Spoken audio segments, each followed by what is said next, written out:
Mansfield Park by Jane Austen. Recording by Karen Savage. Chapter 1. About 30 years ago, Miss Maria Ward of Huntingdon, with only £7,000, had the good luck to captivate Sir Thomas Bertram of Mansfield Park, in the county of Northampton, and to be thereby raised to the rank of a baronet's lady, with all the comforts and consequences of an handsome house and large income. All Huntingdon exclaimed on the greatness of the match, and her uncle the lawyer himself allowed her to be at least £3,000 short of any equitable claim to it. She had 2 sisters to be benefited by her elevation, and such of their acquaintance as thought Miss Ward and Miss Frances quite as handsome as Miss Maria did not scruple to predict their marrying with almost equal advantage. But there certainly are not so many men of large fortune in the world as there are pretty women to deserve them. Miss Ward, at the end of half a dozen years, found herself obliged to be attached to the Reverend Mr. Norris, a friend of her brother-in-law, with scarcely any private fortune, and Miss Frances fared yet worse. Miss Ward's match, indeed, when it came to the point, was not contemptible, Sir Thomas being happily able to give his friend an income in the living of Mansfield, and Mr. and Mrs. Norris began their career of conjugal felicity with very little less than £1,000 a year. But Miss Frances married, in the common phrase, to disoblige her family, and by fixing on a lieutenant of marines, without education, fortune, or connections, did it very thoroughly. She could hardly have made a more untoward choice. Sir Thomas Bertram had interest, which, from principle as well as pride, from a general wish of doing right, and a desire of seeing all that were connected with him in situations of respectability, he would have been glad to exert for the advantage of Lady Bertram's sister. But her husband's profession was such as no interest could reach, and before he had time to devise any other method of assisting them, an absolute breach between the sisters had taken place. It was the natural result of the conduct of each party, and such as a very imprudent marriage almost always produces. To save herself from useless remonstrance, Mrs. Price never wrote to her family on the subject till actually married. Lady Bertram, who was a woman of very tranquil feelings, and a temper remarkably easy and indolent, would have contented herself with merely giving up her sister, and thinking no more of the matter. But Mrs. Norris had a spirit of activity, which could not be satisfied till she had written a long and angry letter to Fanny to point out the folly of her conduct, and threaten her with all its possible ill consequences. Mrs. Price in her turn was injured and angry, and an answer which comprehended each sister in its bitterness, and bestowed such very disrespectful reflections on the pride of Sir Thomas as Mrs. Norris could not possibly keep to herself, put an end to all intercourse between them for a considerable period. Their homes were so distant, and the circles in which they moved so distinct, as almost to preclude the means of ever hearing of each other's existence during the 11 following years, or at least to make it very wonderful to Sir Thomas that Mrs. Norris should ever have it in her power to tell them, as she now and then did in an angry voice, that Fanny had got another child. By the end of 11 years, however, Mrs. Price could no longer afford to cherish pride or resentment, or to lose one connection that might possibly assist her.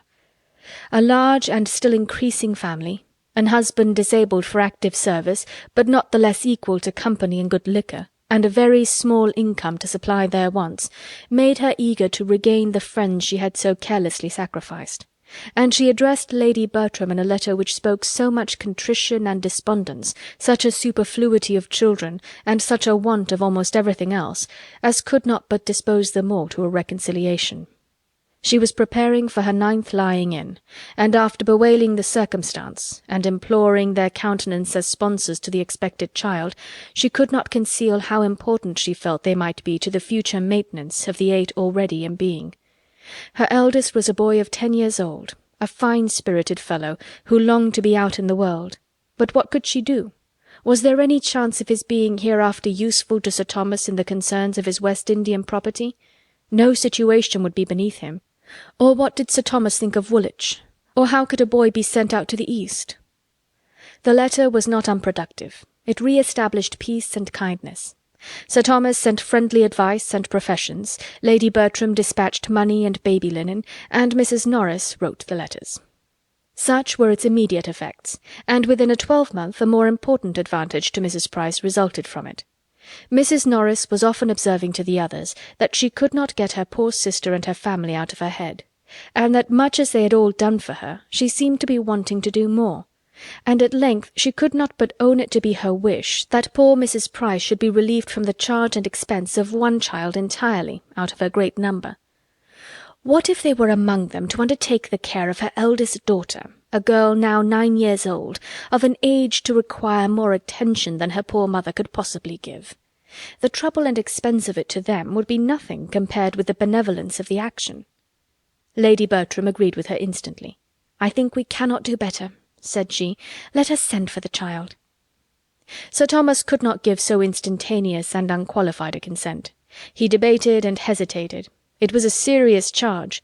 A girl so brought up must be adequately provided for, or there would be cruelty instead of kindness in taking her from her family. He thought of his own 4 children, of his 2 sons, of cousins-in-law, etc., but no sooner had he deliberately begun to state his objections than Mrs. Norris interrupted him with a reply to them all, whether stated or not.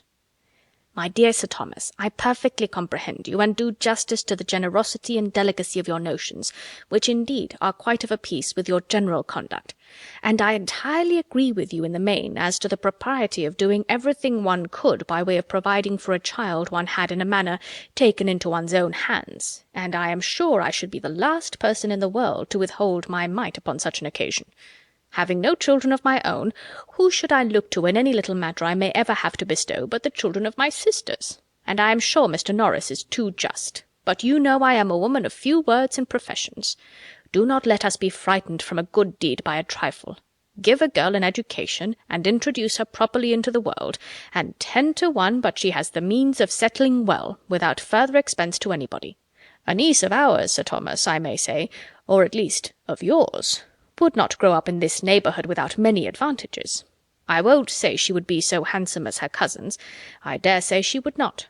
But she would be introduced into the society of this country under such very favourable circumstances as in all human probability would get her a creditable establishment. You are thinking of your sons, but do not you know that of all things upon earth that is the least likely to happen? Brought up as they would be always together like brothers and sisters, it is morally impossible. I never knew an instance of it. It is, in fact, the only sure way of providing against the connection. Suppose her a pretty girl, and seen by Tom or Edmund for the first time 7 years hence, and I dare say there would be mischief. The very idea of her having been suffered to grow up at a distance from us all in poverty and neglect would be enough to make either of the dear sweet-tempered boys in love with her. But breed her up with them from this time, and suppose her even to have the beauty of an angel, and she will never be more to either than a sister." "There is a great deal of truth in what you say," replied Sir Thomas, "and far be it from me to throw any fanciful impediment in the way of a plan which would be so consistent with the relative situations of each. I only meant to observe that it ought not to be lightly engaged in, and that to make it really serviceable to Mrs. Price, and creditable to ourselves, we must secure to the child, or consider ourselves engaged to secure to her hereafter, as circumstances may arise, the provision of a gentlewoman, if no such establishment should offer as you are so sanguine in expecting." "I thoroughly understand you," cried Mrs. Norris. "You are everything that is generous and considerate, and I am sure we shall never disagree on this point. Whatever I can do, as you well know, I am always ready enough to do for the good of those I love. And though I could never feel for this little girl the 100th part of the regard I bear your own dear children, nor consider her in any respect so much my own, I should hate myself if I were capable of neglecting her. Is not she a sister's child? And could I bear to see her want while I had a bit of bread to give her? My dear Sir Thomas, with all my faults I have a warm heart, and poor as I am, would rather deny myself the necessaries of life than do an ungenerous thing. So if you are not against it, I will write to my poor sister to-morrow and make the proposal, and as soon as matters are settled, I will engage to get the child to Mansfield. You shall have no trouble about it. My own trouble, you know, I never regard. I will send Nanny to London on purpose, and she may have a bed at her cousin the saddler's, and the child be appointed to meet her there.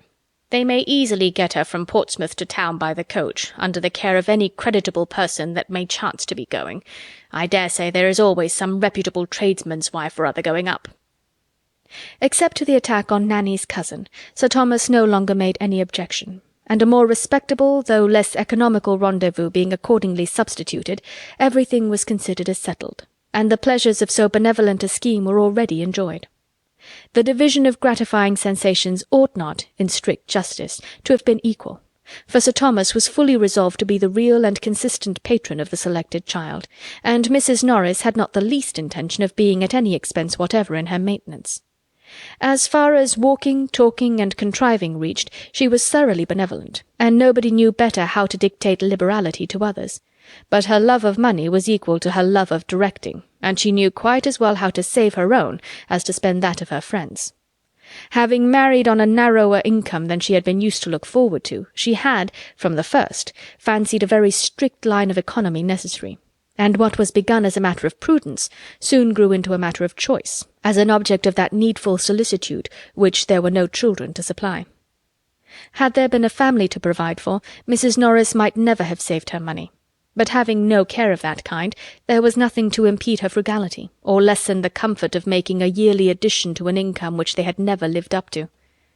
Under this infatuating principle, counteracted by no real affection for her sister, it was impossible for her to aim at more than the credit of projecting and arranging so expensive a charity, though perhaps she might so little know herself as to walk home to the parsonage after this conversation in the happy belief of being the most liberal-minded sister and aunt in the world.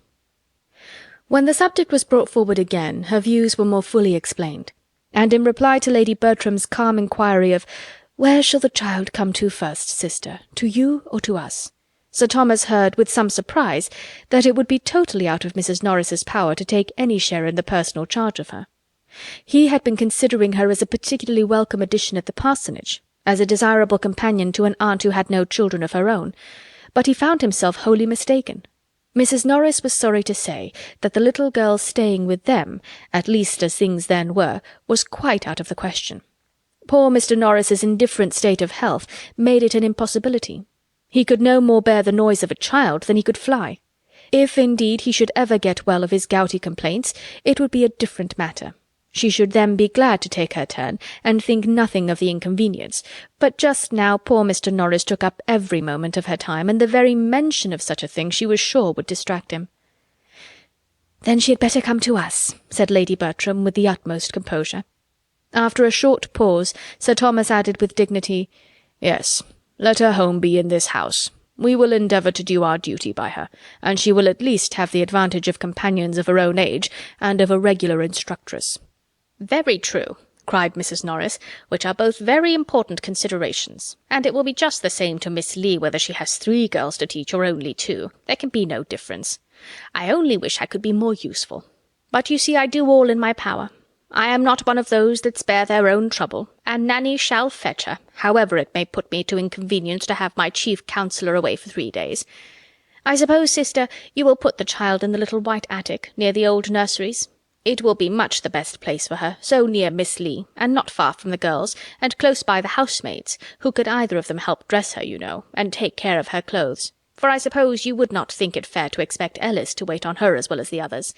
Indeed, I do not see that you could possibly place her anywhere else." Lady Bertram made no opposition. "I hope she will prove a well-disposed girl," continued Mrs. Norris, "and be sensible of her uncommon good fortune in having such friends." "Should her disposition be really bad," said Sir Thomas, "we must not, for our own children's sake, continue her in the family. But there is no reason to expect so great an evil. We shall probably see much to wish altered in her, and must prepare ourselves for gross ignorance, some meanness of opinions, and very distressing vulgarity of manner, but these are not incurable faults, nor, I trust, can they be dangerous for her associates. Had my daughters been younger than herself, I should have considered the introduction of such a companion as a matter of very serious moment, but as it is, I hope there can be nothing to fear for them, and everything to hope for her from the association." "That is exactly what I think," cried Mrs. Norris, "and what I was saying to my husband this morning. It will be an education for the child, said I, only being with her cousins. If Miss Lee taught her nothing, she would learn to be good and clever from them." "I hope she will not tease my poor pug," said Lady Bertram. "I have but just got Julia to leave it alone." "There will be some difficulty in our way, Mrs. Norris," observed Sir Thomas, "as to the distinction proper to be made between the girls as they grow up. How to preserve in the minds of my daughters the consciousness of what they are, without making them think too lowly of their cousin. And how, without depressing her spirits too far, to make her remember that she is not a Miss Bertram. I should wish to see them very good friends, and would on no account authorize in my girls the smallest degree of arrogance towards their relation, but still they cannot be equals. Their rank, fortune, rights, and expectations will always be different.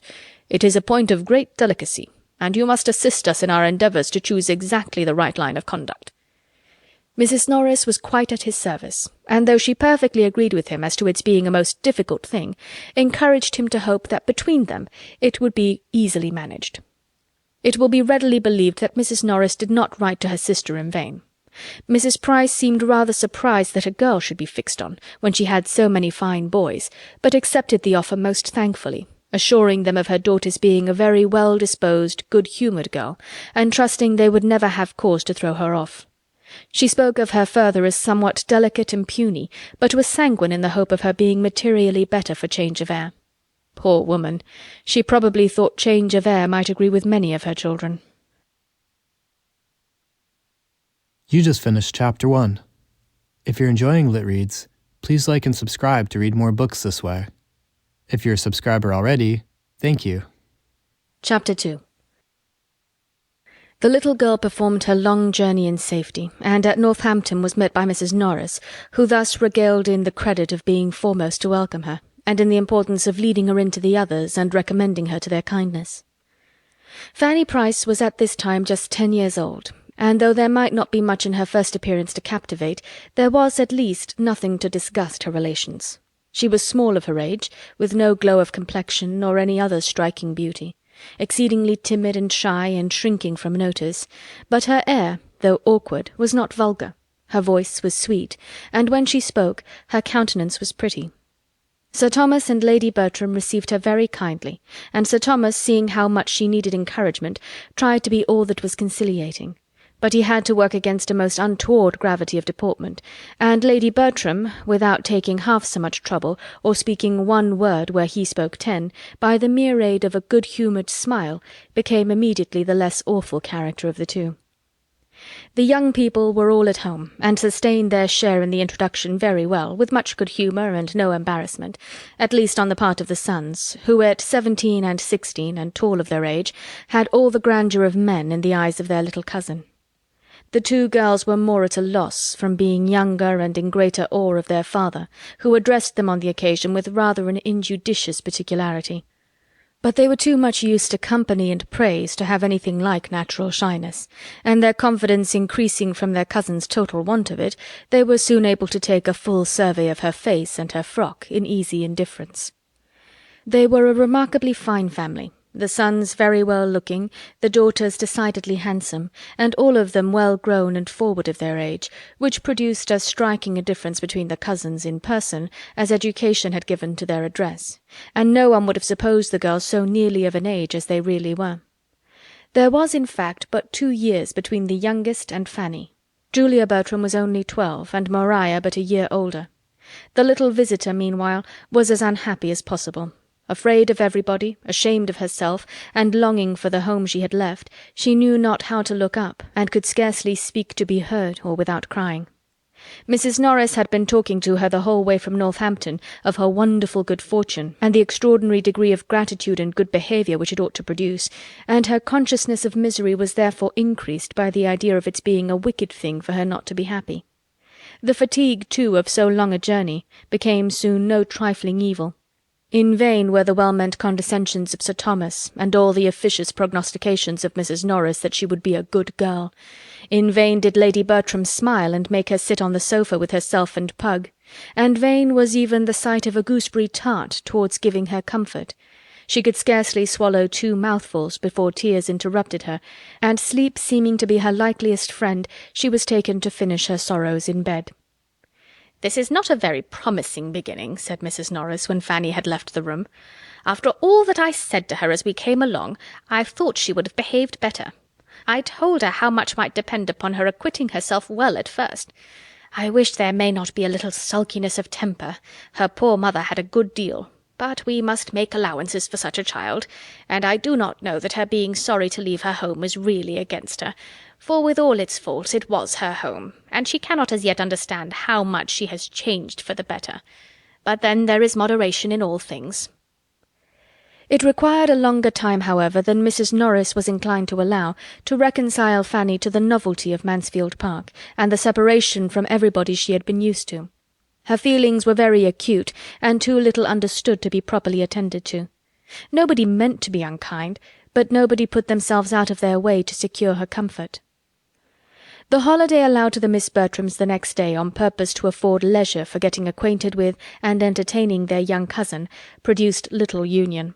They could not but hold her cheap on finding that she had but 2 sashes and had never learnt French, and when they perceived her to be little struck with the duet they were so good as to play, they could do no more than make her a generous present of some of their least valued toys, and leave her to herself, while they adjourned to whatever might be their favourite holiday sport of the moment, making artificial flowers or wasting gold paper. Fanny, whether near or from her cousins, whether in the schoolroom, the drawing-room, or the shrubbery, was equally forlorn, finding something to fear in every person and place. She was disheartened by Lady Bertram's silence, awed by Sir Thomas's grave looks, and quite overcome by Mrs. Norris's admonitions. Her elder cousins mortified her by reflections on her sighs, and abashed her by noticing her shyness. Miss Lee wondered at her ignorance, and the maid-servants sneered at her clothes. And when to these sorrows was added the idea of the brothers and sisters among whom she had always been important as playfellow, instructress, and nurse, the despondence that sunk her little heart was severe. The grandeur of the house astonished but could not console her. The rooms were too large for her to move in with ease.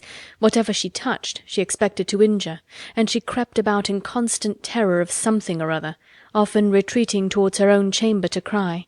And the little girl who was spoken of in the drawing-room when she left it at night, as seeming so desirably sensible of her peculiar good fortune, ended every day's sorrows by sobbing herself to sleep.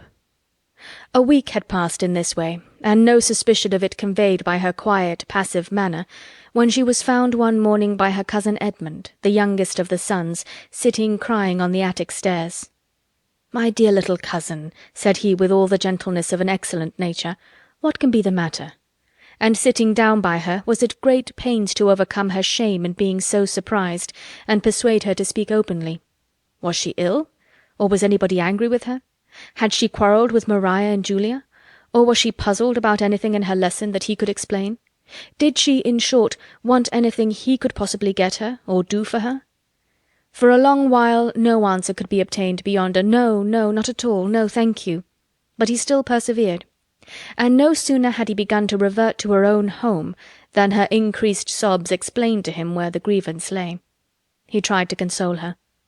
"You are sorry to leave mamma, my dear little Fanny," said he, "which shows you to be a very good girl. But you must remember that you are with relations and friends who all love you and wish to make you happy. Let us walk out in the park, and you shall tell me all about your brothers and sisters." On pursuing the subject he found that, dear as all these brothers and sisters generally were, there was one among them who ran more in her thoughts than the rest. It was William whom she talked of most and wanted most to see.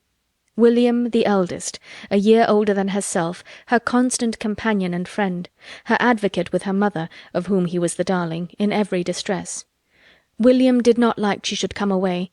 He had told her he should miss her very much indeed. "But William will write to you, I dare say." Yes, he had promised he would, but he had told her to write first. "And when shall you do it?" She hung her head and answered, hesitatingly, she did not know, she had not any paper. "If that be all your difficulty, I will furnish you with paper and every other material, and you may write your letter whenever you choose. Would it make you happy to write to William?" "Yes, very." "Then let it be done now. Come with me into the breakfast-room, we shall find everything there, and be sure of having the room to ourselves." "But, cousin, will it go to the post?" "Yes, depend upon me, it shall. It shall go with the other letters, and as your uncle will frank it, it will cost William nothing." "My uncle?" repeated Fanny with a frightened look. "Yes, when you have written the letter, I will take it to my father to frank." Fanny thought it a bold measure, but offered no further resistance, and they went together into the breakfast-room, where Edmund prepared her paper and ruled her lines with all the goodwill that her brother could himself had felt, and probably with somewhat more exactness. He continued with her the whole time of her writing, to assist her with his penknife or his orthography as either were wanted, and added to these attentions, which she felt very much, a kindness to her brother, which delighted her beyond all the rest. He wrote with his own hand his love to his cousin William, and sent him 1/2 guinea under the seal. Fanny's feelings on the occasion were such as she believed herself incapable of expressing, but her countenance and a few artless words fully conveyed all their gratitude and delight, and her cousin began to find her an interesting object. He talked to her more, and from all that she said was convinced of her having an affectionate heart, and a strong desire of doing right, and he could perceive her to be further entitled to attention by great sensibility of her situation and great timidity. He had never knowingly given her pain, but he now felt that she required more positive kindness, and with that view endeavoured, in the first place, to lessen her fears of them all, and gave her especially a great deal of good advice as to playing with Maria and Julia, and being as merry as possible. From this day Fanny grew more comfortable. She felt that she had a friend, and the kindness of her cousin Edmund gave her better spirits with everybody else. The place became less strange, and the people less formidable, and if there were some amongst them whom she could not cease to fear, she began at least to know their ways, and to catch the best manner of conforming to them. The little rusticities and awkwardnesses, which had at first made grievous inroads on the tranquillity of all, and not least of herself, necessarily wore away, and she was no longer materially afraid to appear before her uncle, nor did her Aunt Norris's voice make her start very much. To her cousins she became occasionally an acceptable companion. Though unworthy, from inferiority of age and strength, to be their constant associate, their pleasures and schemes were sometimes of a nature to make a third very useful, especially when that third was of an obliging, yielding temper, and they could not but own, when their aunt inquired into her faults, or their brother Edmund urged her claims to their kindness, that Fanny was good-natured enough. Edmund was uniformly kind himself, and she had nothing worse to endure on the part of Tom than that sort of merriment which a young man of 17 will always think fair with a child of 10. He was just entering into life, full of spirits, and with all the liberal dispositions of an eldest son, who feels born only for expense and enjoyment. His kindness to his little cousin was consistent with his situation and rights. He made her some very pretty presents, and laughed at her. As her appearance and spirits improved, Sir Thomas and Mrs. Norris thought with greater satisfaction of their benevolent plan, and it was pretty soon decided between them that, though far from clever, she showed a tractable disposition, and seemed likely to give them little trouble. A mean opinion of her abilities was not confined to them.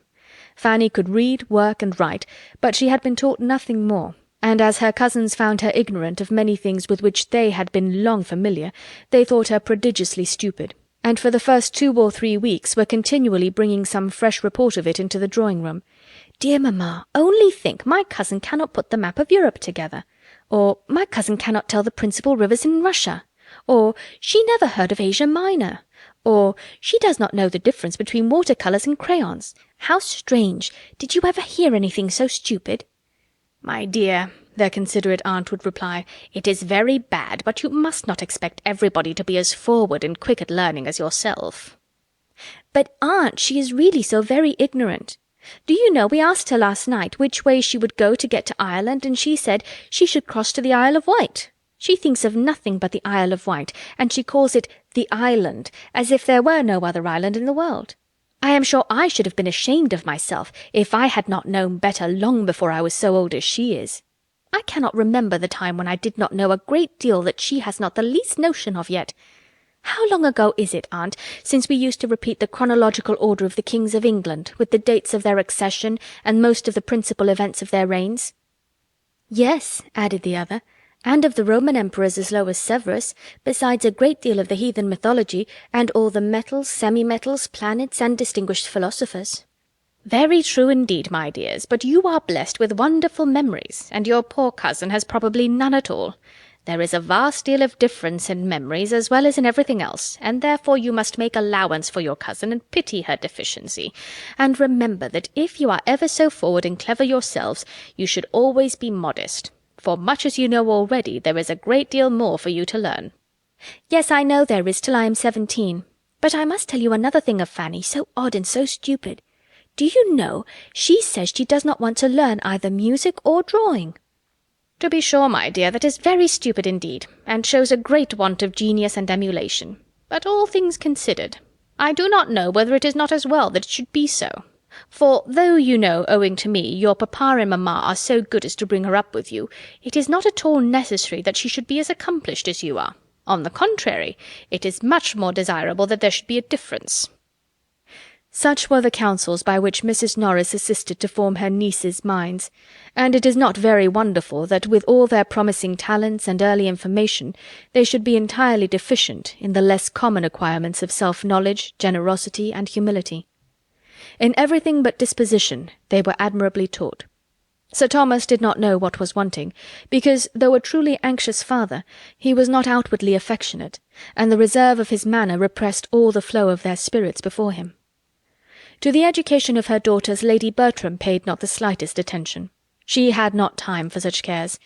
She was a woman who spent her days in sitting nicely dressed on a sofa, doing some long piece of needlework, of little use and no beauty, thinking more of her pug than her children, but very indulgent to the latter when it did not put herself to inconvenience, guided in everything important by Sir Thomas, and in smaller concerns by her sister. Had she possessed greater leisure for the service of her girls, she would probably have supposed it unnecessary, for they were under the care of a governess with proper masters, and could want nothing more.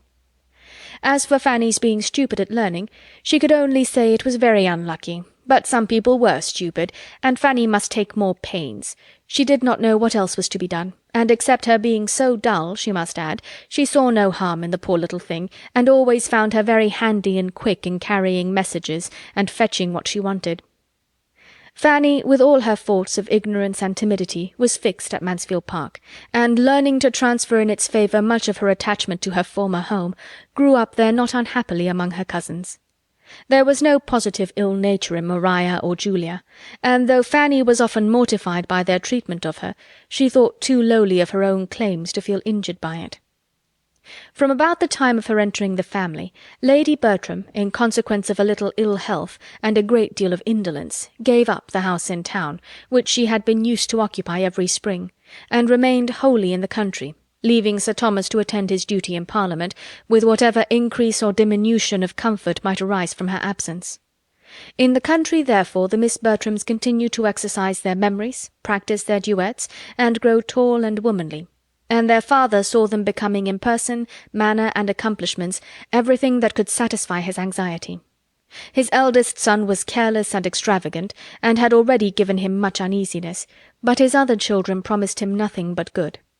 His daughters, he felt, while they retained the name of Bertram, must be giving it new grace, and in quitting it, he trusted, would extend its respectable alliances. And the character of Edmund, his strong good sense and uprightness of mind, bid most fairly for utility, honour, and happiness to himself and all his connections. He was to be a clergyman. Amid the cares and the complacency which his own children suggested, Sir Thomas did not forget to do what he could for the children of Mrs. Price. He assisted her liberally in the education and disposal of her sons, as they became old enough for a determinate pursuit.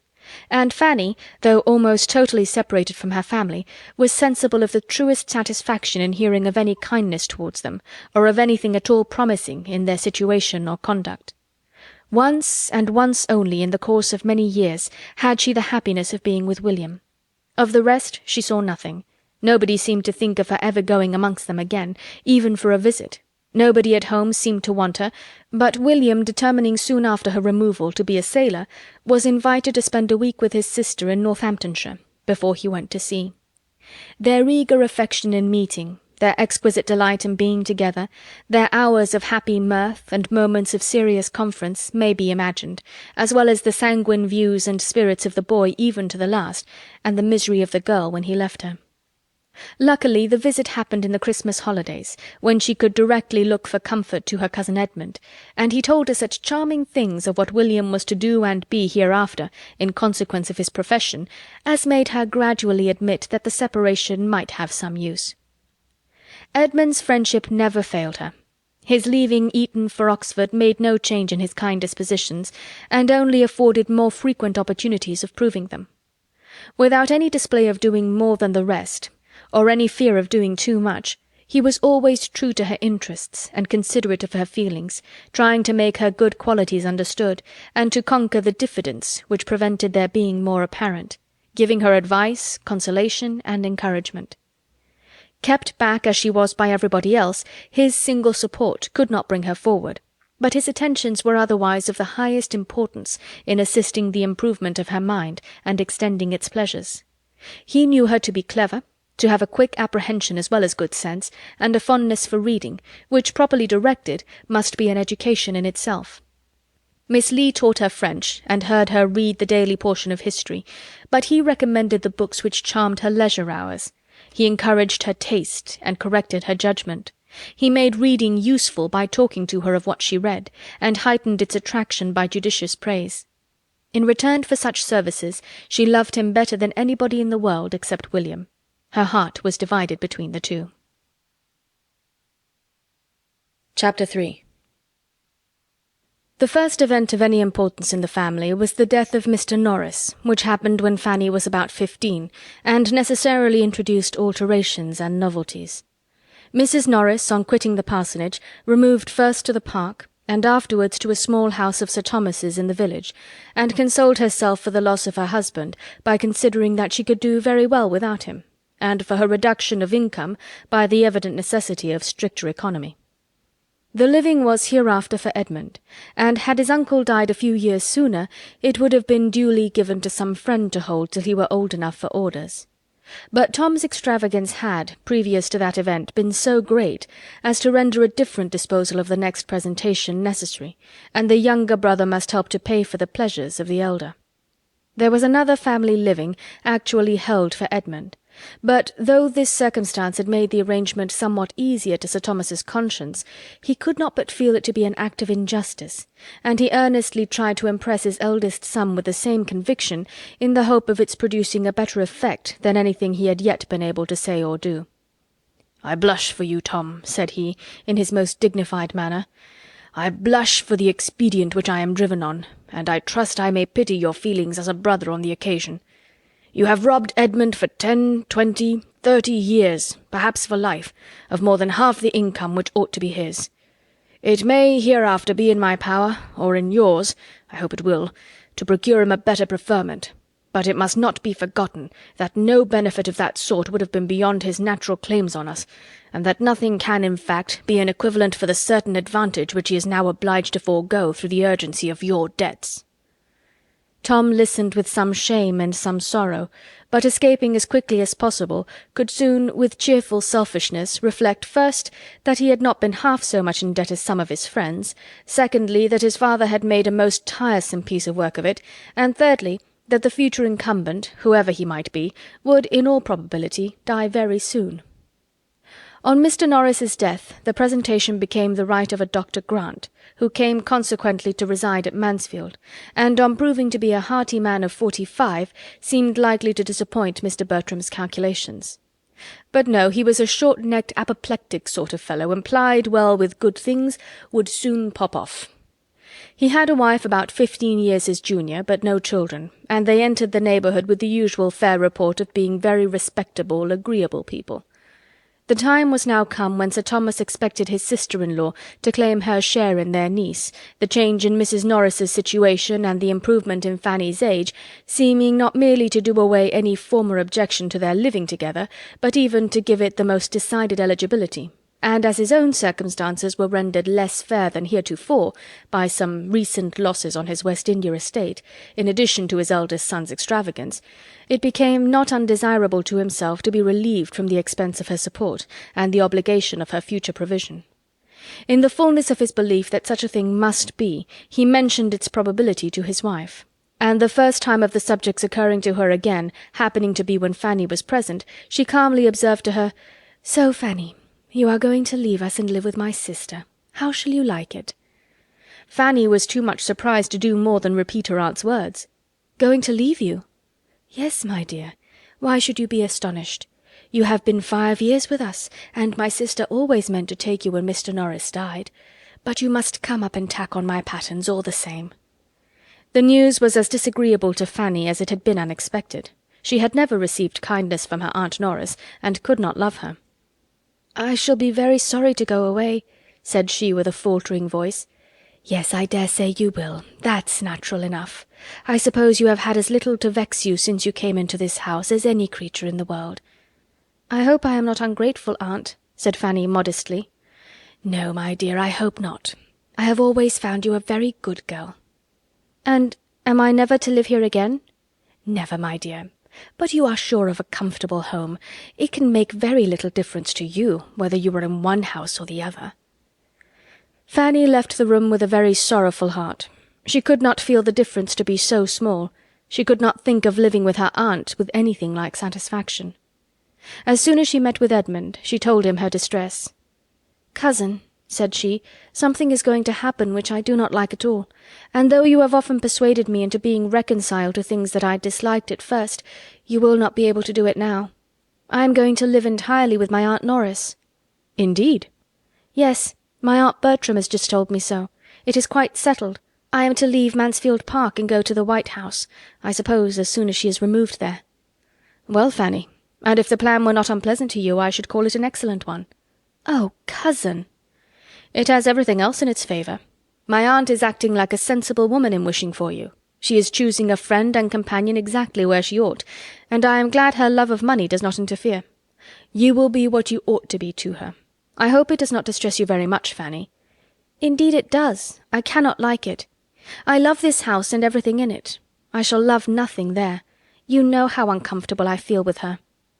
"I can say nothing for her manner to you as a child, but it was the same with us all, or nearly so. She never knew how to be pleasant to children. But you are now of an age to be treated better. I think she is behaving better already, and when you are her only companion you must be important to her." "I can never be important to anyone." "What is to prevent you?" "Everything. My situation, my foolishness and awkwardness." "As to your foolishness and awkwardness, my dear Fanny, believe me, you never have a shadow of either but in using the word so improperly. There is no reason in the world why you should not be important where you are known. You have good sense and a sweet temper, and I am sure you have a grateful heart, that could never receive kindness without wishing to return it. I do not know any better qualifications for a friend and companion." "You are too kind," said Fanny, colouring at such praise. "How shall I ever thank you as I ought for thinking so well of me? Oh, cousin, if I am to go away, I shall remember your goodness to the last moment of my life." "Why, indeed, Fanny, I should hope to be remembered at such a distance as the White House. You speak as if you were going 200 miles off, instead of only across the park. But you will belong to us almost as much as ever. The two families will be meeting every day in the year. The only difference will be that living with your aunt, you will necessarily be brought forward as you ought to be. Here there are too many whom you can hide behind, but with her you will be forced to speak for yourself." "Oh, do not say so." "I must say it, and say it with pleasure. Mrs. Norris is much better fitted than my mother for having the charge of you now. She is of a temper to do a great deal for anybody she really interests herself about, and she will force you to do justice to your natural powers." Fanny sighed and said, "I cannot see things as you do, but I ought to believe you to be right rather than myself, and I am very much obliged to you for trying to reconcile me to what must be. If I could suppose my aunt really to care for me, it would be delightful to feel myself of consequence to anybody. Here I know I am of none, and yet I love the place so well." "The place, Fanny, is what you will not quit, though you quit the house. You will have as free a command of the park and gardens as ever. Even your constant little heart need not take fright at such a nominal change. You will have the same walks to frequent, the same library to choose from, the same people to look at, the same horse to ride." "Very true. Yes, dear old grey pony. Ah, cousin, when I remember how much I used to dread riding, what terrors it gave me to hear it talked of as likely to do me good. Oh, how I have trembled at my uncle's opening his lips if horses were talked of. And then think of the kind pains you took to reason and persuade me out of my fears, and convince me that I should like it after a little while, and how right you proved to be. I am inclined to hope you may always prophesy as well." and I am quite convinced that your being with Mrs. Norris will be as good for your mind as riding has been for your health, and as much for your ultimate happiness too." So ended their discourse, which, for any very appropriate service it could render Fanny, might as well have been spared, for Mrs. Norris had not the smallest intention of taking her. It had never occurred to her on the present occasion but as a thing to be carefully avoided. To prevent its being expected, she had fixed on the smallest habitation which could rank as genteel among the buildings of Mansfield parish, the White House being only just large enough to receive herself and her servants, and allow a spare room for a friend, of which she made a very particular point. The spare rooms at the parsonage had never been wanted, but the absolute necessity of a spare room for a friend was now never forgotten. Not all her precautions, however, could save her from being suspected of something better, or perhaps her very display of the importance of a spare room might have misled Sir Thomas to suppose it really intended for Fanny. Lady Bertram soon brought the matter to a certainty by carelessly observing to Mrs. Norris, "I think, sister, we need not keep Miss Lee any longer when Fanny goes to live with you." Mrs. Norris almost started. "Live with me, dear Lady Bertram? What do you mean?" "Is she not to live with you? I thought you had settled it with Sir Thomas." "Me? Never. I never spoke a syllable about it to Sir Thomas, nor he to me. Fanny live with me? The last thing in the world for me to think of, or for anybody to wish that really knows us both. Good heaven! What could I do with Fanny? Me, a poor, helpless, forlorn widow, unfit for anything, my spirits quite broke down.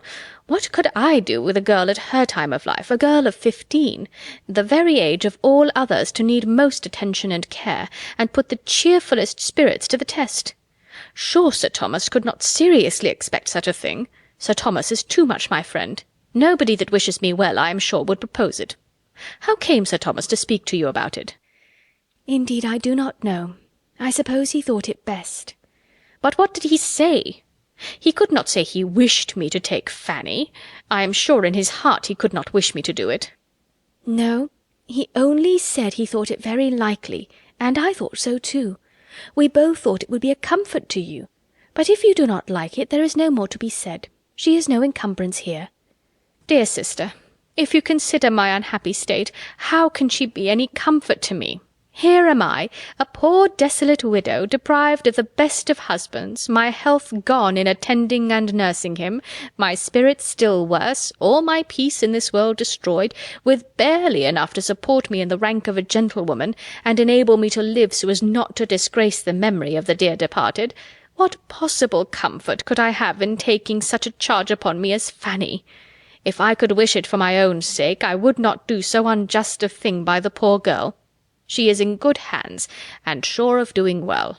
I must struggle through my sorrows and difficulties as I can." "Then you will not mind living by yourself, quite alone?" "Lady Bertram, I do not complain. I know I cannot live as I have done, but I must retrench where I can, and learn to be a better manager. I have been a liberal housekeeper enough, but I shall not be ashamed to practice economy now. My situation is as much altered as my income. A great many things were due from poor Mr. Norris as a clergyman of the parish, that cannot be expected from me. It is unknown how much was consumed in our kitchen by odd comers and goers. At the White House matters must be better looked after. I must live within my income, or I shall be miserable, and I own it would give me great satisfaction to be able to do rather more, to lay by a little at the end of the year." "I dare say you will. You always do, don't you?" "My object, Lady Bertram, is to be of use to those that come after me. It is for your children's good that I wish to be richer. I have nobody else to care for, but I should be very glad to think that I could leave a little trifle among them worth their having." "You are very good, but do not trouble yourself about them. They are sure of being well provided for. Sir Thomas will take care of that." "Why, you know Sir Thomas's means will be rather straitened if the Antigua estate is to make such poor returns." "Oh, that will soon be settled. Sir Thomas has been writing about it, I know." "Well, Lady Bertram," said Mrs. Norris, moving to go, "I can only say that my sole desire is to be of use to your family, and so if Sir Thomas should ever speak again about my taking Fanny, you will be able to say that my health and spirits put it quite out of the question. Besides that, I really should not have a bed to give her, for I must keep a spare room for a friend." Lady Bertram repeated enough of this conversation to her husband to convince him how much he had mistaken his sister-in-law's views, and she was from that moment perfectly safe from all expectation or the slightest allusion to it from him.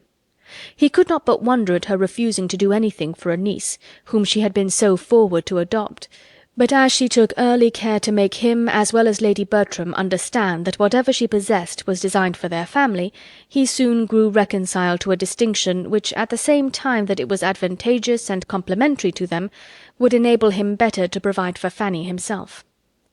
Fanny soon learnt how unnecessary had been her fears of a removal, and her spontaneous untaught felicity on the discovery conveyed some consolation to Edmund for his disappointment in what he had expected to be so essentially serviceable to her. Mrs. Norris took possession of the White House, the Grants arrived at the parsonage, and these events over, everything at Mansfield went on for some time as usual. The Grants, showing a disposition to be friendly and sociable, gave great satisfaction in the main among their new acquaintance. They had their faults, and Mrs. Norris soon found them out. The doctor was very fond of eating, and would have a good dinner every day, and Mrs. Grant, instead of contriving to gratify him at little expense, gave her cook as high wages as they did at Mansfield Park, and was scarcely ever seen in her offices. Mrs. Norris could not speak with any temper of such grievances, nor of the quantity of butter and eggs that were regularly consumed in the house. Nobody loved plenty and hospitality more than herself, nobody more hated pitiful doings.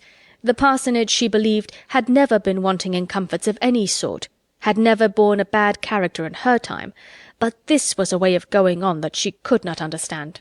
A fine lady in a country parsonage was quite out of place. Her store-room, she thought, might have been good enough for Mrs. Grant to go into. Inquire where she would, she could not find out that Mrs. Grant had ever had more than £5,000. Lady Bertram listened without much interest to this sort of invective. She could not enter into the wrongs of an economist, but she felt all the injuries of beauty in Mrs. Grant's being so well settled in life without being handsome, and expressed her astonishment on that point almost as often, though not so diffusely, as Mrs. Norris discussed the other. These opinions had been hardly canvassed a year before another event arose of such importance in the family as might fairly claim some place in the thoughts and conversation of the ladies. Sir Thomas found it expedient to go to Antigua himself for the better arrangement of his affairs, and he took his eldest son with him in the hope of detaching him from some bad connections at home. They left England with the probability of being nearly a 12-month absent. The necessity of the measure in a pecuniary light, and the hope of its utility to his son, reconciled Sir Thomas to the effort of quitting the rest of his family, and of leaving his daughters to the direction of others at their present most interesting time of life. He could not think Lady Bertram quite equal to supply his place with them, or rather to perform what should have been her own, but in Mrs. Norris's watchful attention, and in Edmund's judgment, he had sufficient confidence to make him go without fears for their conduct. Lady Bertram did not at all like to have her husband leave her, but she was not disturbed by any alarm for his safety or solicitude for his comfort, being one of those persons who think nothing can be dangerous or difficult or fatiguing to anybody but themselves. The Miss Bertrams were much to be pitied on the occasion, not for their sorrow, but for their want of it. Their father was no object of love to them. He had never seemed the friend of their pleasures, and his absence was, unhappily, most welcome. They were relieved by it from all restraint, and without aiming at one gratification that would probably have been forbidden by Sir Thomas, they felt themselves immediately at their own disposal, and to have every indulgence within their reach. Fanny's relief, and her consciousness of it, were quite equal to her cousin's, but a more tender nature suggested that her feelings were ungrateful, and she really grieved because she could not grieve. Sir Thomas, who had done so much for her and her brothers, and who was gone perhaps never to return, that she should see him go without a tear, it was a shameful insensibility. He had said to her, moreover, on the very last morning, that he hoped she might see William again in the course of the ensuing winter, and had charged her to write and invite him to Mansfield as soon as the squadron to which he belonged should be known to be in England. This was so thoughtful and kind, and would he only have smiled upon her, and called her my dear Fanny while he said it, every former frown or cold address might have been forgotten. But he had ended his speech in a way to sink her in sad mortification by adding, If William does come to Mansfield, I hope you may be able to convince him that the many years which have passed since you parted have not been spent on your side entirely without improvement, though I fear he must find his sister at 16 in some respects too much like his sister at 10. She cried bitterly over this reflection when her uncle was gone, and her cousins, on seeing her with red eyes, set her down as a hypocrite. Chapter 4. Tom Bertram had of late spent so little of his time at home that he could be only nominally missed, and Lady Bertram was soon astonished to find how very well they did even without his father, how well Edmund could supply his place in carving, talking to the steward, writing to the attorney, settling with the servants, and equally saving her from all possible fatigue or exertion in every particular but that of directing her letters. The earliest intelligence of the traveller's safe arrival at Antigua after a favourable voyage was received, though not before Mrs. Norris had been indulging in very dreadful fears, and trying to make Edmund participate them whenever she could get him alone, and as she depended on being the first person made acquainted with any fatal catastrophe, she had already arranged the manner of breaking it to all the others, when Sir Thomas's assurances of their both being alive and well made it necessary to lay by her agitation and affectionate preparatory speeches for a while. The winter came and passed without their being called for. The accounts continued perfectly good, and Mrs. Norris, in promoting gaieties for her nieces, assisting their toilettes, displaying their accomplishments, and looking about for their future husbands, had so much to do as, in addition to all her own household cares, some interference in those of her sister and Mrs. Grant's wasteful doings to overlook, left her very little occasion to be occupied even in fears for the absent. The Miss Bertrams were now fully established among the belles of the neighbourhood, and as they joined to beauty and brilliant acquirements a manner naturally easy and carefully formed to general civility and obligingness, they possessed its favour as well as its admiration. Their vanity was in such good order that they seemed to be quite free from it, and gave themselves no airs, while the praises attending such behaviour, secured and brought round by their aunt, served to strengthen them in believing they had no faults. Lady Bertram did not go into public with her daughters. She was too indolent even to accept a mother's gratification in witnessing their success and enjoyment at the expense of any personal trouble, and the charge was made over to her sister, who desired nothing better than a post of such honourable representation, and very thoroughly relished the means it afforded her of mixing in society without having horses to hire. Fanny had no share in the festivities of the season, but she enjoyed being avowedly useful as her aunt's companion when they called away the rest of the family, and as Miss Lee had left Mansfield, she naturally became everything to Lady Bertram during the night of a ball or a party.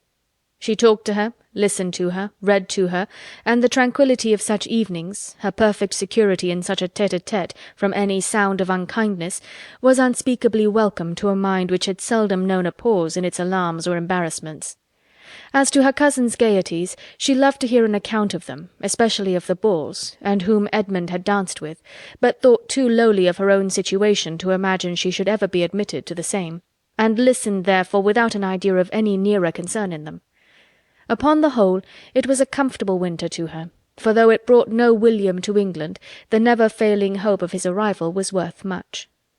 The ensuing spring deprived her of her valued friend the old grey pony, and for some time she was in danger of feeling the loss in her health as well as in her affections, for in spite of the acknowledged importance of her riding on horseback, no measures were taken for mounting her again, because, as it was observed by her aunts, she might ride one of her cousins' horses at any time when they did not want them. And as the Miss Bertrams regularly wanted their horses every fine day, and had no idea of carrying their obliging manners to the sacrifice of any real pleasure, that time of course never came. They took their cheerful rides in the fine mornings of April and May, and Fanny either sat at home the whole day with one aunt, or walked beyond her strength at the instigation of the other, Lady Bertram holding exercise to be as unnecessary for everybody as it was unpleasant to herself, and Mrs. Norris, who was walking all day, thinking everybody ought to walk as much. Edmund was absent at this time, or the evil would have been earlier remedied. When he returned to understand how Fanny was situated, and perceive its ill effects, there seemed with him but one thing to be done, and that Fanny must have a horse was the resolute declaration with which he opposed whatever could be urged by the supineness of his mother or the economy of his aunt to make it appear unimportant. Mrs. Norris could not help thinking that some steady old thing might be found among the numbers belonging to the park that would do vastly well, or that one might be borrowed of the steward, or that perhaps Dr. Grant might now and then lend them the pony he sent to the post. She could not but consider it as absolutely unnecessary, and even improper, that Fanny should have a regular lady's horse of her own in the style of her cousin's. She was sure Sir Thomas had never intended it, and she must say that to be making such a purchase in his absence, and adding to the great expenses of his stable, at a time when a large part of his income was unsettled, seemed to her very unjustifiable. Fanny must have a horse, was Edmund's only reply. Mrs. Norris could not see it in the same light. Lady Bertram did. She entirely agreed with her son as to the necessity of it, and as to its being considered necessary by his father. She only pleaded against there being any hurry. She only wanted him to wait till Sir Thomas's return, and then Sir Thomas might settle it all himself. He would be at home in September. Where would be the harm of only waiting till September?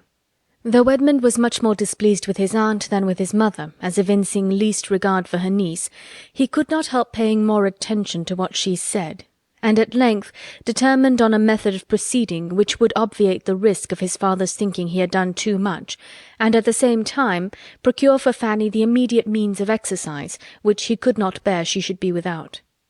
He had 3 horses of his own, but not one that would carry a woman. 2 of them were hunters, the third a useful road horse. This third he resolved to exchange for one that his cousin might ride. He knew where such a one was to be met with, and having once made up his mind, the whole business was soon completed. The new mare proved a treasure. With a very little trouble she became exactly calculated for the purpose, and Fanny was then put in almost full possession of her. She had not supposed before that anything could ever suit her like the old grey pony, but her delight in Edmund's mare was far beyond any former pleasure of the sort, and the addition it was ever receiving in the consideration of that kindness from which her pleasure sprung was beyond all her words to express. She regarded her cousin as an example of everything good and great, as possessing worth which no one but herself could ever appreciate, and as entitled to such gratitude from her as no feelings could be strong enough to pay. Her sentiments toward him were compounded of all that was respectful, grateful, confiding, and tender. As the horse continued in name as well as fact the property of Edmund, Mrs. Norris could tolerate its being for Fanny's use, and had Lady Bertram ever thought about her own objection again, he might have been excused in her eyes for not waiting till Sir Thomas's return in September, for when September came, Sir Thomas was still abroad, and without any near prospect of finishing his business. Unfavourable circumstances had suddenly arisen at a moment when he was beginning to turn all his thoughts towards England, and the very great uncertainty in which everything was then involved determined him on sending home his son and waiting the final arrangement by himself. Tom arrived safely, bringing an excellent account of his father's health, but to very little purpose as far as Mrs. Norris was concerned.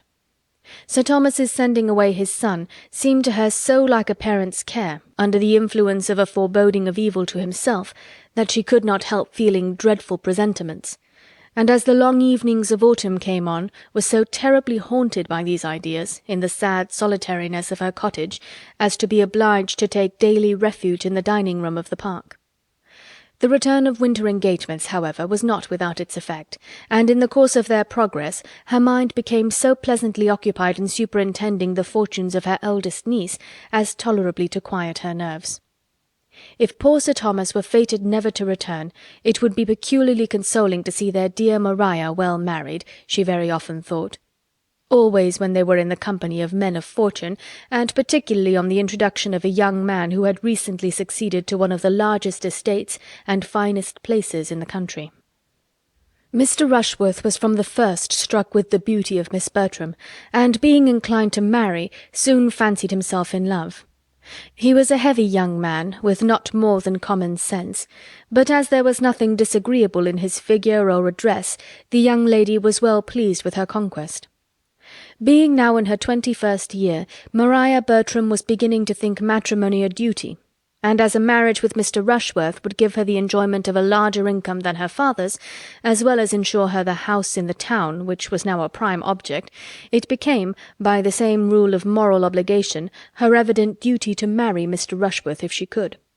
Mrs. Norris was most zealous in promoting the match by every suggestion and contrivance likely to enhance its desirableness to either party, and among other means by seeking an intimacy with the gentleman's mother, who at present lived with him, and to whom she even forced Lady Bertram to go through 10 miles of indifferent road to pay a morning visit. It was not long before a good understanding took place between this lady and herself. Mrs. Rushworth acknowledged herself very desirous that her son should marry, and declared that of all the young ladies she had ever seen, Miss Bertram seemed, by her amiable qualities and accomplishments, the best adapted to make him happy. Mrs. Norris accepted the compliment, and admired the nice discernment of character which could so well distinguish merit. Maria was indeed the pride and delight of them all, perfectly faultless, an angel, and of course so surrounded by admirers must be difficult in her choice, but yet as far as Mrs. Norris could allow herself to decide on so short an acquaintance, Mr. Rushworth appeared precisely the young man to deserve and attach her. After dancing with each other at a proper number of balls, the young people justified these opinions, and an engagement, with a due reference to the absent Sir Thomas, was entered into, much to the satisfaction of their respective families, and of the general lookers-on of the neighbourhood, who had for many weeks past felt the expediency of Mr. Rushworth's marrying Miss Bertram. It was some months before Sir Thomas's consent could be received, but in the meanwhile, as no one felt a doubt of his most cordial pleasure in the connection, the intercourse of the two families was carried on without restraint, and no other attempt made at secrecy than Mrs. Norris's talking of it everywhere as a matter not to be talked of at present. Edmund was the only one of the family who could see a fault in the business, but no representation of his aunt's could induce him to find Mr. Rushworth a desirable companion. He could allow his sister to be the best judge of her own happiness, but he was not pleased that her happiness should centre in a large income, nor could he refrain from often saying to himself, in Mr. Rushworth's company, "If this man had not 12,000 a year, he would be a very stupid fellow." Sir Thomas, however, was truly happy in the prospect of an alliance so unquestionably advantageous, and of which he heard nothing but the perfectly good and agreeable. It was a connection exactly of the right sort, in the same county and the same interest, and his most hearty concurrence was conveyed as soon as possible.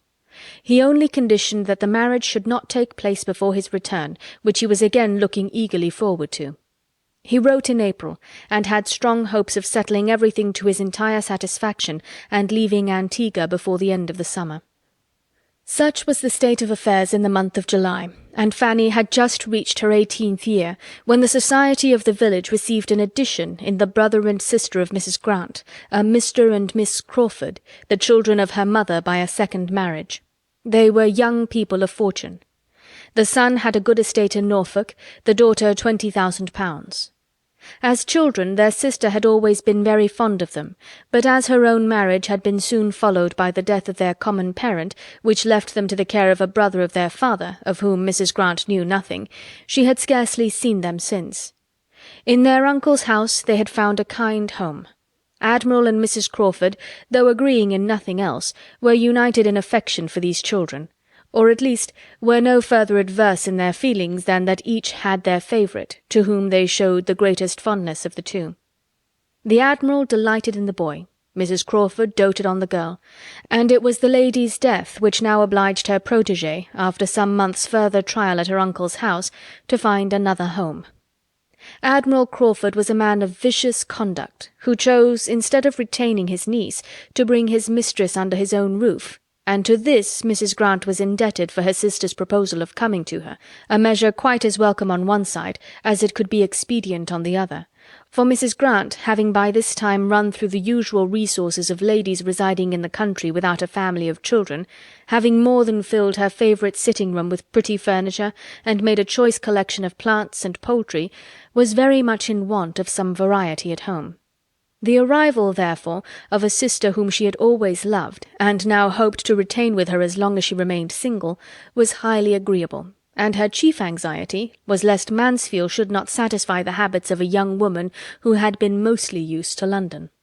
Miss Crawford was not entirely free from similar apprehensions, though they arose principally from doubts of her sister's style of living and tone of society, and it was not till after she had tried in vain to persuade her brother to settle with her at his own country house that she could resolve to hazard herself among her other relations. To anything like a permanence of abode or limitation of society, Henry Crawford had, unluckily, a great dislike. He could not accommodate his sister in an article of such importance, but he escorted her, with the utmost kindness, into Northamptonshire, and as readily engaged to fetch her away again at half an hour's notice, whenever she were weary of the place. The meeting was very satisfactory on each side. Miss Crawford found a sister without preciseness or rusticity, a sister's husband who looked the gentleman, and a house commodious and well fitted up.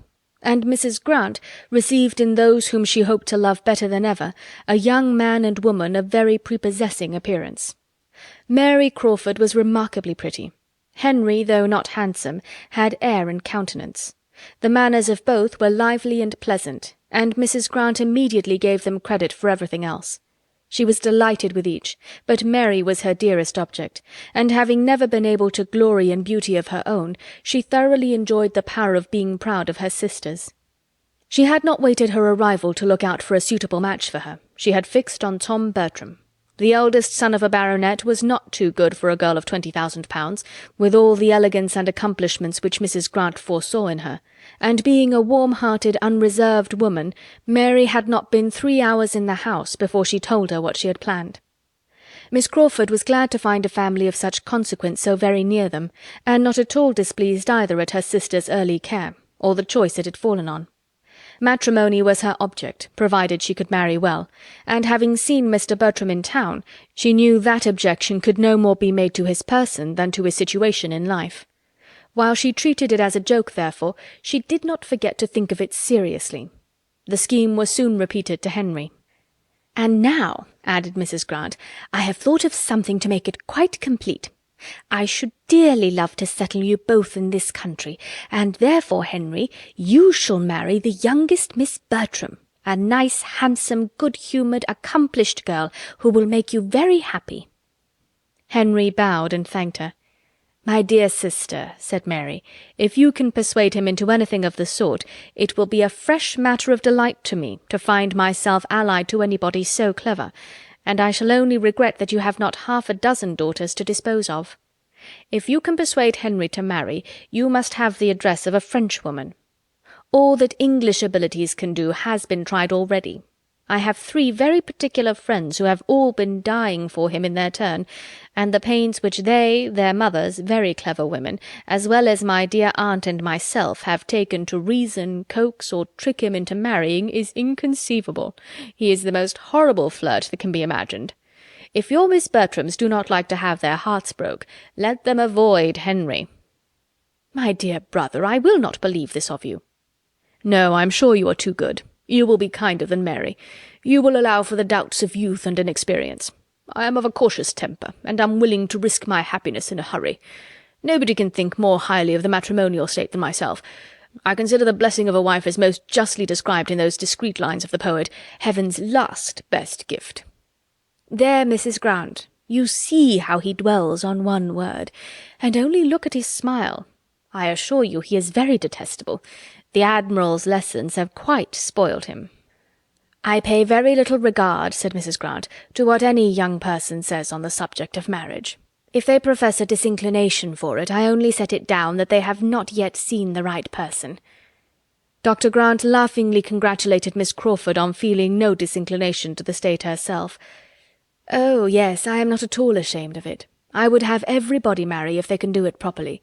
I do not like to have people throw themselves away, but everybody should marry as soon as they can do it to advantage." Chapter 5. The young people were pleased with each other from the first.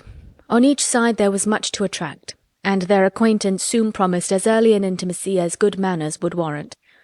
Miss Crawford's beauty did her no disservice with the Miss Bertrams. They were too handsome themselves to dislike any woman for being so too, and were almost as much charmed as their brothers, with her lively dark eye, clear brown complexion, and general prettiness.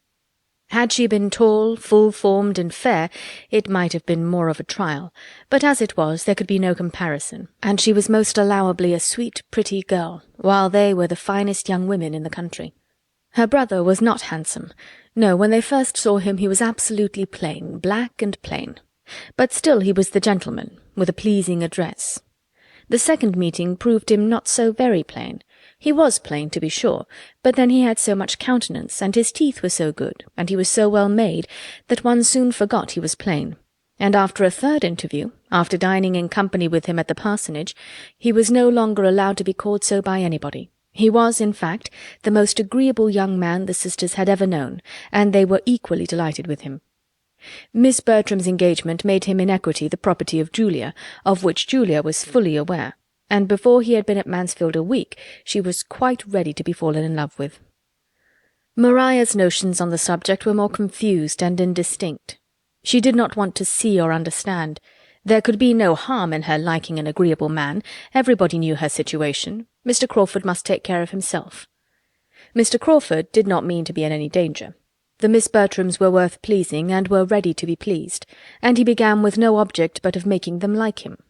He did not want them to die of love, but with sense and temper which ought to have made him judge and feel better, he allowed himself great latitude on such points. "I like your Miss Bertrams exceedingly, sister," said he, as he returned from attending them to their carriage after the said dinner visit. "They are very elegant, agreeable girls." "So they are indeed, and I am delighted to hear you say it, but you like Julia best." "Oh, yes, I like Julia best." "But do you really? For Miss Bertram is in general thought the handsomest." "So I should suppose. She has the advantage in every feature, and I prefer her countenance, but I like Julia best. Miss Bertram is certainly the handsomest, and I have found her the most agreeable, but I shall always like Julia best, because you order me." "I shall not talk to you, Henry, but I know you will like her best at last." "Do not I tell you that I like her best at first?" "And besides, Miss Bertram is engaged. Remember that, my dear brother. Her choice is made." "Yes, and I like her the better for it. An engaged woman is always more agreeable than a disengaged. She is satisfied with herself. Her cares are over, and she feels that she may exert all her powers of pleasing without suspicion. All is safe with a lady engaged. No harm can be done." "Why, as to that, Mr. Rushworth is a very good sort of young man, and it is a great match for her." "But Miss Bertram does not care 3 straws for him. That is your opinion of your intimate friend. I do not subscribe to it. I am sure Miss Bertram is very much attached to Mr. Rushworth. I could see it in her eyes when he was mentioned. I think too well of Miss Bertram to suppose she would ever give her hand without her heart." "Mary, how shall we manage him?" "We must leave him to himself, I believe. Talking does no good. He will be taken in at last." "But I would not have him taken in. I would not have him duped. I would have it all fair and honourable. Oh dear, let him stand his chance and be taken in. It will do just as well. Everybody is taken in at some period or other." "Not always in marriage, dear Mary." "In marriage especially. With all due respect to such of the present company as chance to be married, my dear Mrs. Grant, there is not 1 in 100 of either sex who is not taken in when they marry. Look where I will, I see that it is so. And I feel that it must be so when I consider that it is, of all transactions, the one in which people expect most from others, and are least honest themselves." "Ah, you have been in a bad school for matrimony in Hill Street." My poor aunt had certainly little cause to love the state, but, however, speaking from my own observation, it is a manoeuvring business. I know so many who have married in the full expectation and confidence of some one particular advantage in the connection, or accomplishment, or good quality in the person, who have found themselves entirely deceived, and been obliged to put up with exactly the reverse. What is this but a take-in? My dear child, there must be a little imagination here. I beg your pardon, but I cannot quite believe you. Depend upon it, you see but half. You see the evil, but you do not see the consolation. There will be little rubs and disappointments everywhere, and we are all apt to expect too much. But then if one scheme of happiness fails, human nature turns to another. If the first calculation is wrong, we make a second better. We find comfort somewhere, and those evil-minded observers, dearest Mary, who make much of a little, are more taken in and deceived than the parties themselves. Well done, sister. I honour your esprit du corps. When I am a wife, I mean to be just as staunch myself, and I wish my friends in general would be so too. It would save me many a heartache. You are as bad as your brother, Mary, but we will cure you both. Mansfield shall cure you both, and without any taking in. Stay with us, and we will cure you." The Crawfords, without wanting to be cured, were very willing to stay. Mary was satisfied with the parsonage as a present home, and Henry equally ready to lengthen his visit. He had come intending to spend only a few days with them, but Mansfield promised well, and there was nothing to call him elsewhere.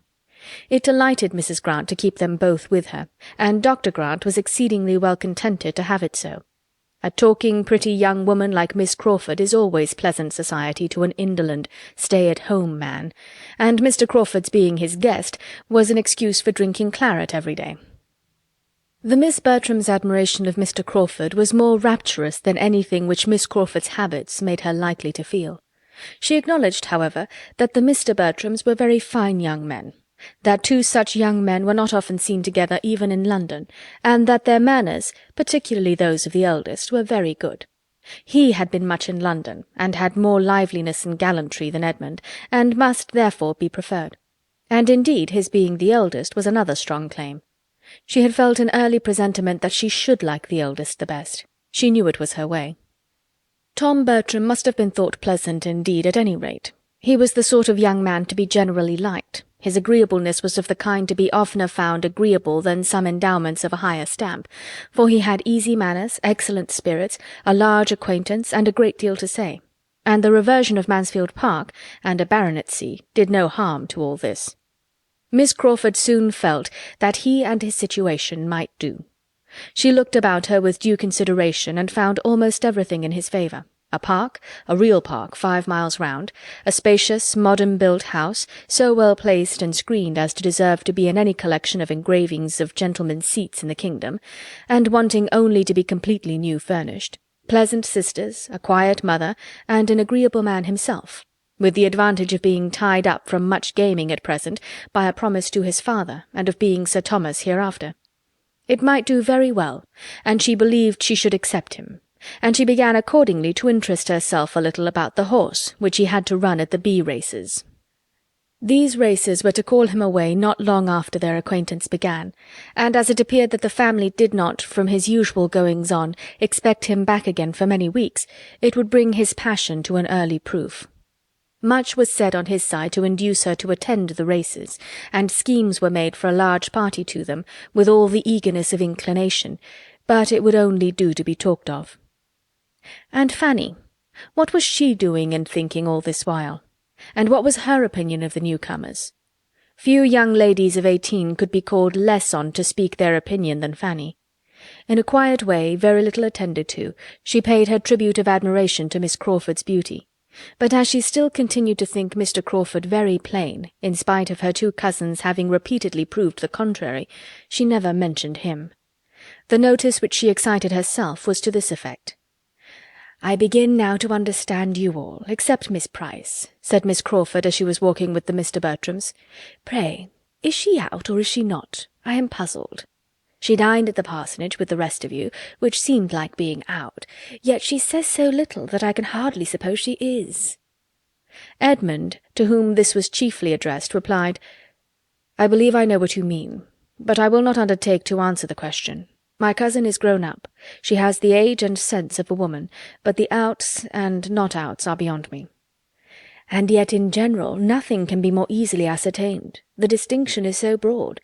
Manners as well as appearance are, generally speaking, so totally different. Till now I could not have supposed it possible to be mistaken as to a girl's being out or not. A girl not out has always the same sort of dress. A close bonnet, for instance, looks very demure and never says a word. You may smile, but it is so, I assure you, and except that it is sometimes carried a little too far, it is all very proper.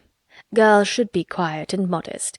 The most objectionable part is that the alteration of manners on being introduced into company is frequently too sudden. They sometimes pass in such very little time from reserve to quite the opposite, to confidence. That is the faulty part of the present system. One does not like to see a girl of 18 or 19 so immediately up to everything, and perhaps when one has seen her hardly able to speak the year before. Mr. Bertram, I dare say you have sometimes met with such changes." "I believe I have, but this is hardly fair. I see what you are at. You are quizzing me and Miss Anderson." "No, indeed. Miss Anderson? I do not know who or what you mean. I am quite in the dark. But I will quiz you with a great deal of pleasure if you will tell me what about." You carry it off very well. but I cannot be quite so imposed on. You must have had Miss Anderson in your eye in describing an altered young lady. You paint too accurately for a mistake. It was exactly so. The Andersons of Baker Street. We were speaking of them the other day, you know. Edmund, you have heard me mention Charles Anderson. The circumstance was precisely as this lady has represented it. When Anderson first introduced me to his family, about 2 years ago, his sister was not out, and I could not get her to speak to me. I sat there an hour one morning waiting for Anderson, with only her and a little girl or two in the room, the governess being sick or run away, and the mother in and out every moment with letters of business, and I could hardly get a word or look from the young lady, nothing like a civil answer. She screwed up her mouth and turned from me with such an air. I did not see her again for a 12-month. She was then out. I met her at Mrs. Holford's, and did not recollect her. She came up to me, claimed me as an acquaintance, stared me out of countenance, and talked and laughed till I did not know which way to look. I felt that I must be the jest of the room at the time, and Miss Crawford, it is plain, has heard the story.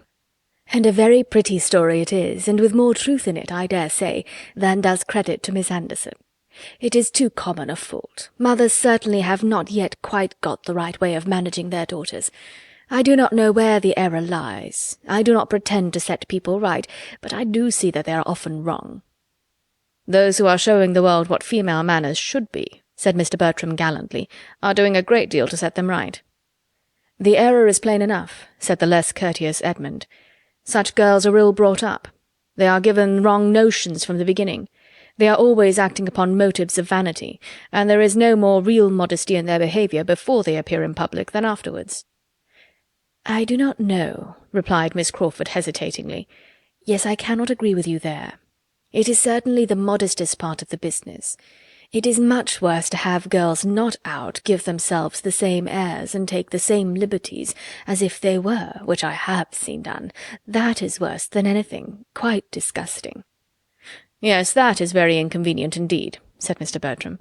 It leads one astray. One does not know what to do. The close bonnet and demure air you describe so well, and nothing was ever juster, tell one what to expect. But I got into a dreadful scrape last year from want of them. I went down to Ramsgate for a week with a friend last September, just after my return from the West Indies. My friend Sneyd— you've heard me speak of Sneyd, Edmund. His father and mother and sisters were there, all new to me. When we reached Albion Place, they were out. We went after them and found them on the pier. Mrs. and the 2 Miss Sneyds with others of their acquaintance. I made my bow in form, and as Mrs. Sneyd was surrounded by men, attached myself to one of her daughters, walked by her side all the way home, and made myself as agreeable as I could. The young lady perfectly easy in her manners, and as ready to talk as to listen. I had not a suspicion that I could be doing anything wrong. They looked just the same, both well dressed, with veils and parasols like other girls, but I afterwards found out that I had been giving all my attention to the youngest, who was not out, and had most excessively offended the eldest. Miss Augusta ought not to have been noticed for the next 6 months, and Miss Sneyd, I believe, has never forgiven me. That was bad indeed, poor Miss Sneyd. Though I have no younger sister, I feel for her. To be neglected before one's time must be very vexatious. But it was entirely the mother's fault. Miss Augusta should have been with her governess. Such half-and-half doings never prosper. But now I must be satisfied about Miss Price. Does she go to balls? Does she dine out everywhere as well as at my sister's? No, replied Edmund. I do not think she has ever been to a ball. My mother seldom goes into company herself, and dines nowhere but with Mrs. Grant, and Fanny stays at home with her. Oh, then the point is clear. Miss Price is not out. Chapter 6. Mr. Bertram set off for— and Miss Crawford was prepared to find a great chasm in their society, and to miss him decidedly in the meetings which were now becoming almost daily between the families. And on their all dining together at the park soon after his going, she retook her chosen place near the bottom of the table, fully expecting to feel a most melancholy difference in the change of masters. It would be a very flat business, she was sure. In comparison with his brother, Edmund would have nothing to say. The soup would be sent round in a most spiritless manner, wine drank without any smiles or agreeable trifling, and the venison cut up without supplying one pleasant anecdote of any former haunch, or a single entertaining story about my friend such-a-one. She must try to find amusement in what was passing at the upper end of the table, and in observing Mr. Rushworth, who was now making his appearance at Mansfield for the first time since the Crawfords' arrival. He had been visiting a friend in a neighbouring county, and that friend having recently had his grounds laid out by an improver, Mr. Rushworth was returned with his head full of the subject, and very eager to be improving his own place in the same way, and, though not saying much to the purpose, could talk of nothing else. The subject had been already handled in the drawing-room. It was revived in the dining-parlour. Miss Bertram's attention and opinion was evidently his chief aim, and though her deportment showed rather conscious superiority than any solicitude to oblige him, the mention of Southerton Court, and the ideas attached to it, gave her a feeling of complacency, which prevented her from being very ungracious. "I wish you could see Compton," said he. "It is the most complete thing. I never saw a place so altered in my life. I told Smith I did not know where I was. The approach now is one of the finest things in the country. You see the house in the most surprising manner. I declare, when I got back to Southerton yesterday, it looked like a prison, quite a dismal old prison." "Oh, for shame!" cried Mrs. Norris. "A prison, indeed! Southerton Court is the noblest old place in the world. It wants improvement, ma'am, beyond anything. I never saw a place that wanted so much improvement in my life, and it is so forlorn that I do not know what can be done with it." "No wonder that Mr. Rushworth should think so at present," said Mrs. Grant to Mrs. Norris with a smile. "But depend upon it, Southerton will have every improvement in time which his heart can desire." "I must try to do something with it," said Mr. Rushworth, "but I do not know what. I hope I shall have some good friend to help me." "Your best friend upon such an occasion," said Miss Bertram calmly, "would be Mr. Repton, I imagine."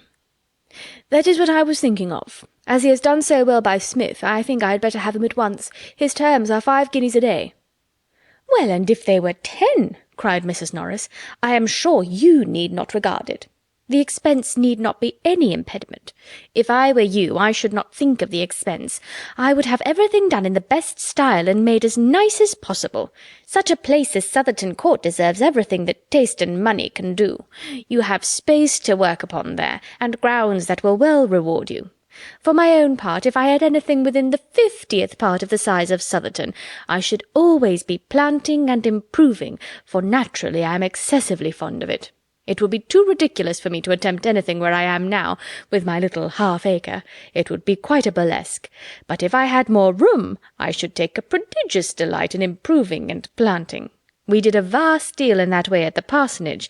We made it quite a different place from what it was when we first had it. You young ones do not remember much about it, perhaps, but if dear Sir Thomas were here, he could tell you what improvements we made, and a great deal more would have been done, but for poor Mr. Norris's sad state of health. He could hardly ever get out, poor man, to enjoy anything, and that disheartened me from doing several things that Sir Thomas and I used to talk of. If it had not been for that, we should have carried on the garden wall, and made the plantation to shut out the churchyard, just as Dr. Grant has done. We were always doing something as it was. It was only the spring 12-month before Mr. Norris's death that we put in the apricot against the stable wall, which has now grown such a noble tree, and getting to such perfection, sir," addressing herself then to Dr. Grant. "The tree thrives well beyond a doubt, madam," replied Dr. Grant. "The soil is good, and I never pass it without regretting that the fruit should be so little worth the trouble of gathering." "Sir, it is a moor-park. We bought it as a moor-park, and it cost us— That is, it was a present from Sir Thomas, but I saw the bill, and I know it cost 7 shillings and was charged as a moor-park." "You were imposed on, ma'am," replied Dr. Grant. "These potatoes have as much the flavour of a moor-park apricot as the fruit from that tree. It is an insipid fruit at the best, but a good apricot is eatable, which none from my garden are." "The truth is, ma'am," said Mrs. Grant, pretending to whisper across the table to Mrs. Norris, "that Dr. Grant hardly knows what the natural taste of our apricot is. He has scarcely ever indulged with one, for it is so valuable a fruit, with a little assistance, and ours is such a remarkably large, fair sort, that what with early tarts and preserves, my cook contrives to get them all." Mrs. Norris, who had begun to redden, was appeased, and for a little while other subjects took place of the improvements of Southerton. Dr. Grant and Mrs. Norris were seldom good friends. Their acquaintance had begun in dilapidations, and their habits were totally dissimilar. After a short interruption, Mr. Rushworth began again. "Smith's place is the admiration of all the country, and it was a mere nothing before Repton took it in hand. I think I shall have Repton." "Mr. Rushworth," said Lady Bertram. "If I were you, I would have a very pretty shrubbery. One likes to get out into a shrubbery in fine weather." Mr. Rushworth was eager to assure her ladyship of his acquiescence, and tried to make out something complimentary, but between his submission to her taste, and his having always intended the same himself, with the superadded objects of professing attention to the comfort of ladies in general, and of insinuating that there was only one whom he was anxious to please, he grew puzzled, and Edmund was glad to put an end to his speech by a proposal of wine. Mr. Rushworth, however, though not usually a great talker, had still more to say on the subject next to his heart. "Smith has not above 100 acres altogether in his grounds, which is little enough, and makes it more surprising that the place can have been so improved. Now at Southerton we have a good 700, without reckoning the water meadows, so that I think, if so much could be done at Compton, we need not despair. There have been 2 or 3 fine old trees cut down that grew too near the house, and it opens the prospect amazingly, which makes me think that Repton, or anybody of that sort, would certainly have the avenue at Southerton down, the avenue that leads from the west front to the top of the hill, you know," turning to Miss Bertram particularly as he spoke. But Miss Bertram thought it most becoming to reply, "The avenue? Oh, I do not recollect it. I really know very little of Southerton." Fanny, who was sitting on the other side of Edmund, exactly opposite Miss Crawford, and who had been attentively listening, now looked at him, and said in a low voice, "Cut down an avenue? What a pity! Does not it make you think of Cowper? 'Ye fallen avenues, once more I mourn your fate unmerited'?" He smiled as he answered, "I am afraid the avenue stands a bad chance, Fanny. I should like to see Southerton before it is cut down, to see the place as it is now, in its old state, but I do not suppose I shall." "Have you never been there?" "No, you never can, and unluckily it is out of distance for a ride. I wish we could contrive it. Oh, it does not signify. Whenever I do see it, you will tell me how it has been altered." "I collect," said Miss Crawford, "that Southerton is an old place, and a place of some grandeur. In any particular style of building?" "The house was built in Elizabeth's time, and is a large, regular brick building, heavy but respectable looking, and has many good rooms. It is ill-placed. It stands in one of the lowest spots of the park, in that respect unfavourable for improvement, but the woods are fine, and there is a stream which, I dare say, might be made a good deal of. Mr. Rushworth is quite right, I think, in meaning to give it a modern dress, and I have no doubt that it will be all done extremely well." Miss Crawford listened with submission, and said to herself, "He is a well-bred man. He makes the best of it." "I do not wish to influence Mr. Rushworth," he continued, "but had I a place to new fashion, I should not put myself into the hands of an improver. I would rather have an inferior degree of beauty of my own choice, and acquired progressively. I would rather abide by my own blunders than by his." "You would know what you were about, of course, but that would not suit me. I have no eye or ingenuity for such matters, but as they are before me, and had I a place of my own in the country, I should be most thankful to any Mr. Repton who would undertake it, and give me as much beauty as he could for my money, and I should never look at it till it was complete." "It would be delightful to me to see the progress of it all," said Fanny. "Ay, you have been brought up to it. It was no part of my education, and the only dose I ever had, being administered by not the first favourite in the world, has made me consider improvements in hand as the greatest of nuisances. 3 years ago the Admiral, my honoured uncle, bought a cottage at Twickenham for us all to spend our summers in, and my aunt and I went down to it quite in raptures, but it being excessively pretty, it was soon found necessary to be improved, and for 3 months we were all dirt and confusion, without a gravel walk to step on, or a bench fit for use. I would have everything as complete as possible in the country, shrubberies and flower gardens and rustic seats innumerable, but it must be all done without my care. Henry is different. He loves to be doing." Edmund was sorry to hear Miss Crawford, whom he was much disposed to admire, speak so freely of her uncle. It did not suit his sense of propriety, and he was silenced, till induced by further smiles and liveliness to put the matter by for the present. "Mr. Bertram," said she, "I have tidings of my harp at last. I am assured that it is safe at Northampton, and there it has probably been these 10 days, in spite of the solemn assurances we have so often received to the contrary." Edmund expressed his pleasure and surprise. "The truth is that our inquiries were too direct. We sent a servant, we went ourselves. This will not do 70 miles from London, but this morning we heard of it in the right way. It was seen by some farmer, and he told the miller, and the miller told the butcher, and the butcher's son-in-law left word at the shop. I am very glad that you have heard of it, by whatever means, and hope there will be no further delay. I am to have it tomorrow. But how do you think it is to be conveyed? Not by a waggon or cart. Oh, no, nothing of that kind could be hired in the village. I might as well have asked for porters and a hand-barrow. You would find it difficult, I dare say, just now, in the middle of a very late hay-harvest, to hire a horse and cart. I was astonished to find what a piece of work was made of it.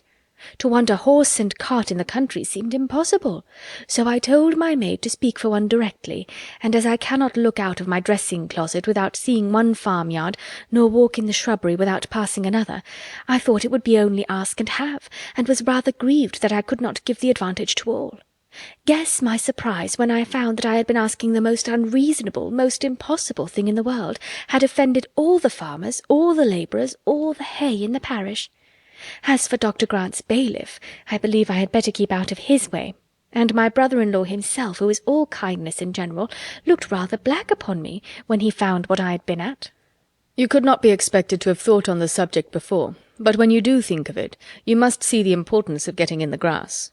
The hire of a cart at any time might not be so easy as you suppose.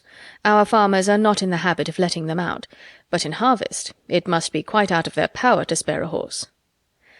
I shall understand all your ways in time, but coming down with the true London maxim that everything is to be got with money, I was a little embarrassed at first by the sturdy independence of your country customs.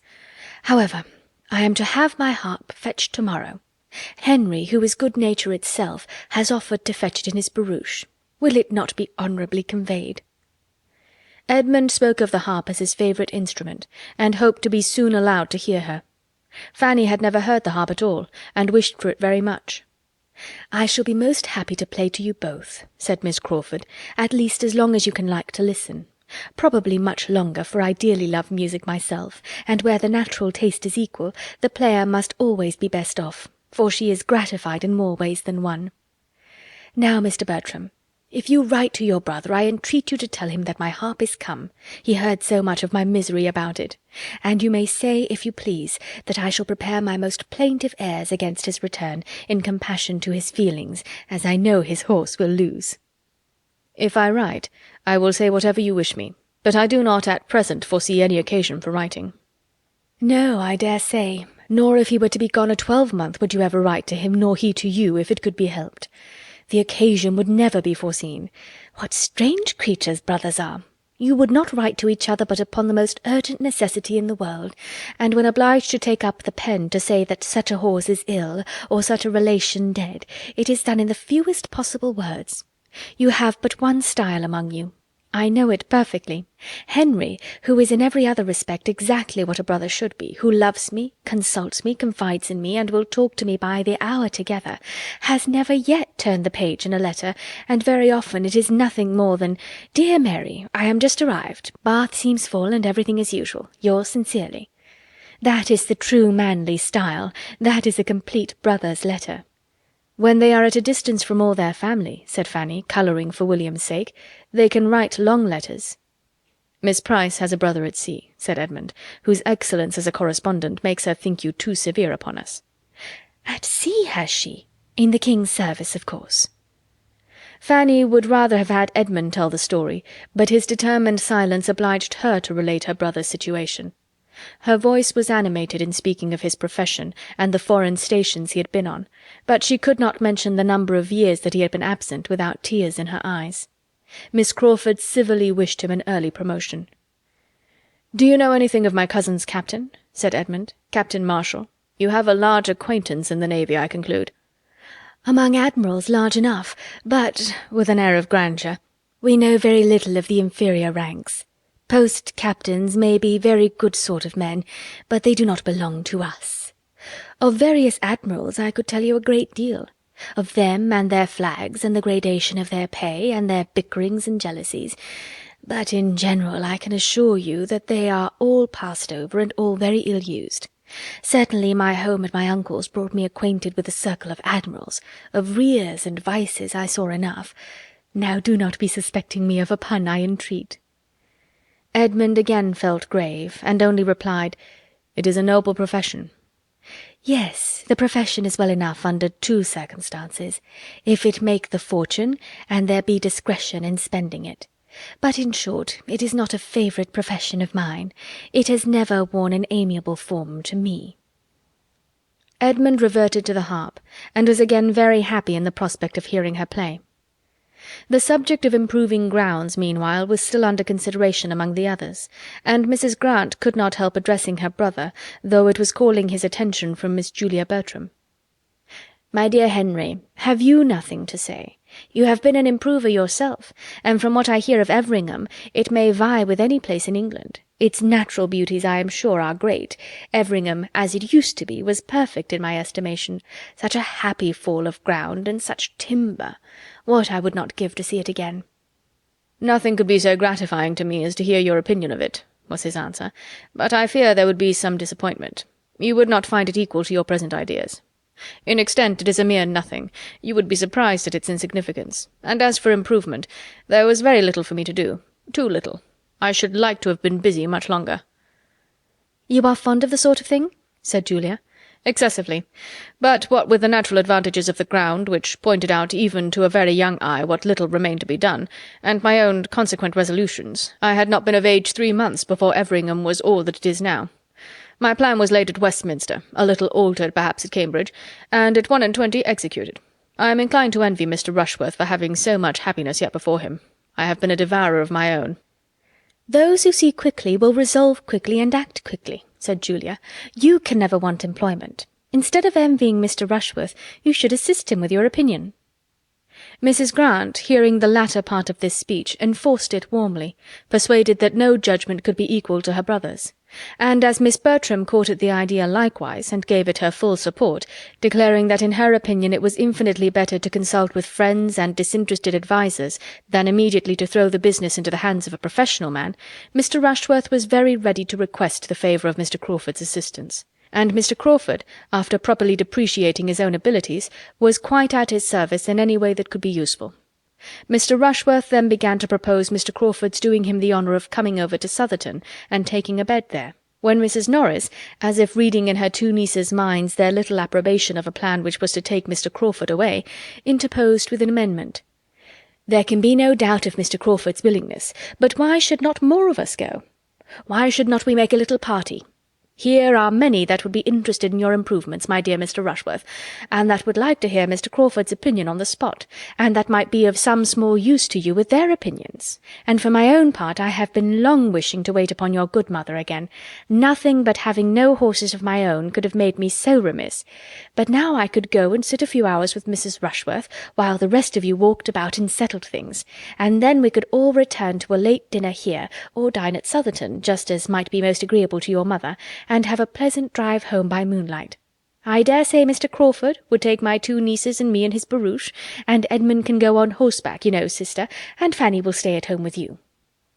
Lady Bertram made no objection, and every one concerned in the going was forward in expressing their ready concurrence, excepting Edmund, who heard it all and said nothing. Chapter 7. "Well, Fanny, and how do you like Miss Crawford now?" said Edmund the next day, after thinking some time on the subject himself. "How did you like her yesterday?" "Very well, very much. I like to hear her talk. She entertains me, and she is so extremely pretty that I have great pleasure in looking at her." "It is her countenance that is so attractive. She has a wonderful play of feature. But was there nothing in her conversation that struck you, Fanny, as not quite right?" "Oh, yes. She ought not to have spoken of her uncle as she did. I was quite astonished. An uncle with whom she has been living so many years, and who, whatever his faults may be, is so very fond of her brother, treating him, they say, quite like a son. I could not have believed it." "I thought you would be struck. It was very wrong, very indecorous." "And very ungrateful, I think." "Ungrateful is a strong word. I do not know that her uncle has any claim to her gratitude. His wife certainly had, and it is the warmth of her respect for her aunt's memory which misleads her here. She is awkwardly circumstanced. With such warm feelings and lively spirits, it must be difficult to do justice to her affection for Mrs. Crawford without throwing a shade on the Admiral. I do not pretend to know which was most to blame in their disagreements, though the Admiral's present conduct might incline one to the side of his wife, but it is natural and amiable that Miss Crawford should acquit her aunt entirely. I do not censure her opinions, but there certainly is impropriety in making them public. "Do not you think," said Fanny after a little consideration, "that this impropriety is a reflection itself upon Mrs. Crawford, as her niece has been entirely brought up by her? She cannot have given her right notions of what was due to the Admiral." "That is a fair remark. Yes, we must suppose the faults of the niece to have been those of the aunt, and it makes one more sensible of the disadvantages she has been under. But I think her present home must do her good. Mrs. Grant's manners are just what they ought to be. She speaks of her brother with a very pleasing affection." "Yes, except as to his writing her such short letters. She made me almost laugh. But I cannot rate so very highly the love or good nature of a brother who will not give himself the trouble of writing anything worth reading to his sisters when they are separated. I am sure William would never have used me so under any circumstances. And what right had she to suppose that you would not write long letters when you were absent?" "The right of a lively mind, Fanny, seizing whatever may contribute to its own amusement or that of others. Perfectly allowable, when untinctured by ill humour or roughness, and there is not a shadow of either in the countenance or manner of Miss Crawford, nothing sharp, or loud, or coarse. She is perfectly feminine, except in the instances we have been speaking of. There she cannot be justified. I am glad you saw it all as I did." Having formed her mind and gained her affections, he had a good chance of her thinking like him, though at this period, and on this subject, there began now to be some danger of dissimilarity, for he was in a line of admiration of Miss Crawford which might lead him where Fanny could not follow. Miss Crawford's attractions did not lessen.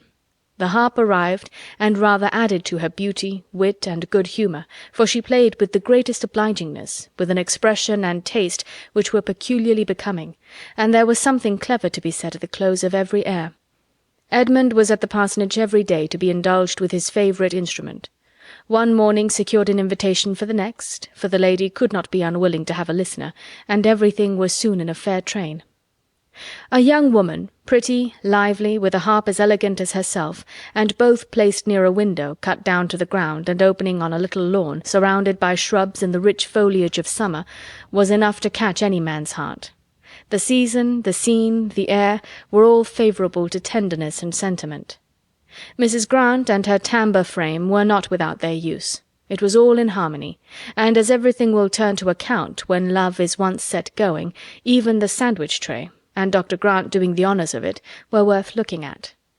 Without studying the business, however, or knowing what he was about, Edmund was beginning at the end of a week of such intercourse to be a good deal in love. And to the credit of the lady it may be added, that without his being a man of the world, or an elder brother, without any of the arts of flattery, or the gaieties of small talk, he began to be agreeable to her. She felt it to be so, though she had not foreseen, and could hardly understand it, for he was not pleasant by any common rule. He talked no nonsense, he paid no compliments, his opinions were unbending, his attentions tranquil and simple. There was a charm perhaps in his sincerity, his steadiness, his integrity, which Miss Crawford might be equal to feel, though not equal to discuss with herself. She did not think very much about it, however. He pleased her for the present. She liked to have him near her. It was enough. Fanny could not wonder that Edmund was at the parsonage every morning. She would gladly have been there too, might she have gone in uninvited and unnoticed to hear the harp. Neither could she wonder that when the evening stroll was over, and the two families parted again, he should think it right to attend Mrs. Grant and her sister to their home, while Mr. Crawford was devoted to the ladies of the park. But she thought it a very bad exchange, and if Edmund were not there to mix the wine and water for her, would rather go without it than not. She was a little surprised that he could spend so many hours with Miss Crawford and not see more of the sort of fault which he had already observed, and of which she was almost always reminded by a something of the same nature whenever she was in her company. But so it was. Edmund was fond of speaking to her of Miss Crawford, but he seemed to think it enough that the Admiral had since been spared, and she scrupled to point out her own remarks to him, lest it should appear like ill nature. The first actual pain which Miss Crawford occasioned her was the consequence of an inclination to learn to ride, which the former caught soon after being settled at Mansfield from the example of the young ladies at the park, and which, when Edmund's acquaintance with her increased, led to his encouraging the wish, and the offer of his own quiet mare for the purpose of her first attempts, as the best fitted for a beginner that either stable could furnish. No pain, no injury, however, was designed by him to his cousin in this offer. She was not to lose a day's exercise by it. The mare was only to be taken down to the parsonage half an hour before her ride were to begin, and Fanny, on its being first proposed, so far from being slighted, was almost overpowered with gratitude that he should be asking her leave for it. Miss Crawford made her first essay with great credit to herself and no inconvenience to Fanny. Edmund, who had taken down the mare and presided at the whole, returned with it in excellent time, before either Fanny or the steady old coachman who always attended her when she rode without her cousins were ready to set forward. The second day's trial was not so guiltless. Miss Crawford's enjoyment of riding was such that she did not know how to leave off. Active and fearless, and, though rather small, strongly made, she seemed formed for a horsewoman, and to the pure, genuine pleasure of the exercise, something was probably added in Edmund's attendance and instructions, and something more in the conviction of very much surpassing her sex in general by her early progress, to make her unwilling to dismount. Fanny was ready and waiting, and Mrs. Norris was beginning to scold her for not being gone, and still no horse was announced, no Edmund appeared. To avoid her aunt and look for him, she went out. The houses, though scarcely half a mile apart, were not within sight of each other, but by walking 50 yards from the hall door she could look down the park and command a view of the parsonage and all its domains, gently rising beyond the village road. And in Dr. Grant's meadow she immediately saw the group, Edmund and Miss Crawford both on horseback, riding side by side, Dr. and Mrs. Grant and Mr. Crawford with 2 or 3 grooms, standing about and looking on. A happy party it appeared to her, all interested in one object, cheerful beyond a doubt, for the sound of merriment ascended even to her. It was a sound which did not make her cheerful. She wondered that Edmund should forget her, and felt a pang. She could not turn her eyes from the meadow. She could not help watching all that passed. At first Miss Crawford and her companion made the circuit of the field, which was not small, at a foot's pace. Then, at her apparent suggestion, they rose into a canter, and to Fanny's timid nature it was most astonishing to see how well she sat. After a few minutes they stopped entirely. Edmund was close to her, he was speaking to her, he was evidently directing the management of the bridle, he had hold of her hand. She saw it, or the imagination supplied what the eye could not reach. She must not wonder at all this. What could be more natural than that Edmund should be making himself useful and proving his good nature by anyone? She could not but think indeed that Mr. Crawford might as well have saved him the trouble, that it would have been particularly proper and becoming in a brother to have done it himself, but Mr. Crawford, with all his boasted good nature and all his coachmanship, probably knew nothing of the matter, and had no active kindness in comparison of Edmund. She began to think it rather hard upon the mare to have such double duty. If she were forgotten, the poor mare should be remembered. Her feelings for one and the other were soon a little tranquillized by seeing the party in the meadow disperse, and Miss Crawford, still on horseback, but attended by Edmund on foot, pass through a gate into the lane, and so into the park, and make towards the spot where she stood. She began then to be afraid of appearing rude and impatient, and walked to meet them with a great anxiety to avoid the suspicion. "My dear Miss Price," said Miss Crawford as soon as she was at all within hearing, "I am come to make my own apologies for keeping you waiting, but I have nothing in the world to say for myself. I knew it was very late, and that I was behaving extremely ill, and therefore, if you please, you must forgive me. Selfishness must always be forgiven, you know, because there is no hope of a cure." Fanny's answer was extremely civil, and Edmund added his conviction that she could be in no hurry. "For there is more than time enough for my cousin to ride twice as far as she ever goes," said he, "and you have been promoting her comfort by preventing her from setting off half an hour sooner. Clouds are now coming up, and she will not suffer from the heat as she would have done then. I wish you may not be fatigued by so much exercise. I wish you had saved yourself this walk home." "No part of it fatigues me but getting off this horse, I assure you," said she, as she sprang down with his help. "I am very strong. Nothing ever fatigues me but doing what I do not like. Miss Price, I give way to you with a very bad grace, but I sincerely hope you will have a pleasant ride, and that I may have nothing but good to hear of this dear, delightful, beautiful animal." The old coachman, who had been waiting about with his own horse, now joining them, Fanny was lifted on hers, and they set off across another part of the park, her feelings of discomfort not lightened by seeing, as she looked back, that the others were walking down the hill together to the village. Nor did her attendant do her much good by his comments on Miss Crawford's great cleverness as a horsewoman, which he had been watching with an interest almost equal to her own. "It is a pleasure to see a lady with such a good heart for riding," said he. "I never see one sit a horse better. She did not seem to have a thought of fear. Very different from you, miss, when you first began 6 years ago come next Easter. Lord bless me, how you did tremble when Sir Thomas first had you put on." In the drawing-room Miss Crawford was also celebrated. Her merit in being gifted by nature with strength and courage was fully appreciated by the Miss Bertrams. Her delight in riding was like their own. Her early excellence in it was like their own, and they had great pleasure in praising it. "I was sure she would ride well," said Julia. "She has the make for it. Her figure is as neat as her brother's." "Yes," added Maria, "and her spirits are as good, and she has the same energy of character. I cannot but think that good horsemanship has a great deal to do with the mind." When they parted at night, Edmund asked Fanny whether she meant to ride the next day. "No, I do not know, not if you want the mare," was her answer. "I do not want her at all for myself," said he, "but whenever you are next inclined to stay at home, I think Miss Crawford would be glad to have her for a longer time, for a whole morning, in short. She has a great desire to get as far as Mansfield Common. Mrs. Grant has been telling her of its fine views, and I have no doubt of her being perfectly equal to it. But any morning will do for this. She would be extremely sorry to interfere with you. It would be very wrong if she did. She rides only for pleasure, you for health." "I shall not ride tomorrow, certainly," said Fanny. "I have been out very often lately, and would rather stay at home. You know I am strong enough now to walk very well." Edmund looked pleased, which must be Fanny's comfort, and the ride to Mansfield Common took place the next morning. The party included all the young people but herself, and was much enjoyed at the time, and doubly enjoyed again in the evening discussion. A successful scheme of this sort generally brings on another, and the having been to Mansfield Common disposed them all for going somewhere else the day after.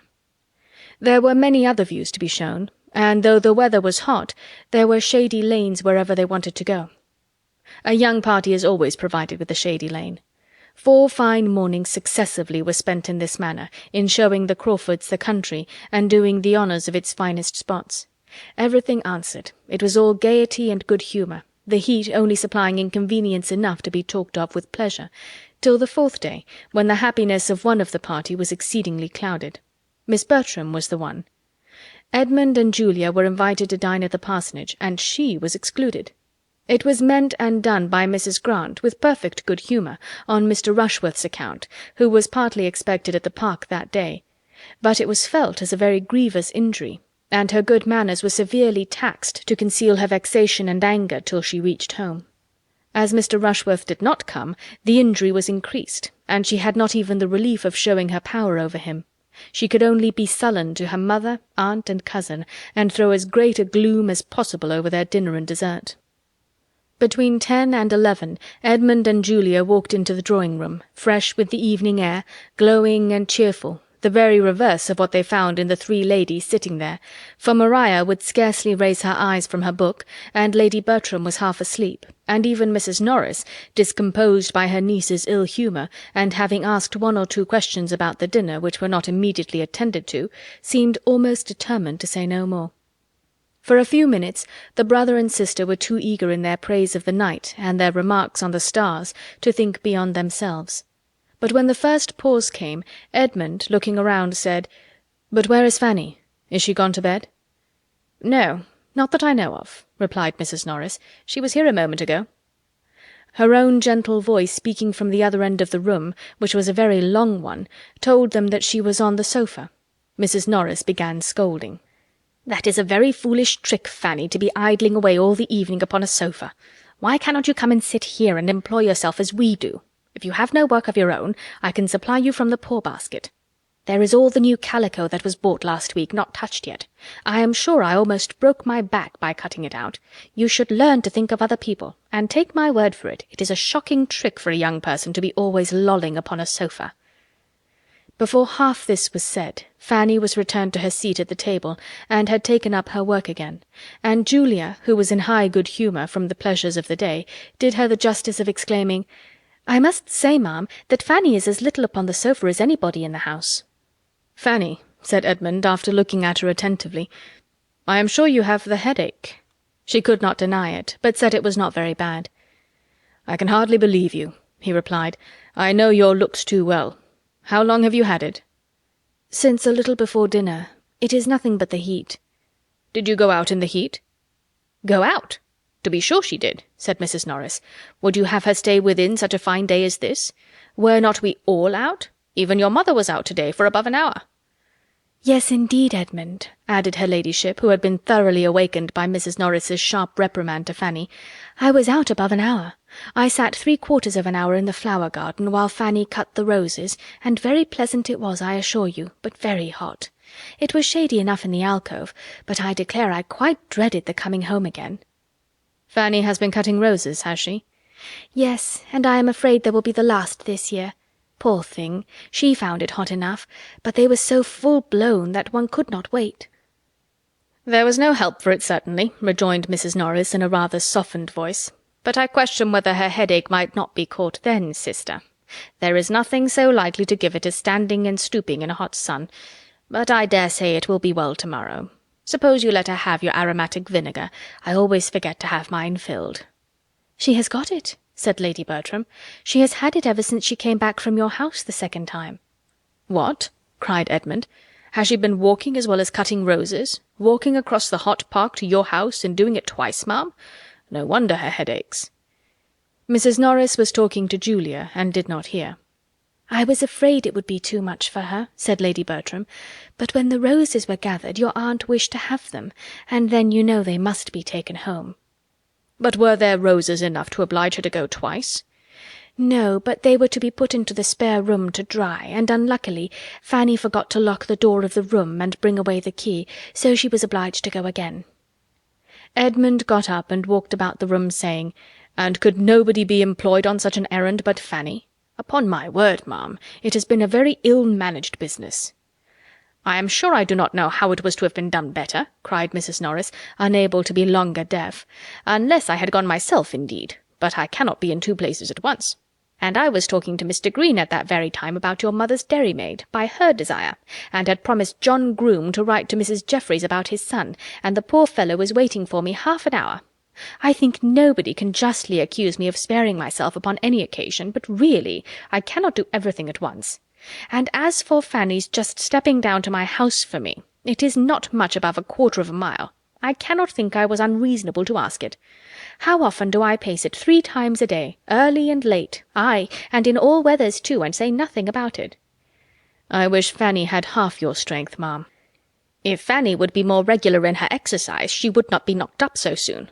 She has not been out on horseback now this long while, and I am persuaded that when she does not ride she ought to walk.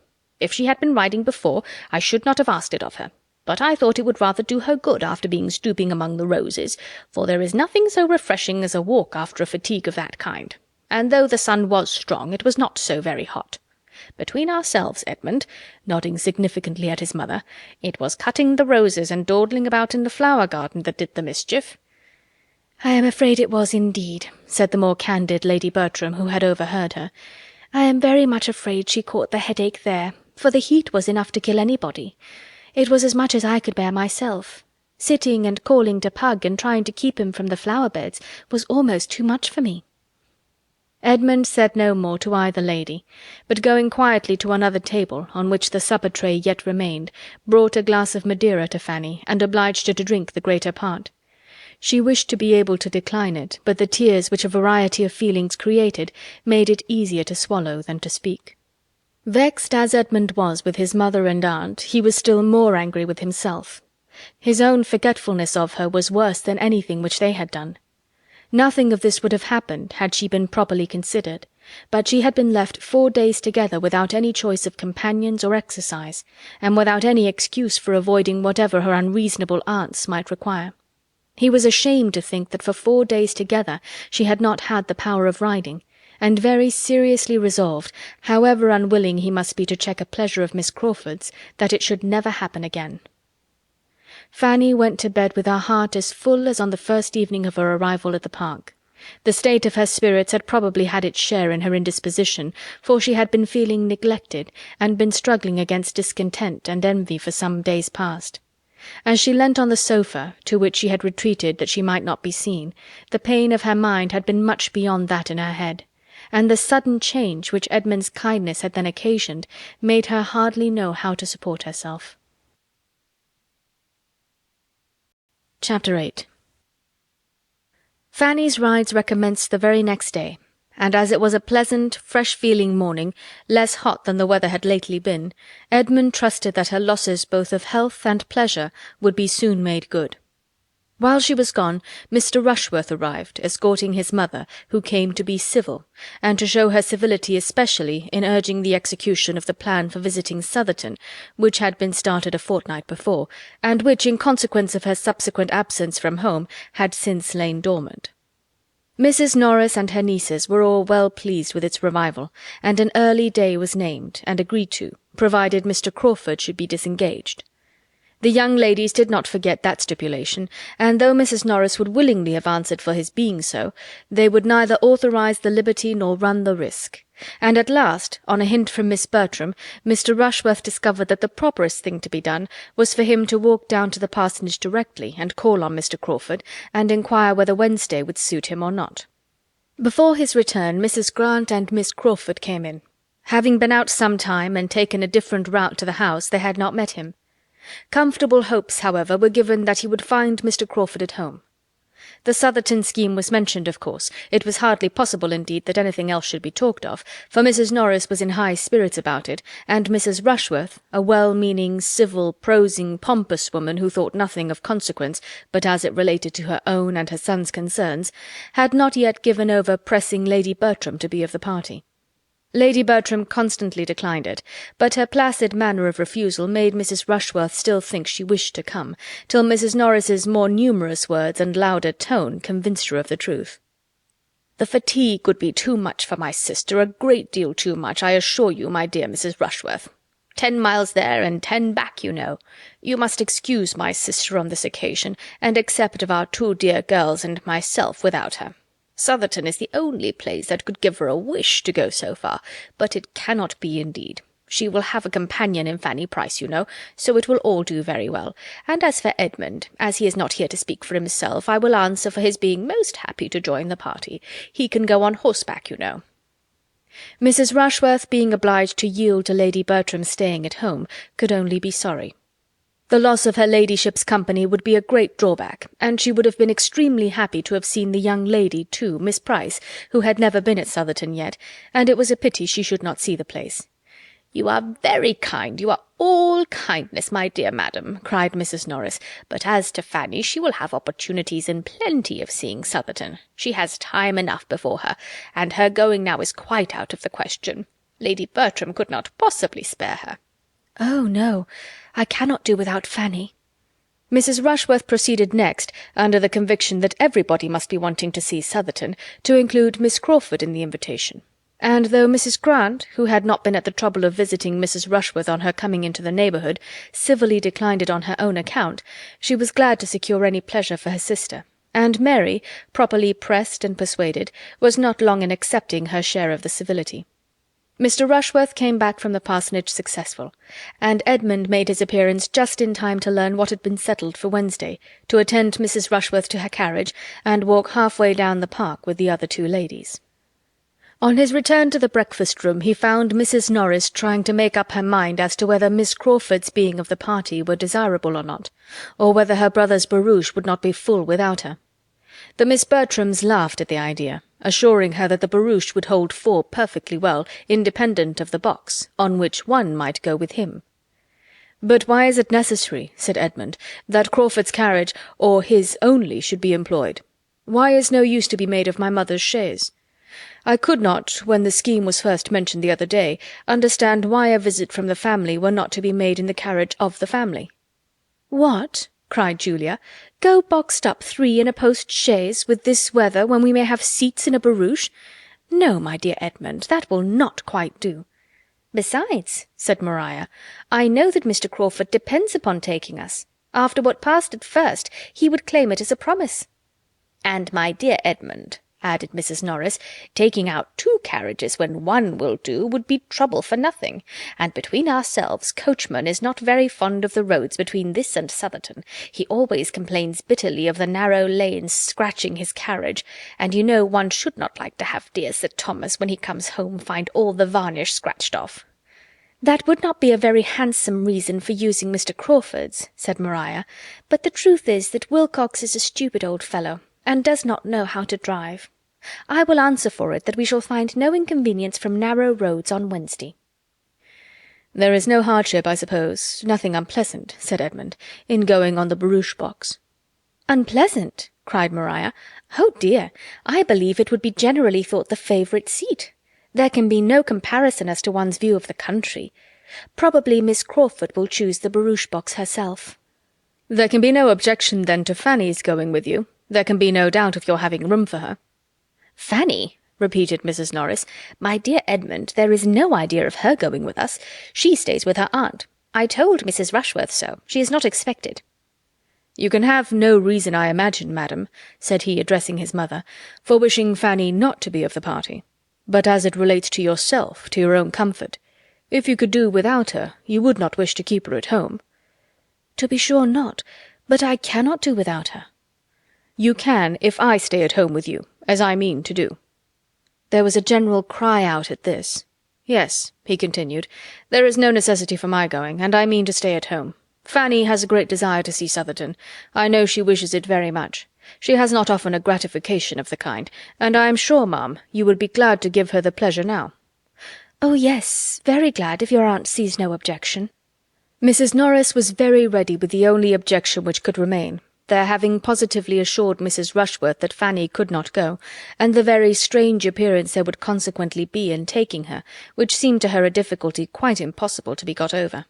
It must have the strangest appearance. It would be something so very unceremonious, so bordering on disrespect for Mrs. Rushworth, whose own manners were such a pattern of good breeding and attention, that she really did not feel equal to it. Mrs. Norris had no affection for Fanny, and no wish of procuring her any pleasure at any time, but her opposition to Edmund now arose more from partiality for her own scheme because it was her own than from anything else. She felt that she had arranged everything extremely well, and that any alteration must be for the worse.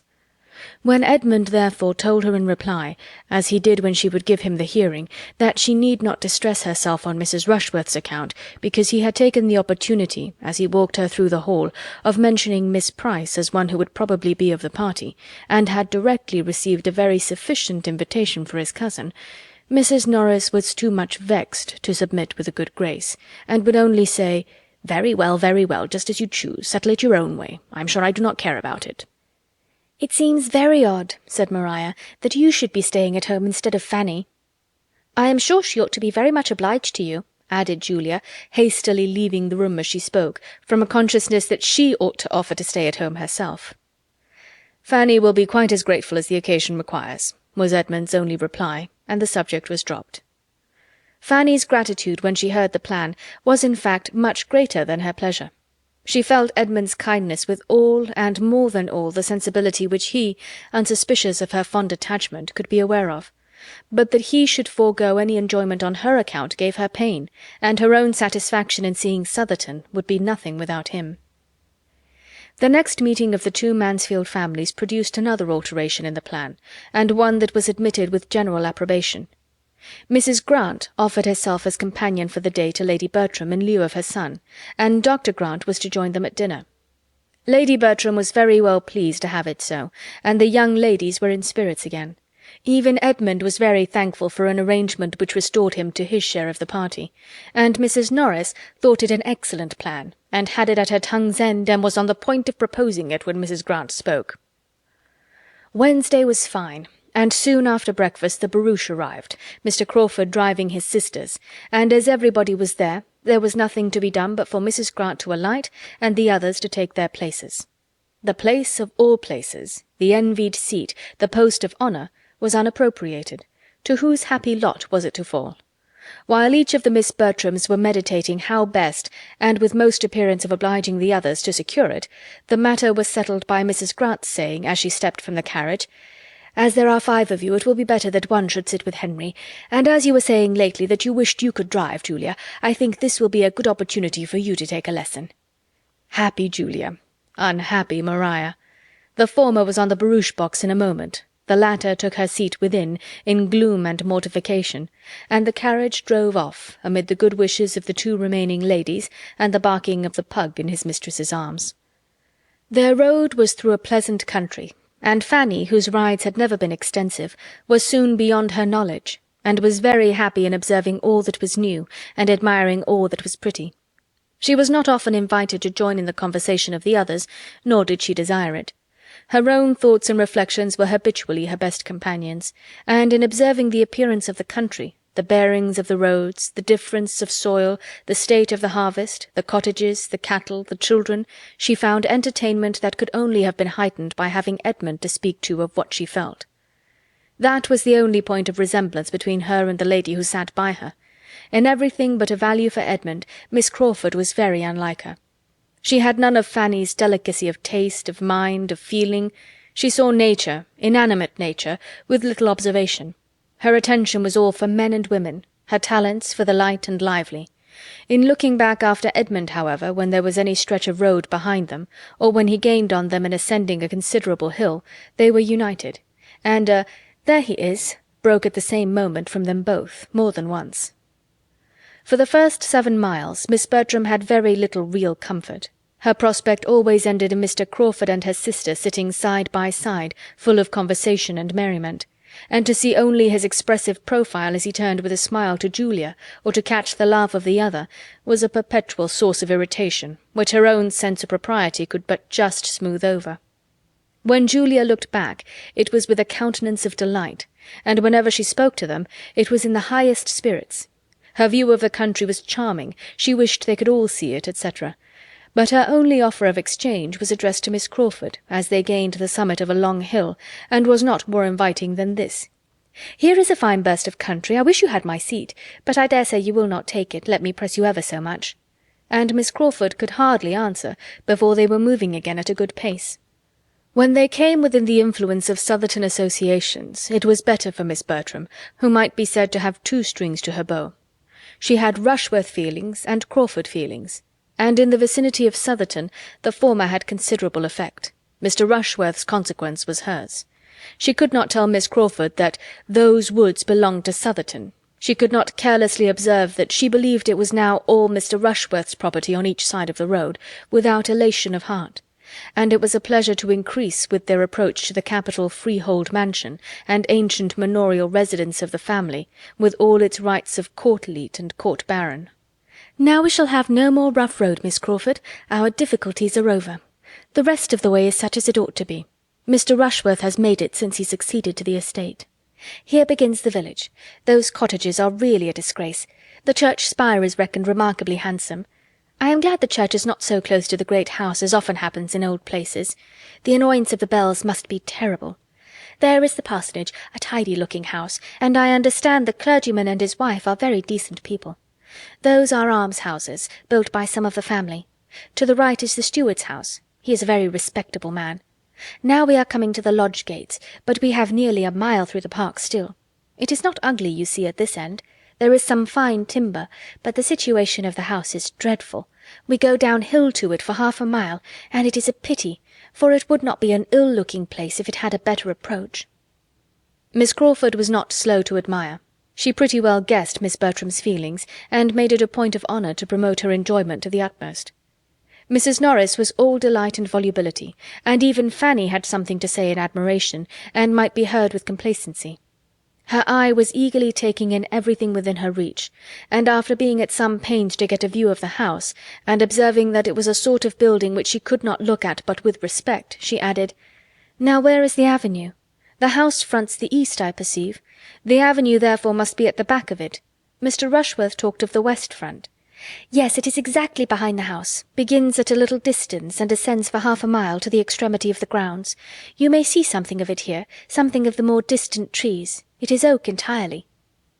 Miss Bertram could now speak with decided information of what she had known nothing about when Mr. Rushworth had asked her opinion, and her spirits were in as happy a flutter as vanity and pride could furnish, when they drove up to the spacious stone steps before the principal entrance. Chapter 9. Mr. Rushworth was at the door to receive his fair lady, and the whole party were welcomed by him with due attention. In the drawing-room they were met with equal cordiality by the mother, and Miss Bertram had all the distinction with each that she could wish.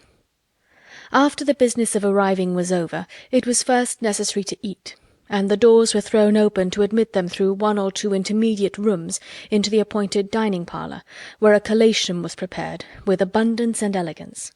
Much was said, and much was ate, and all went well. The particular object of the day was then considered. How would Mr. Crawford like, in what manner would he choose, to take a survey of the grounds? Mr. Rushworth mentioned his curricle. Mr. Crawford suggested the greater desirableness of some carriage which might convey more than two. To be depriving themselves of the advantage of other eyes and other judgments might be an evil even beyond the loss of present pleasure. Mrs. Rushworth proposed that the chaise should be taken also, but this was scarcely received as an amendment. The young ladies neither smiled nor spoke. Her next proposition, of showing the house to such of them as had not been there before, was more acceptable, for Miss Bertram was pleased to have its size displayed, and all were glad to be doing something.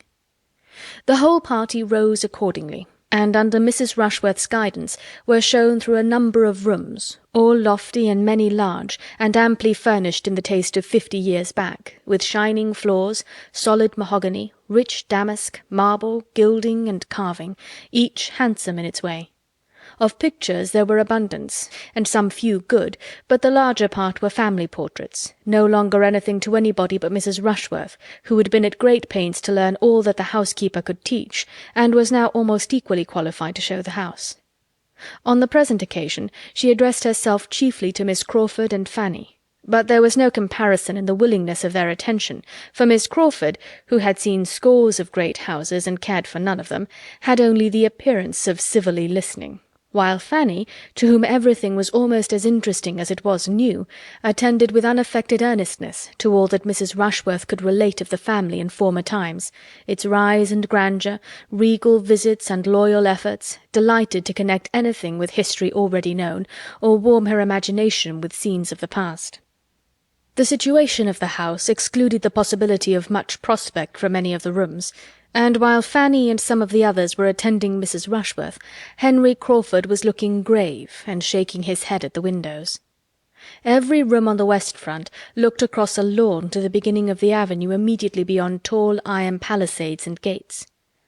Having visited many more rooms than could be supposed to be of any other use than to contribute to the window tax, and find employment for housemaids, "Now," said Mrs. Rushworth, "we are coming to the chapel, which properly we ought to enter from above, and look down upon, but as we are quite among friends, I will take you in this way, if you will excuse me." They entered.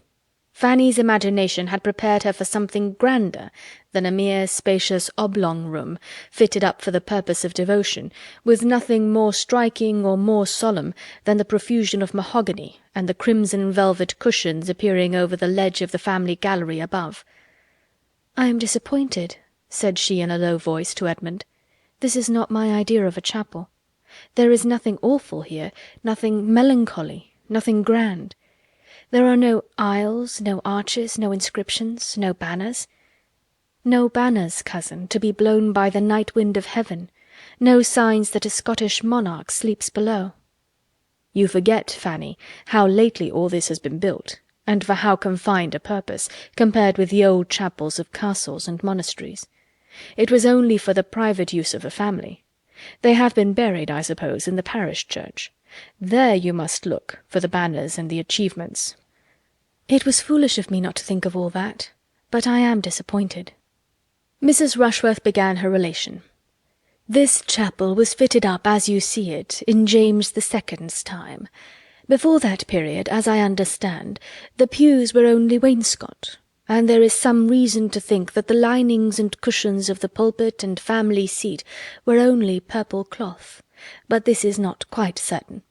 It is a handsome chapel, and was formerly in constant use, both morning and evening. Prayers were always read in it by the domestic chaplain, within the memory of many, but the late Mr. Rushworth left it off. "Every generation has its improvements," said Miss Crawford with a smile to Edmund. Mrs. Rushworth had gone to repeat her lesson to Mr. Crawford, and Edmund, Fanny, and Miss Crawford remained in a cluster together. "It is a pity," cried Fanny, "that the custom should have been discontinued. It was a valuable part of former times. There is something in a chapel and chaplain so much in character with a great house, with one's ideas of what such a household should be. A whole family assembling regularly for the purpose of prayer is fine." "Very fine indeed," said Miss Crawford, laughing. "It must do the heads of the family a great deal of good to force all the poor housemaids and footmen to leave business and pleasure, and say their prayers here twice a day, while they are inventing excuses themselves for staying away." "That is hardly Fanny's idea of a family assembling," said Edmund. "If the master and mistress do not attend themselves, there must be more harm than good in the custom." "At any rate, it is safer to leave people to their own devices on such subjects. Everybody likes to go their own way, to choose their own time and manner of devotion. The obligation of attendance, the formality, the restraint, the length of time, altogether it is a formidable thing, and what nobody likes. And if the good people who used to kneel and gape in that gallery could have foreseen that the time would ever come when men and women might lie another 10 minutes in bed, when they woke with a headache, without danger of reprobation because chapel was missed, they would have jumped with joy and envy. Cannot you imagine with what unwilling feelings the former belles of the house of Rushworth did many a time repair to this chapel? The young Mrs. Elinors and Mrs. Bridgets, starched up into seeming piety, but with heads full of something very different, especially if the poor chaplain were not worth looking at. And in those days I fancy parsons were very inferior even to what they are now." For a few moments she was unanswered. Fanny coloured and looked at Edmund, but felt too angry for speech, and he needed a little recollection before he could say, "Your lively mind can hardly be serious even on serious subjects. You have given us an amusing sketch, and human nature cannot say it was not so. We must all feel at times the difficulty of fixing our thoughts as we could wish. But if you are supposing it a frequent thing, that is to say, a weakness grown into a habit from neglect, what could be expected from the private devotions of such persons? Do you think the minds which are suffered, which are indulged in wanderings in a chapel, would be more collected in a closet?" "Yes, very likely. They would have 2 chances at least in their favour. There would be less to distract the attention from without, and it would not be tried so long." "The mind which does not struggle against itself under one circumstance would find objects to distract it in the other, I believe, and the influence of the place and of example may often rouse better feelings than are begun with. The greater length of the service, however, I admit to be sometimes too hard a stretch upon the mind. One wishes it were not so, but I have not yet left Oxford long enough to forget what chapel prayers are." While this was passing, the rest of the party being scattered about the chapel, Julia called Mr. Crawford's attention to her sister by saying, "Do look at Mr. Rushworth and Maria standing side by side, exactly as if the ceremony were going to be performed. Have not they completely the air of it?" Mr. Crawford smiled his acquiescence, and stepping forward to Maria, said, in a voice which she only could hear, "I do not like to see Miss Bertram so near the altar." Starting, the lady instinctively moved a step or two, but recovering herself in a moment, affected to laugh, and asked him, in a tone not much louder, if he would give her away. "I am afraid I should do it very awkwardly," was his reply, with a look of meaning. Julia, joining them at the moment, carried on the joke. "Upon my word, it is really a pity that it should not take place directly, if we had but a proper licence, for here we are all together, and nothing in the world could be more snug and pleasant." And she talked and laughed about it with so little caution as to catch the comprehension of Mr. Rushworth and his mother, and expose her sister to the whispered gallantries of her lover, while Mrs. Rushworth spoke with proper smiles and dignity of its being a most happy event to her whenever it took place. "If Edmund were but in orders," cried Julia, and running to where he stood with Miss Crawford and Fanny, "my dear Edmund, if you were but in orders now, you might perform the ceremony directly. How unlucky that you are not ordained! Mr. Rushworth and Maria are quite ready." Miss Crawford's countenance, as Julia spoke, might have amused a disinterested observer. She looked almost aghast under the new idea she was receiving. Fanny pitied her. How distressed she will be at what she said just now, passed across her mind. "Ordained?" said Miss Crawford. "What, are you to be a clergyman?" "Yes. I shall take orders soon after my father's return, probably at Christmas." Miss Crawford, rallying her spirits and recovering her complexion, replied only, "If I had known this before, I would have spoken of the cloth with more respect," and turned the subject. The chapel was soon afterwards left to the silence and stillness which reigned in it with few interruptions throughout the year. Miss Bertram, displeased with her sister, led the way, and all seemed to feel that they had been there long enough. The lower part of the house had now been entirely shown, and Mrs. Rushworth, never weary in the cause, would have proceeded towards the principal staircase and taken them through all the rooms above, if her son had not interposed with a doubt of there being time enough. "For if," said he, with the sort of self-evident proposition which many a clearer head does not always avoid, "we are too long going over the house, we shall not have time for what is to be done out of doors. It is past 2, and we are to dine at 5.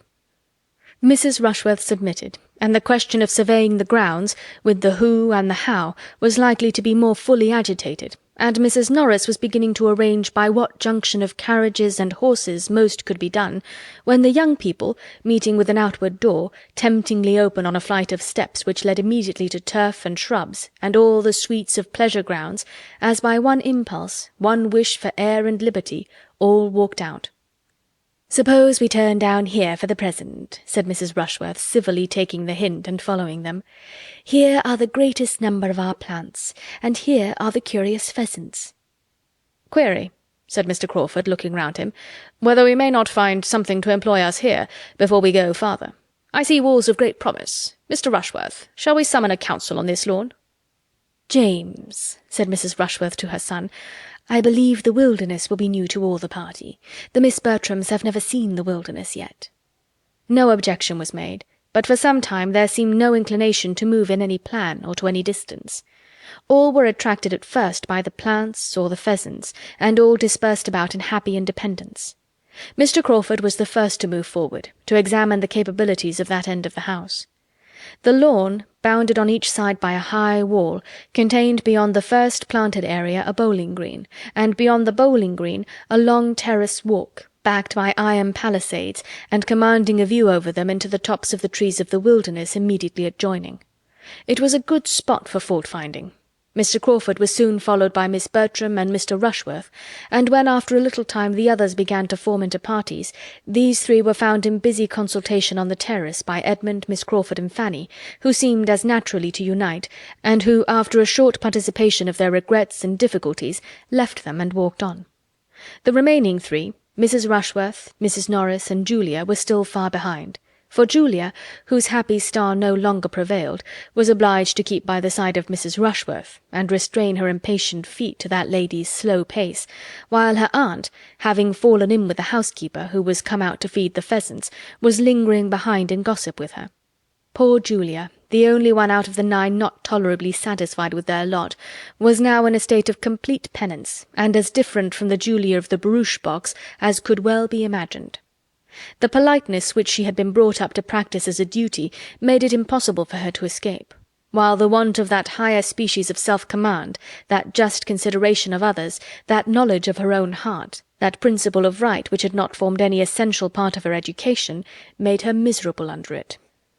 "This is insufferably hot," said Miss Crawford, when they had taken one turn on the terrace, and were drawing a second time to the door in the middle which opened to the wilderness. "Shall any of us object to being comfortable? Here is a nice little wood, if one can but get into it. What happiness if this door should not be locked! But of course it is, for in these great places the gardeners are the only people who can go where they like." The door, however, proved not to be locked, and they were all agreed in turning joyfully through it, and leaving the unmitigated glare of day behind. A considerable flight of steps landed them in the wilderness, which was a planted wood of about 2 acres, and though chiefly of larch and laurel and beech cut down, and though laid out with too much regularity, was darkness and shade and natural beauty compared with the bowling green and the terrace. They all felt the refreshment of it, and for some time could only walk and admire. At length, after a short pause, Miss Crawford began with, "So, you are to be a clergyman, Mr. Bertram. This is rather a surprise to me." "Why should it surprise you? You must suppose me designed for some profession, and might perceive that I am neither a lawyer, nor a soldier, nor a sailor." "Very true. But in short it had not occurred to me. And you know there is generally an uncle or a grandfather to leave a fortune to the second son." "A very praiseworthy practice," said Edmund, "but not quite universal. I am one of the exceptions, and being one, must do something for myself." "But why are you to be a clergyman? I thought that was always the lot of the youngest, where there were many to choose before him." "Do you think the Church itself never chosen, then?" "Never is a black word, but yes, in the never of conversation, which means not very often, I do think it. For what is to be done in the Church? Men love to distinguish themselves, and in either of the other lines distinction may be gained, but not in the Church. A clergyman is nothing." "The nothing of conversation has its gradations, I hope, as well as the never. A clergyman cannot be high in state or fashion. He must not head mobs, or set the ton in dress. But I cannot call that situation nothing which has the charge of all that is of the first importance to mankind, individually or collectively considered, temporally and eternally, which has the guardianship of religion and morals, and consequently of the manners which result from their influence. No one here can call the office nothing. If the man who holds it is so, it is by the neglect of his duty, by foregoing its just importance, and stepping out of his place to appear what he ought not to appear." "You assign greater consequence to the clergyman than one has been used to hear given, or than I can quite comprehend.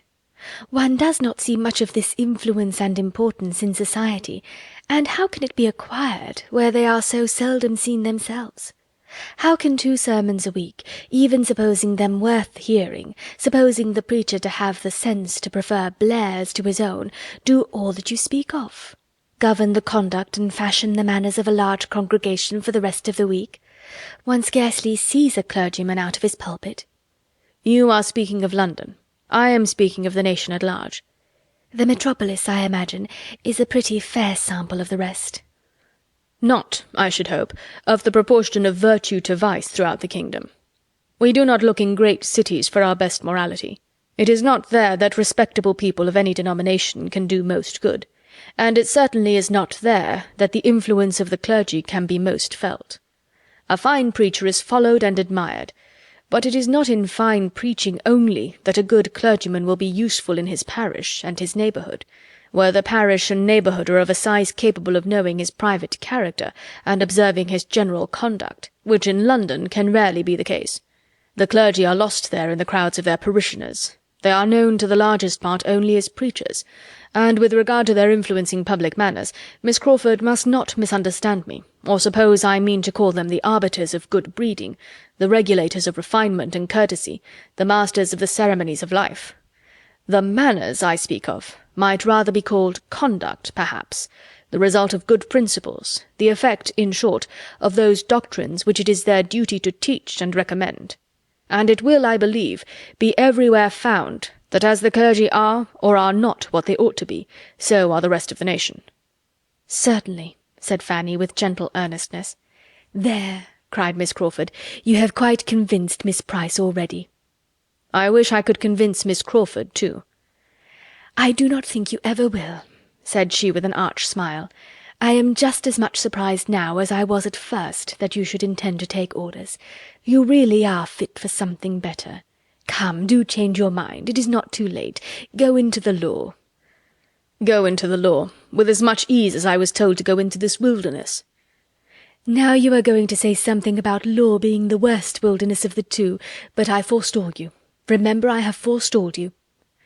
"You need not hurry when the object is only to prevent my saying a bon mot, for there is not the least wit in my nature. I am a very matter-of-fact, plain-spoken being, and may blunder on the borders of a repartee for half an hour together without striking it out. A general silence succeeded. Each was thoughtful. Fanny made the first interruption by saying, "I wonder that I should be tired with only walking in this sweet wood, but the next time we come to a seat, if it is not disagreeable to you, I should be glad to sit down for a little while." "My dear Fanny," cried Edmund, immediately drawing her arm within his, "how thoughtless I have been. I hope you are not very tired. Perhaps," turning to Miss Crawford, "my other companion may do me the honour of taking an arm." "Thank you, but I am not at all tired." She took it, however, as she spoke, and the gratification of having her do so, of feeling such a connection for the first time, made him a little forgetful of Fanny. "You scarcely touch me," said he. "You do not make me of any use. What a difference in the weight of a woman's arm from that of a man! At Oxford I have been a good deal used to have a man lean on me for the length of a street, and you are only a fly in the comparison." "I am really not tired, which I almost wonder at, for we must have walked at least a mile in this wood. Do not you think we have?" "Not half a mile," was his sturdy answer, for he was not yet so much in love as to measure distance or reckon time with feminine lawlessness. "Oh, you do not consider how much we have wound about. We have taken such a very serpentine course, and the wood itself must be half a mile long in a straight line, for we have never seen the end of it yet, since we left the first great path." "But if you remember, before we left that first great path, we saw directly to the end of it. We looked down the whole vista, and saw it closed by iron gates, and it could not have been more than a furlong in length." "Oh, I know nothing of your furlongs, but I am sure it is a very long wood, and that we have been winding in and out ever since we came into it, and therefore when I say that we have walked a mile in it, I must speak within compass." "We have been exactly a quarter of an hour here," said Edmund, taking out his watch. "Do you think we are walking 4 miles an hour?" "Oh, do not attack me with your watch. A watch is always too fast or too slow. I cannot be dictated to by a watch." A few steps further brought them out at the bottom of the very walk they had been talking of, and standing back, well shaded and sheltered, and looking over a ha-ha into the park, was a comfortable-sized bench, on which they all sat down. "I am afraid you are very tired, Fanny," said Edmund, observing her. "Why would not you speak sooner? This will be a bad day's amusement for you, if you are to be knocked up. Every sort of exercise fatigues her so soon, Miss Crawford, except riding." "How abominable in you, then, to let me engross her horse as I did all last week. I am ashamed of you and of myself, but it shall never happen again." "Your attentiveness and consideration made me more sensible of my own neglect. Fanny's interest seems in safer hands with you than with me." "That she should be tired now, however, gives me no surprise, for there is nothing in the course of one's duties so fatiguing as what we have been doing this morning, seeing a great house, dawdling from one room to another, straining one's eyes and one's attention, hearing what one does not understand, admiring what one does not care for. It is generally allowed to be the greatest bore in the world, and Miss Price has found it so, though she did not know it." "I shall soon be rested," said Fanny. "To sit in the shade on a fine day and look upon verdure is the most perfect refreshment." After sitting a little while, Miss Crawford was up again. "I must move," said she. "Resting fatigues me. I have looked across the ha-ha till I am weary. I must go and look through that iron gate at the same view, without being able to see it so well." Edmund left the seat likewise. "Now, Miss Crawford, if you will look up the walk, you will convince yourself that it cannot be half a mile long, or half a mile." "It is an immense distance," said she. "I see that with a glance." He still reasoned with her, but in vain. She would not calculate, she would not compare. She would only smile and assert. The greatest degree of rational consistency could not have been more engaging, and they talked with mutual satisfaction. At last it was agreed that they should endeavour to determine the dimensions of the wood by walking a little more about it. They would go to one end of it, in the line they were then in, for there was a straight green walk along the bottom by the side of the ha-ha, and perhaps turn a little way in some other direction, if it seemed likely to assist them, and be back in a few minutes. Fanny said she was rested, and would have moved too, but this was not suffered. Edmund urged her remaining where she was with an earnestness which she could not resist, and she was left on the bench to think with pleasure of her cousin's care, but with great regret that she was not stronger. She watched them till they had turned the corner, and listened till all sound of them had ceased. Chapter 10. A quarter of an hour, 20 minutes passed away, and Fanny was still thinking of Edmund, Miss Crawford, and herself without interruption from anyone. She began to be surprised at being left so long, and to listen with an anxious desire of hearing their steps and their voices again. She listened, and at length she heard. She heard voices and feet approaching, but she had just satisfied herself that it was not those she wanted, when Miss Bertram, Mr. Rushworth, and Mr. Crawford issued from the same path which she had trod herself, and were before her. Miss Price all alone, and "My dear Fanny, how comes this?" were the first salutations. She told her story. "Poor dear Fanny," cried her cousin, "how ill you have been used by them! You had better have stayed with us." Then, seating herself with a gentleman on each side, she resumed the conversation which had engaged them before, and discussed the possibility of improvements with much animation. Nothing was fixed on, but Henry Crawford was full of ideas and projects, and generally speaking, whatever he proposed was immediately approved, first by her, and then by Mr. Rushworth, whose principal business seemed to be to hear the others, and who scarcely risked an original thought of his own, beyond a wish that they had seen his friend Smith's place. After some minutes spent in this way, Miss Bertram, observing the iron gate, expressed a wish of passing through it into the park, that their views and their plans might be more comprehensive. It was the very thing of all others to be wished. It was the best, it was the only way of proceeding with any advantage, in Henry Crawford's opinion, and he directly saw a knoll not half a mile off, which would give them exactly the requisite command of the house. Go therefore they must to that knoll, and through that gate, but the gate was locked. Mr. Rushworth wished he had brought the key. He had been very near thinking whether he should not bring the key. He was determined that he should never come without the key again, but still this did not remove the present evil. They could not get through, and as Miss Bertram's inclination for so doing did by no means lessen, it ended in Mr. Rushworth's declaring outright that he would go and fetch the key. He set off accordingly. "It is undoubtedly the best thing we can do now, as we are so far from the house already," said Mr. Crawford when he was gone. "Yes, there is nothing else to be done. But now, sincerely, do not you find the place altogether worse than you expected?" "No, indeed, far otherwise. I find it better, grander, more complete in its style, though that style may not be the best. And to tell you the truth," speaking rather lower, "I do not think that I shall ever see Southerton again with so much pleasure as I do now. Another summer will hardly improve it to me." After a moment's embarrassment, the lady replied, "You are too much a man of the world not to see with the eyes of the world. If other people think Southerton improved, I have no doubt that you will." "I am afraid I am not quite so much the man of the world as might be good for me in some points. My feelings are not quite so evanescent, nor my memory of the past under such easy dominion as one finds to be the case with men of the world." This was followed by a short silence. Miss Bertram began again. "You seemed to enjoy your drive here very much this morning. I was glad to see you so well entertained. You and Julia were laughing the whole way." "Were we? Yes, I believe we were. But I have not the least recollection at what. Oh, I believe I was relating to her some ridiculous stories of an old Irish groom of my uncle's. Your sister loves to laugh." "You think her more light-hearted than I am?" "More easily amused," he replied. "Consequently, you know," smiling, "better company. I could not have hoped to entertain you with Irish anecdotes during a 10 miles drive."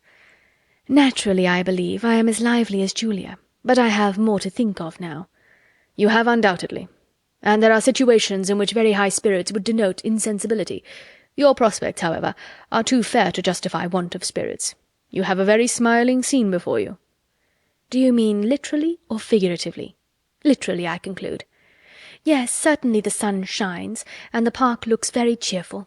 But unluckily that iron gate, that ha-ha, give me a feeling of restraint and hardship. I cannot get out, as the starling said." As she spoke, and it was with expression, she walked to the gate. He followed her. "Mr. Rushworth is so long fetching this key." "And for the world, you would not get out without the key and without Mr. Rushworth's authority and protection, or I think you might with little difficulty pass round the edge of the gate, here, with my assistance. I think it might be done, if you really wish to be more at large, and could allow yourself to think it not prohibited." "Prohibited? Nonsense! I certainly can get out that way, and I will. Mr. Rushworth will be here in a moment, you know. We shall not be out of sight." "Or if we are, Miss Price will be so good as to tell him that he will find us near that knoll, that grove of oak on the knoll."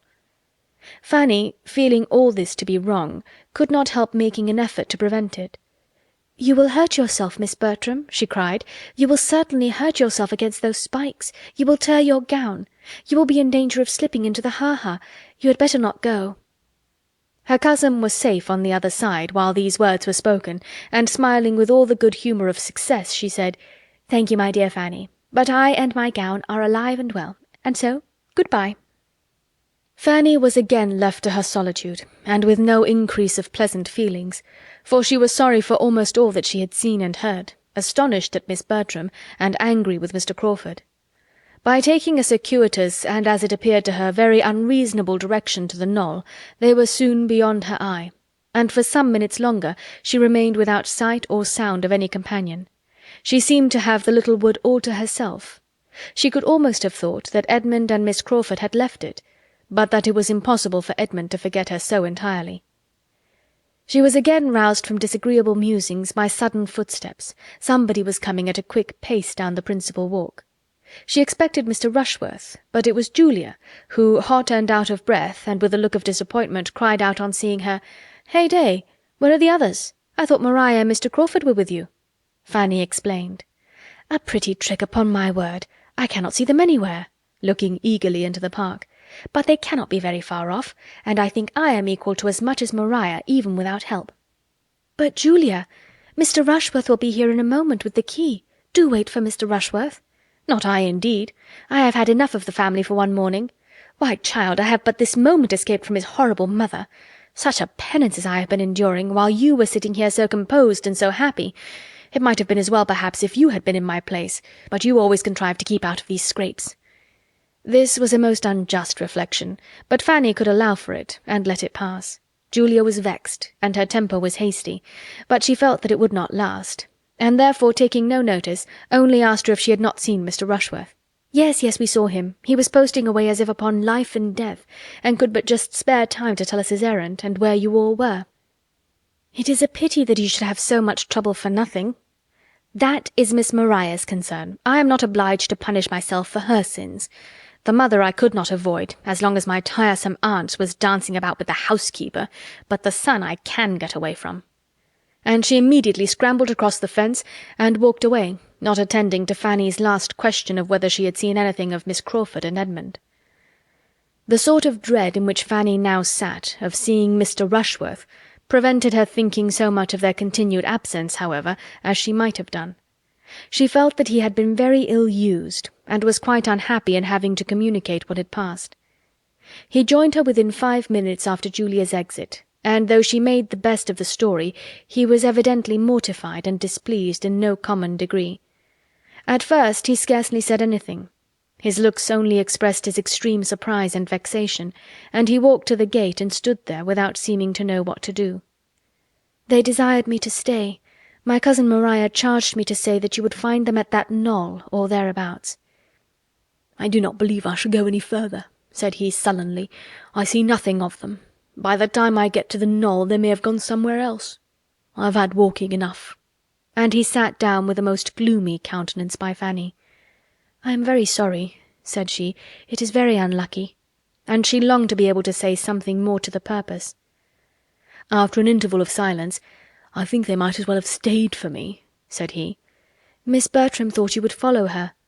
"I should not have had to follow her if she had stayed."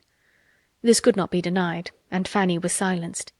After another pause he went on, "Pray, Miss Price, are you such a great admirer of this Mr. Crawford as some people are? For my part, I can see nothing in him." "I do not think him at all handsome." "Handsome? Nobody can call such an undersized man handsome. He is not 5'9". I should not wonder if he was not more than 5'8". I think he is an ill-looking fellow. In my opinion, these Crawfords are no addition at all. We did very well without them." A small sigh escaped Fanny here, and she did not know how to contradict him. "If I had made any difficulty about fetching the key, there might have been some excuse, but I went the very moment she said she wanted it." "Nothing could be more obliging than your manner, I am sure, and I dare say you walked as fast as you could. But still it is some distance, you know, from this spot to the house, quite into the house, and when people are waiting, they are bad judges of time, and every half-minute seems like 5. He got up and walked to the gate again, and wished he had had the key about him at the time. Fanny thought she discerned in his standing there an indication of relenting, which encouraged her to another attempt, and she said therefore, "It is a pity that you should not join them. They expected to have a better view of the house from that part of the park, and will be thinking how it may be improved, and nothing of that sort, you know, can be settled without you." She found herself more successful in sending away than in retaining a companion. Mr. Rushworth was worked on. "Well," said he, "if you really think I'd better go, it would be foolish to bring the key for nothing." And letting himself out, he walked off without further ceremony. Fanny's thoughts were now all engrossed by the two who had left her so long ago, and getting quite impatient, she resolved to go in search of them. She followed their steps along the bottom walk, and had just turned up into another, when the voice and the laugh of Miss Crawford once more caught her ear. The sound approached, and a few more windings brought them before her. They were just returned into the wilderness from the park, to which a side gate, not fastened, had tempted them very soon after their leaving her, and they had been across a portion of the park into the very avenue which Fanny had been hoping the whole morning to reach at last, and had been sitting down under one of the trees. This was their history. It was evident that they had been spending their time pleasantly, and were not aware of the length of their absence. Fanny's best consolation was in being assured that Edmund had wished for her very much, and that he should certainly have come back for her, had she not been tired already. But this was not quite sufficient to do away the pain of having been left a whole hour, when he had talked of only a few minutes, nor to banish the sort of curiosity she felt to know what they had been conversing about all that time. And the result of the whole was to her disappointment and depression, as they prepared by general agreement to return to the house. On reaching the bottom of the steps to the terrace, Mrs. Rushworth and Mrs. Norris presented themselves at the top, just ready for the wilderness, at the end of an hour and a half from their leaving the house. Mrs. Norris had been too well employed to move faster. Whatever cross accidents had occurred to intercept the pleasures of her nieces, she had found a morning of complete enjoyment, for the housekeeper, after a great many courtesies on the subject of pheasants, had taken her to the dairy, told her all about their cows, and given her the receipt for a famous cream cheese. And since Julia's leaving them, they had been met by the gardener, with whom she had made a most satisfactory acquaintance, for she had set him right as to his grandson's illness, convinced him it was an ague, and promised him a charm for it. And he, in return, had shown her all his choicest nursery of plants, and actually presented her with a very curious specimen of heath. On this rencontre they all returned to the house together, there to lounge away the time as they could with sofas and chit-chat and quarterly reviews, till the return of the others, and the arrival of dinner. It was late before the Miss Bertrams and the two gentlemen came in, and their ramble did not appear to have been more than partially agreeable, or at all productive of anything useful with regard to the object of the day. By their own accounts, they had been all walking after each other, and the junction which had taken place at last seemed, to Fanny's observation, to have been as much too late for re-establishing harmony as it confessedly had been for determining on any alteration. She felt, as she looked at Julia and Mr. Rushworth, that hers was not the only dissatisfied bosom amongst them. There was gloom on the face of each. Mr. Crawford and Miss Bertram were much more gay, and she thought that he was taking particular pains during dinner to do away any little resentment of the other two, and restore general good humour. Dinner was soon followed by tea and coffee. A 10 miles drive home allowed no waste of hours, and from the time of their sitting down to table it was a quick succession of busy nothings till the carriage came to the door, and Mrs. Norris, having fidgeted about, and obtained a few pheasants' eggs and a cream cheese from the housekeeper, and made abundance of civil speeches to Mrs. Rushworth, was ready to lead the way. At the same moment Mr. Crawford, approaching Julia, said, "I hope I am not to lose my companion, unless she is afraid of the evening air in so exposed a seat." The request had not been foreseen, but was very graciously received, and Julia's day was likely to end almost as well as it began. Miss Bertram had made up her mind to something different, and was a little disappointed, but her conviction of being really the one preferred comforted her under it, and enabled her to receive Mr. Rushworth's parting attentions as she ought. He was certainly better pleased to hand her into the barouche than to assist her in ascending the box, and his complacency seemed confirmed by the arrangement. "Well, Fanny, this has been a fine day for you, upon my word," said Mrs. Norris as they drove through the park. "Nothing but pleasure from beginning to end. I am sure you ought to be very much obliged to your Aunt Bertram and me for contriving to let you go. A pretty good day's amusement you have had." Maria was just discontented enough to say directly, "I think you have done pretty well yourself, ma'am. Your lap seems full of good things, and here is a basket of something between us, which has been knocking my elbow unmercifully." "My dear, it is only a beautiful little heath, which that nice old gardener would make me take. But if it is in your way, I will have it in my lap directly. There, Fanny, you shall carry that parcel for me. Take great care of it. Do not let it fall. It is a cream cheese, just like the excellent one we had at dinner. Nothing would satisfy good old Mrs. Whittaker but my taking one of the cheeses. I stood out as long as I could, till the tears almost came out into her eyes, and I knew it was just the sort that my sister would be delighted with. That Mrs. Whittaker is a treasure. She was quite shocked when I asked her whether wine was allowed at the second table, and she has turned away 2 housemaids for wearing white gowns. Take care of the cheese, Fanny. Now I can manage the other parcel and the basket very well." "What else have you been sponging?" said Maria, half pleased that Southerton should be so complimented. "Sponging, my dear?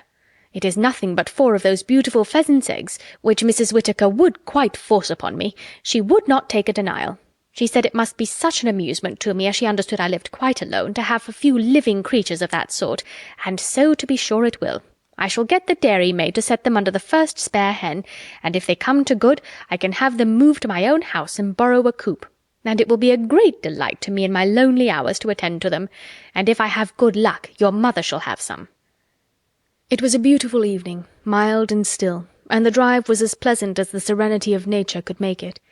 But when Mrs. Norris ceased speaking, it was altogether a silent drive to those within. Their spirits were in general exhausted, and to determine whether the day had afforded most pleasure or pain might occupy the meditations of almost all. Chapter 11. The day at Southerton, with all its imperfections, afforded the Miss Bertrams much more agreeable feelings than were derived from the letters from Antigua, which soon afterwards reached Mansfield. It was much pleasanter to think of Henry Crawford than of their father, and to think of their father in England again within a certain period, which these letters obliged them to do, was a most unwelcome exercise. November was the black month fixed for his return. Sir Thomas wrote of it with as much decision as experience and anxiety could authorize.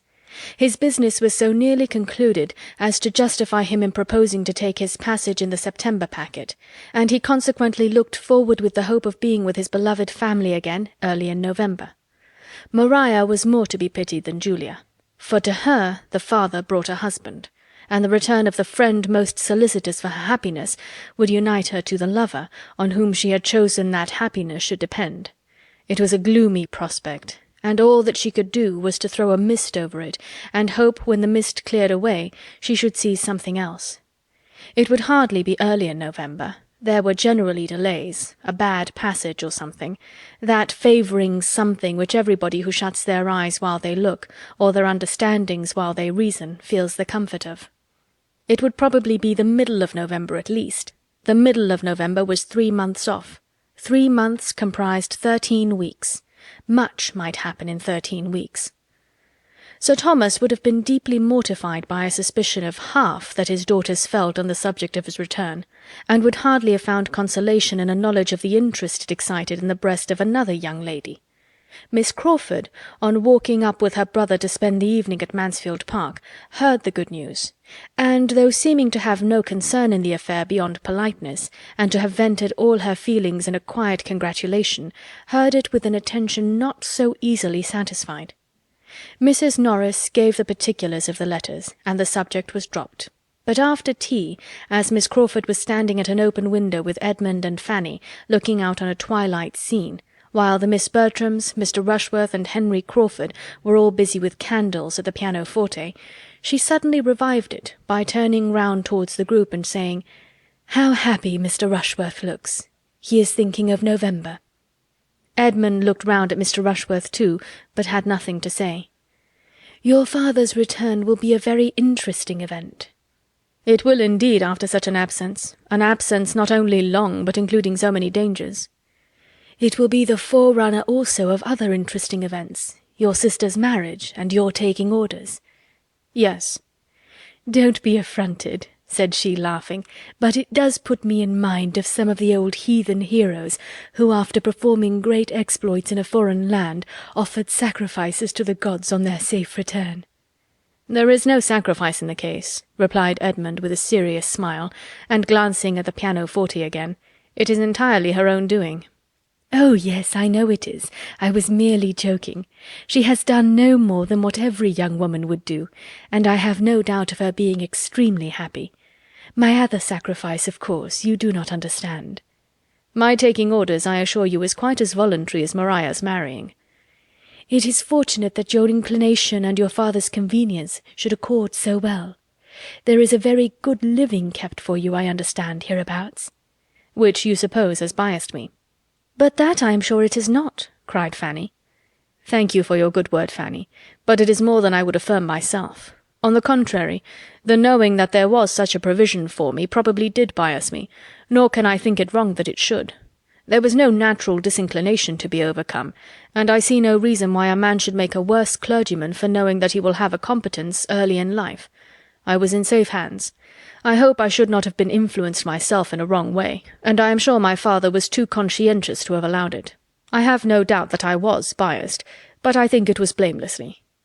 "It is the same sort of thing," said Fanny after a short pause, "as for the son of an admiral to go into the navy, or the son of a general to be in the army, and nobody sees anything wrong in that.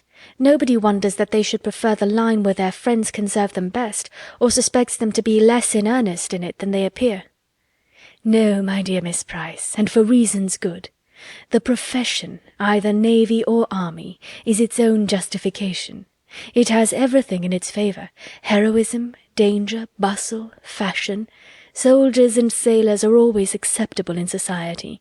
Nobody can wonder that men are soldiers and sailors." "But the motives of a man who takes orders with the certainty of preferment may be fairly suspected, you think?" said Edmund. "To be justified in your eyes, he must do it in the most complete uncertainty of any provision." "What? Take orders without a living? No, that is madness indeed, absolute madness." "Shall I ask you how the church is to be filled if a man is neither to take orders with a living nor without? No, for you certainly would not know what to say. But I must beg some advantage to the clergyman from your own argument.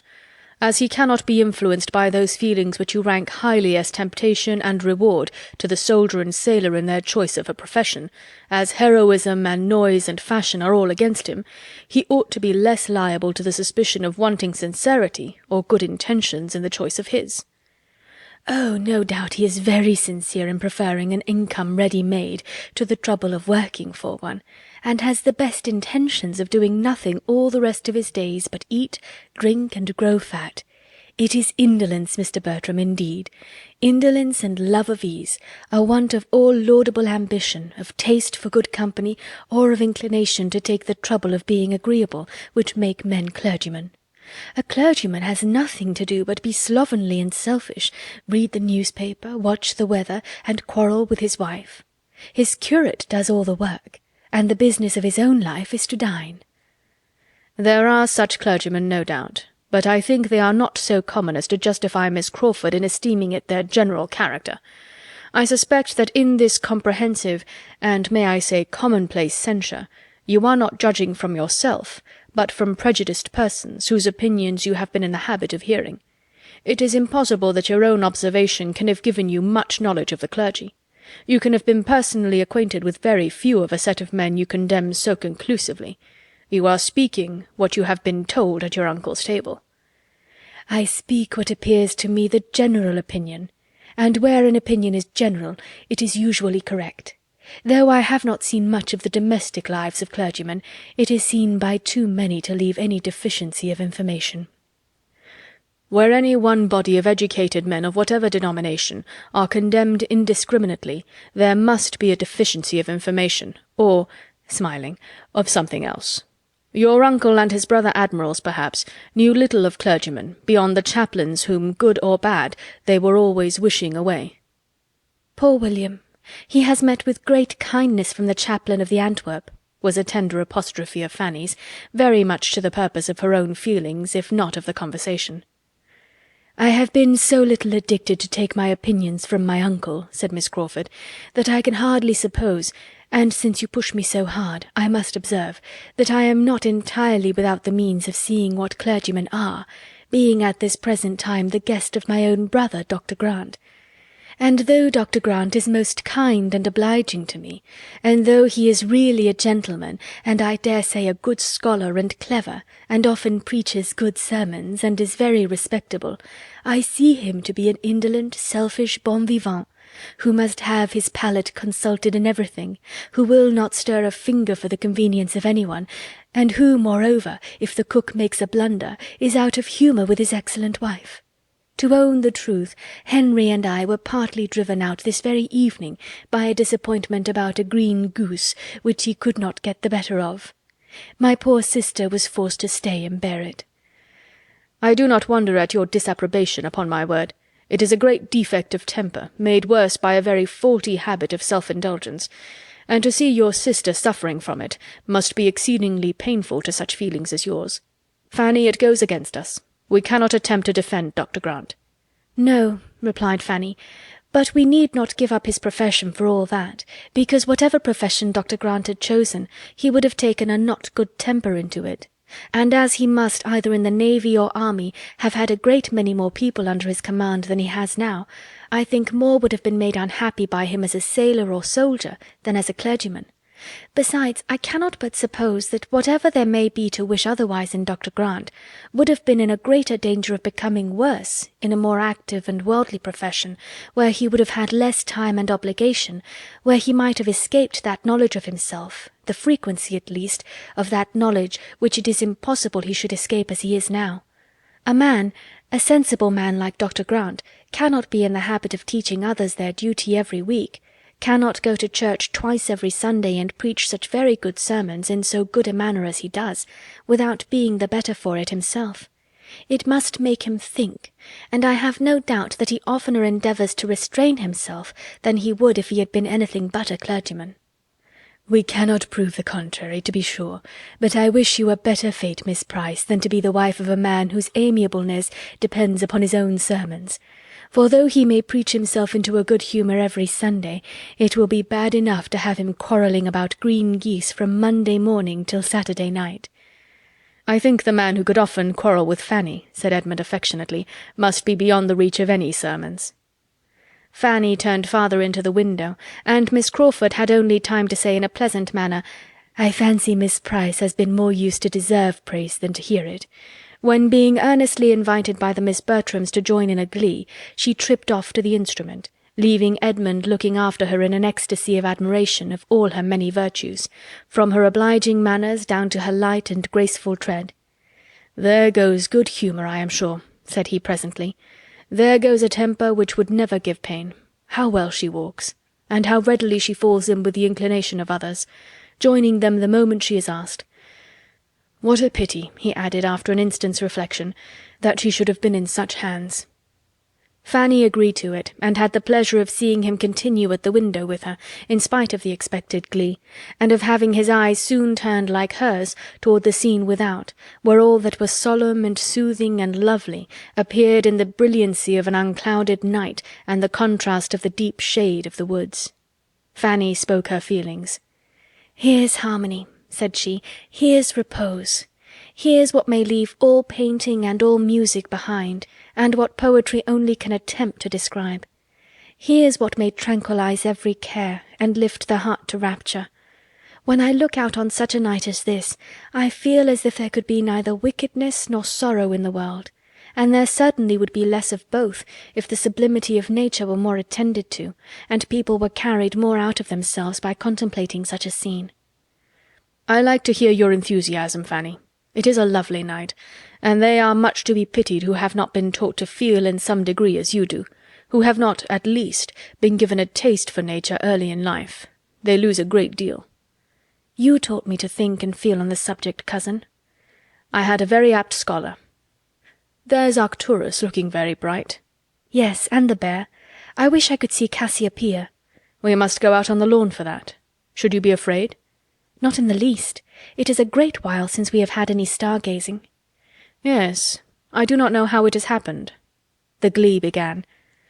"We will stay till this is finished, Fanny," said he, turning his back on the window, and as it advanced she had the mortification of seeing him advance too, moving forward by gentle degrees towards the instrument, and when it ceased he was close by the singers, among the most urgent in requesting to hear the glee again.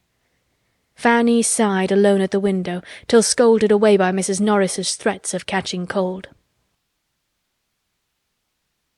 Chapter 12.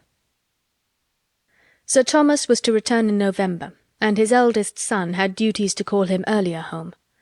The approach of September brought tidings of Mr. Bertram first in a letter to the gamekeeper, and then in a letter to Edmund, and by the end of August he arrived himself, to be gay, agreeable, and gallant again as occasion served, or Miss Crawford demanded, to tell of races and Weymouth, and parties and friends, to which she might have listened 6 weeks before with some interest, and altogether to give her the fullest conviction, by the power of actual comparison, of preferring his younger brother. It was very vexatious, and she was heartily sorry for it, but so it was, and so far now from meaning to marry the elder, she did not even want to attract him beyond what the simplest claims of conscious beauty required.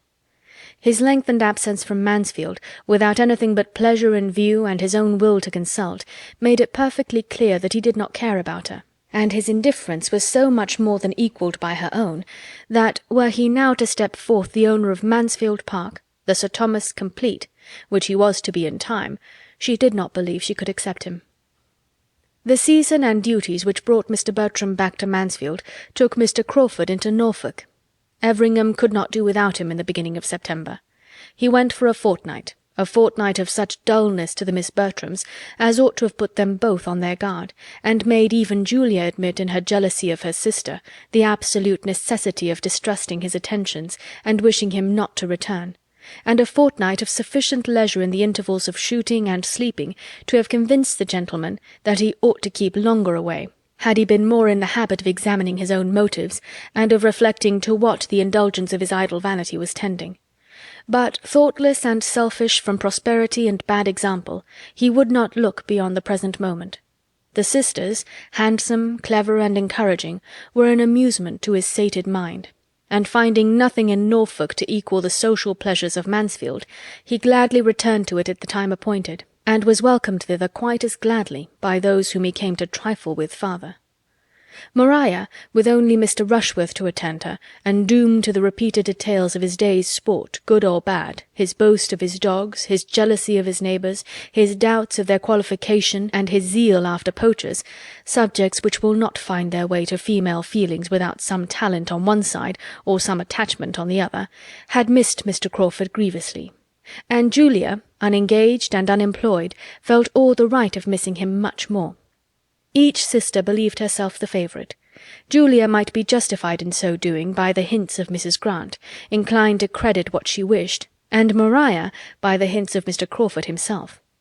Everything returned into the same channel as before his absence, his manners being to each so animated and agreeable as to lose no ground with either, and just stopping short of the consistence, the steadiness, the solicitude, and the warmth which might excite general notice. Fanny was the only one of the party who found anything to dislike, but since the day at Southerton she could never see Mr. Crawford with either sister without observation, and seldom without wonder or censure, and had her confidence in her own judgment been equal to her exercise of it in every other respect, had she been sure that she was seeing clearly and judging candidly, she would probably have made some important communications to her usual confidant. As it was, however, she only hazarded a hint, and the hint was lost. "I am rather surprised," said she, "that Mr. Crawford should come back again so soon, after being here so long before, full 7 weeks, for I had understood he was so very fond of change and moving about, that I thought something would certainly occur when he was once gone to take him elsewhere. He is used to much gayer places than Mansfield." "It is to his credit," was Edmund's answer, "and I dare say it gives his sister pleasure. She does not like his unsettled habits." "What a favourite he is with my cousins." "Yes, his manners to women are such as must please. Mrs. Grant, I believe, suspects him of a preference for Julia. I have never seen much symptom of it, but I wish it may be so. He has no fault but what a serious attachment would remove." "If Miss Bertram were not engaged," said Fanny cautiously, "I could sometimes almost think that he admired her more than Julia." "Which is, perhaps, more in favour of his liking Julia best than you, Fanny, may be aware. For I believe it often happens that a man, before he has quite made up his own mind, will distinguish the sister or intimate friend of the woman he is really thinking of more than the woman herself. Crawford has too much sense to stay here if he found himself in any danger from Maria, and I am not at all afraid for her, after such a proof as she has given that her feelings are not strong."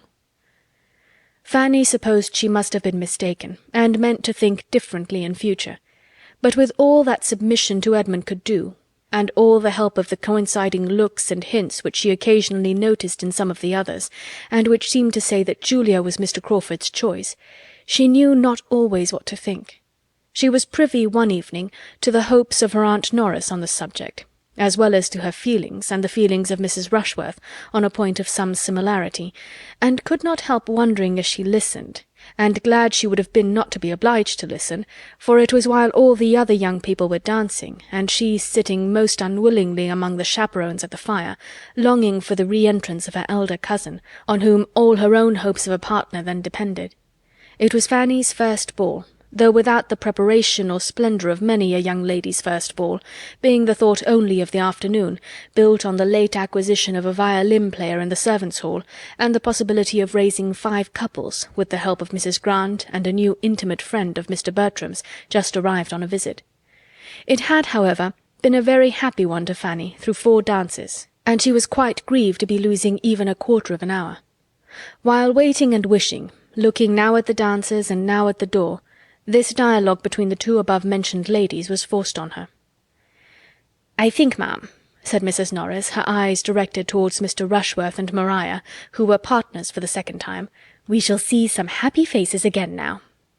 "Yes, ma'am, indeed," replied the other, with a stately simper. "There will be some satisfaction in looking on now, and I think it was rather a pity they should have been obliged to part. Young folks in their situation should be excused complying with the common forms. I wonder my son did not propose it." "I dare say he did, ma'am. Mr. Rushworth is never remiss. But dear Maria has such a strict sense of propriety, so much of that true delicacy one seldom meets with nowadays, Mrs. Rushworth, that wish of avoiding particularity. Dear ma'am, only look at her face at this moment. How different from what it was the last 2 dances." Miss Bertram did indeed look happy. Her eyes were sparkling with pleasure, and she was speaking with great animation, for Julia and her partner Mr. Crawford were close to her. They were all in a cluster together. How she had looked before Fanny could not recollect, for she had been dancing with Edmund herself, and had not thought about her. Mrs. Norris continued, "It is quite delightful, ma'am, to see young people so properly happy, so well suited, and so much the thing. I cannot but think of dear Sir Thomas's delight. And what do you say, ma'am, to the chance of another match? Mr. Rushworth has set a good example, and such things are very catching." Mrs. Rushworth, who saw nothing but her son, was quite at a loss. "The couple above, ma'am, do you see no symptoms there?" "Oh dear, Miss Julia and Mr. Crawford. Yes, indeed, a very pretty match. What is his property?" 4,000 a year. "Very well. Those who have not more must be satisfied with what they have. 4,000 a year is a pretty estate, and he seems a very genteel, steady young man, so I hope Miss Julia will be very happy." "It is not a settled thing, ma'am, yet. We only speak of it among friends, but I have very little doubt it will be. He is growing extremely particular in his attentions." Fanny could listen no farther. Listening and wondering were all suspended for a time, for Mr. Bertram was in the room again, and though feeling it would be a great honour to be asked by him, she thought it must happen. He came towards their little circle, but instead of asking her to dance, drew a chair near her, and gave her an account of the present state of a sick horse, and the opinion of the groom, from whom he had just parted. Fanny found that it was not to be, and in the modesty of her nature immediately felt that she had been unreasonable in expecting it. When he had told of his horse, he took a newspaper from the table, and looking over it, said in a languid way, "If you want to dance, Fanny, I will stand up with you." With more than equal civility the offer was declined. She did not wish to dance. "I am glad of it," said he in a much brisker tone, and throwing down the newspaper again, "for I am tired to death. I only wonder how the good people can keep it up so long. They had need be all in love to find any amusement in such folly, and so they are, I fancy. If you look at them, you may see they are so many couple of lovers, all but Yates and Mrs. Grant, and between ourselves, she, poor woman, must want a lover as much as any one of them. A desperate dull life hers must be with the doctor. making a sly face as he spoke towards the chair of the latter, who, proving, however, to be close at his elbow, made so instantaneous a change of expression and subject necessary, as Fanny, in spite of everything, could hardly help laughing at. "A strange business this in America, Dr. Grant. What is your opinion? I always come to you to know what I am to think of public matters." "My dear Tom," cried his aunt soon afterwards, "as you are not dancing, I dare say you will have no objection to join us in a rubber, shall you?" Then, leaving her seat and coming to him to enforce the proposal, added in a whisper, "We want to make a table for Mrs. Rushworth, you know. Your mother is quite anxious about it, but cannot very well spare time to sit down herself, because of her fringe. Now you and I and Dr. Grant will just do. And though we play but half-crowns, you know you may bet half-guineas with him." "I should be most happy," replied he aloud, and jumping up with alacrity. "It would give me the greatest pleasure, but that I am this moment going to dance. Come, Fanny," taking her hand, "do not be dawdling any longer, or the dance will be over." Fanny was led off very willingly, though it was impossible for her to feel much gratitude towards her cousin, or distinguish, as he certainly did, between the selfishness of another person and his own. "A pretty modest request, upon my word," he indignantly exclaimed as they walked away, "to want to nail me to a card-table for the next 2 hours with herself and Dr. Grant, who are always quarrelling, and that poking old woman who knows no more of whist than of algebra. I wish my good aunt would be a little less busy. And to ask me in such a way, too, without ceremony, before them all, so as to leave me no possibility of refusing. That is what I dislike most particularly. It raises my spleen more than anything, to have the pretence of being asked, of being given a choice, and at the same time addressed in such a way as to oblige one to do the very thing, whatever it be. If I had not luckily thought of standing up with you, I could not have got out of it. It is a great deal too bad, but when my aunt has got a fancy in her head, nothing can stop her." Chapter 13. The Honourable John Yates, this new friend, had not much to recommend him beyond habits of fashion and expense, and being the youngest son of a lord with a tolerable independence, and Sir Thomas would probably have thought his introduction at Mansfield by no means desirable. Mr. Bertram's acquaintance with him had begun at Weymouth, where they had spent 10 days together in the same society, and the friendship, if friendship it might be called, had been proved and perfected by Mr. Yates's being invited to take Mansfield in his way whenever he could, and by his promising to come. And he did come, rather earlier than had been expected, in consequence of the sudden breaking up of a large party assembled for gaiety at the house of another friend, which he had left Weymouth to join. He came on the wings of disappointment, and with his head full of acting, for it had been a theatrical party, and the play, in which he had borne a part, was within 2 days of representation, when the sudden death of one of the nearest connections of the family had destroyed the scheme and dispersed the performers. To be so near happiness, so near fame, so near the long paragraph in praise of the private theatricals at Ecclesford, the seat of the Right Honourable Lord Ravenshaw, in Cornwall, which would of course have immortalized the whole party for at least a 12-month, and being so near to lose it all, was an injury to be keenly felt, and Mr. Yates could talk of nothing else. Ecclesford and its theatre, with its arrangements and dresses, rehearsals and jokes, was his never-failing subject, and to boast of the past his only consolation. Happily for him, a love of the theatre is so general, an itch for acting so strong among young people, that he could hardly out-talk the interest of his hearers. From the first casting of the parts to the epilogue it was all bewitching, and there were few who did not wish to have been a party concerned, or would have hesitated to try their skill. The play had been Lovers' Vows, and Mr. Yates was to have been Count Castle. "A trifling part," said he, "and not at all to my taste, and such a one as I certainly would not accept again, but I was determined to make no difficulties. Lord Ravenshaw and the Duke had appropriated the only 2 characters worth playing before I reached Ecclesford, and though Lord Ravenshaw offered to resign his to me, it was impossible to take it, you know. I was sorry for him that he should have so mistaken his powers, for he was no more equal to the Baron. A little man with a weak voice, always hoarse after the first 10 minutes. It must have injured the piece materially, but I was resolved to make no difficulties. Sir Henry thought the Duke not equal to Frederick, but that was because Sir Henry wanted the part himself, whereas it was certainly in the best hands of the 2. I was surprised to see Sir Henry such a stick. Luckily the strength of the piece did not depend upon him. Our Agatha was inimitable, and the Duke was thought very great by many. And upon the whole it would certainly have gone off wonderfully.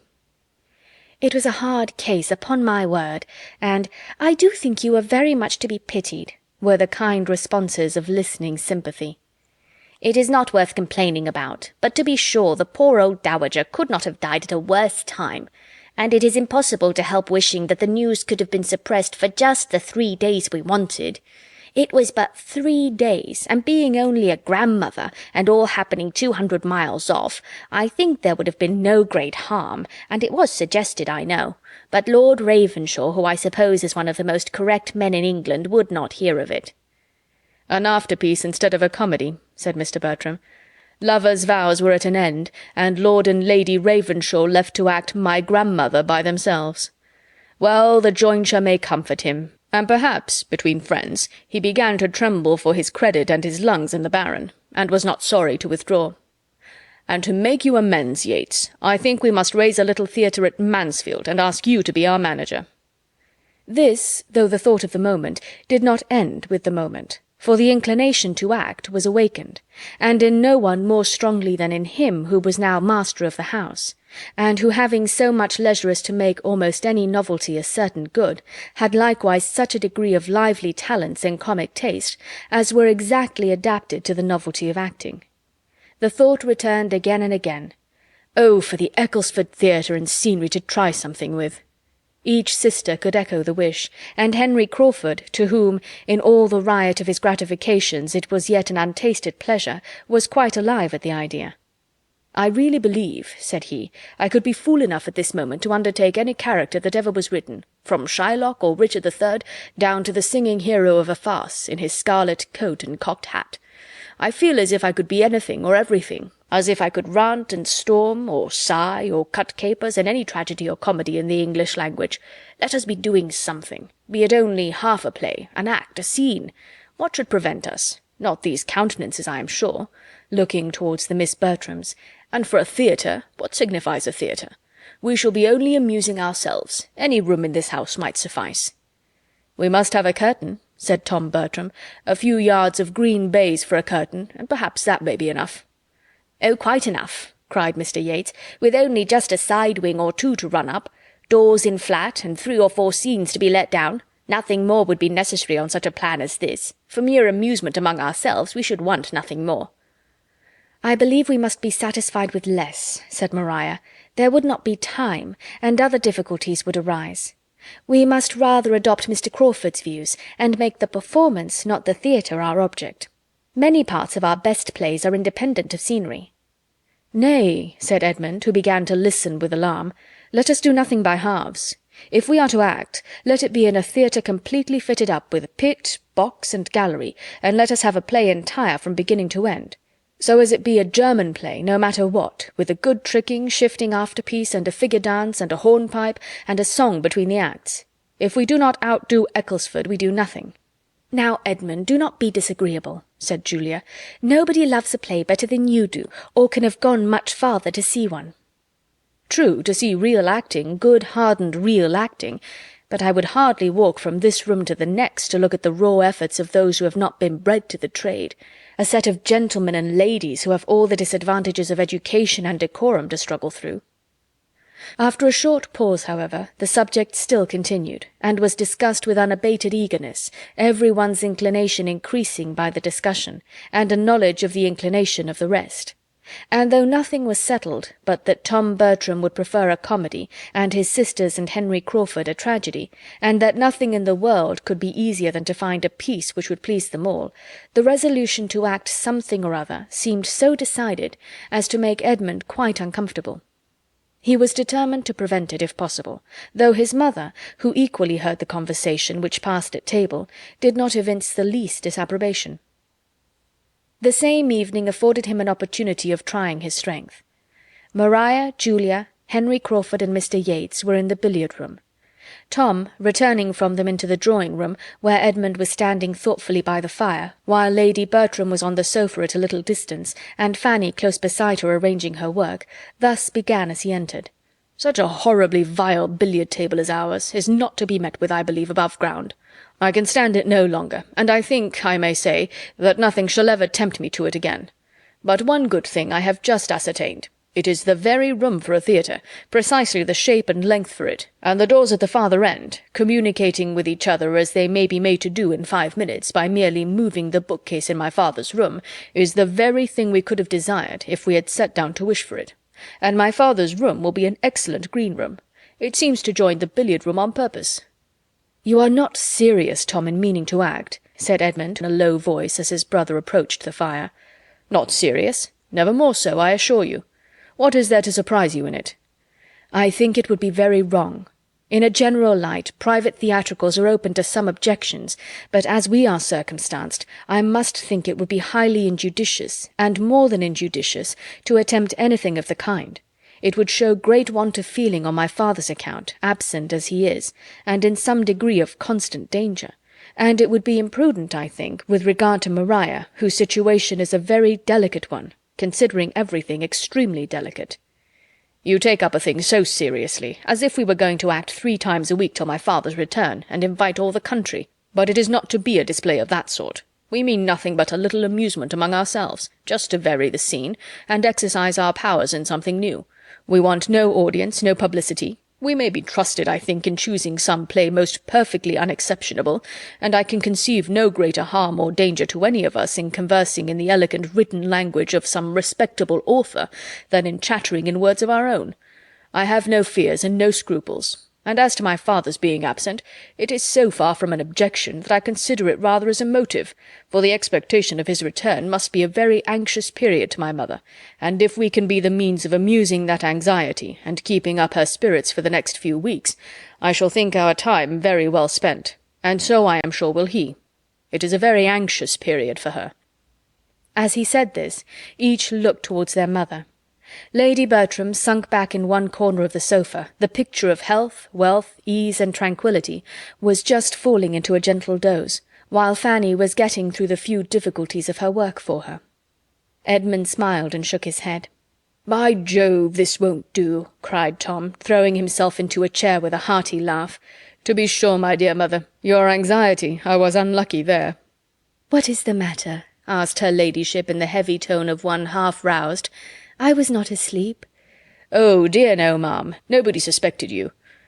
Well, Edmund," he continued, returning to the former subject, posture, and voice as soon as Lady Bertram began to nod again, "but this I will maintain, that we shall be doing no harm." "I cannot agree with you. I am convinced that my father would totally disapprove it." "And I am convinced to the contrary. Nobody is fonder of the exercise of talent in young people, or promotes it more than my father, and for anything of the acting, spouting, reciting kind, I think he has always had a decided taste.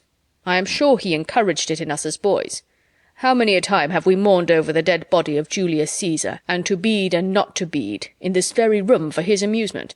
And I am sure my name was Norval every evening of my life through one Christmas holidays." "It was a very different thing. You must see the difference yourself.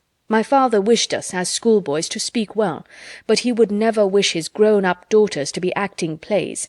His sense of decorum is strict." "I know all that," said Tom, displeased. "I know my father as well as you do, and I'll take care that his daughters do nothing to distress him.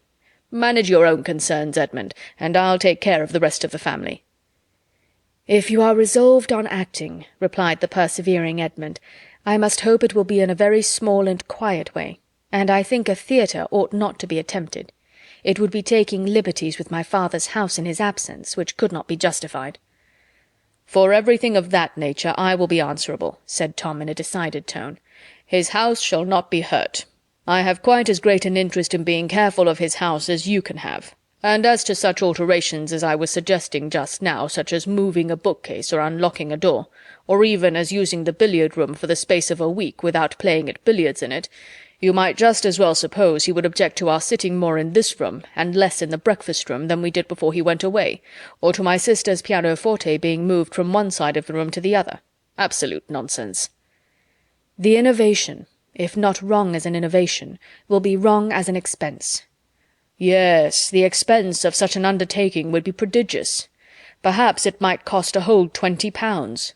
Something of a theatre we must have undoubtedly, but it will be on the simplest plan, a green curtain and a little carpenter's work, and that's all.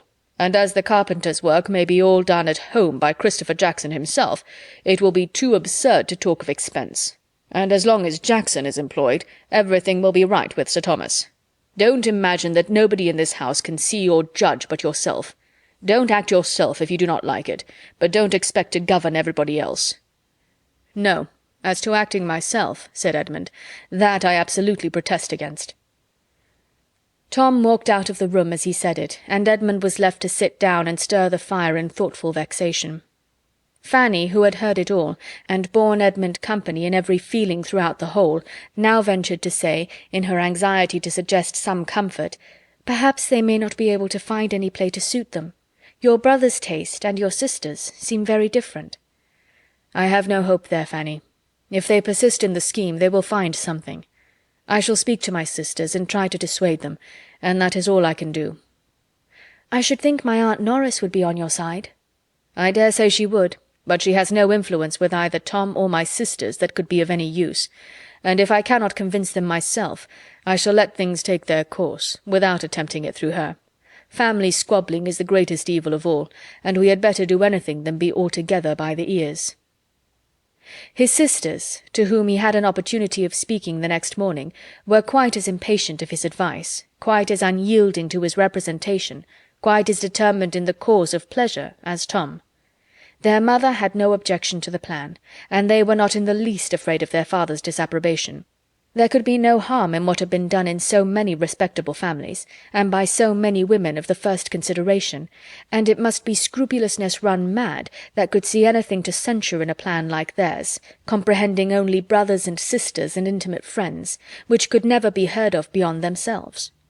Julia did seem inclined to admit that Maria's situation might require particular caution and delicacy, but that could not extend to her. She was at liberty.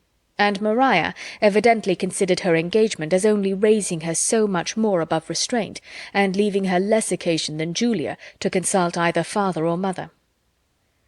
Edmund had little to hope, but he was still urging the subject, when Henry Crawford entered the room, fresh from the parsonage, calling out, "No want of hands in our theatre, Miss Bertram.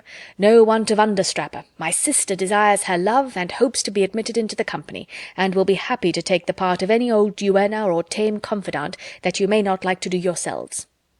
Maria gave Edmund a glance which meant, "What say you now? Can we be wrong if Mary Crawford feels the same?"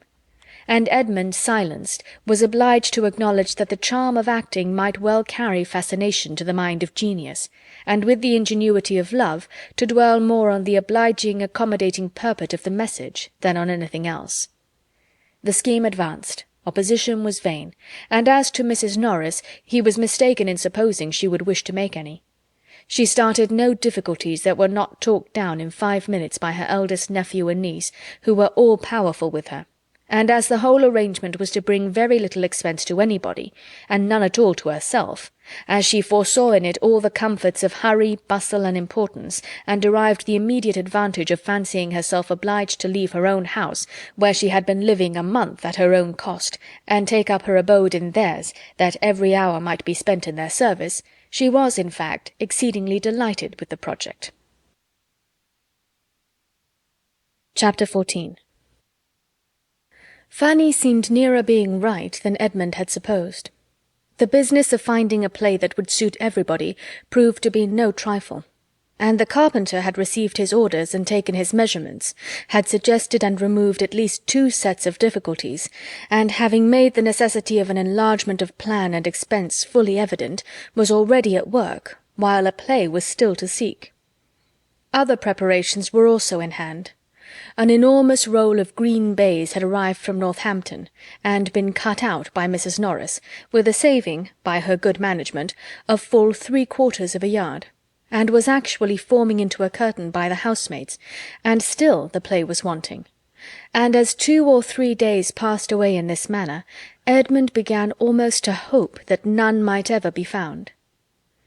There were, in fact, so many things to be attended to, so many people to be pleased, so many best characters required, and above all, such a need that the play should be at once both tragedy and comedy, that there did seem as little chance of a decision as anything pursued by youth and zeal could hold out. On the tragic side were the Miss Bertrams, Henry Crawford, and Mr. Yates.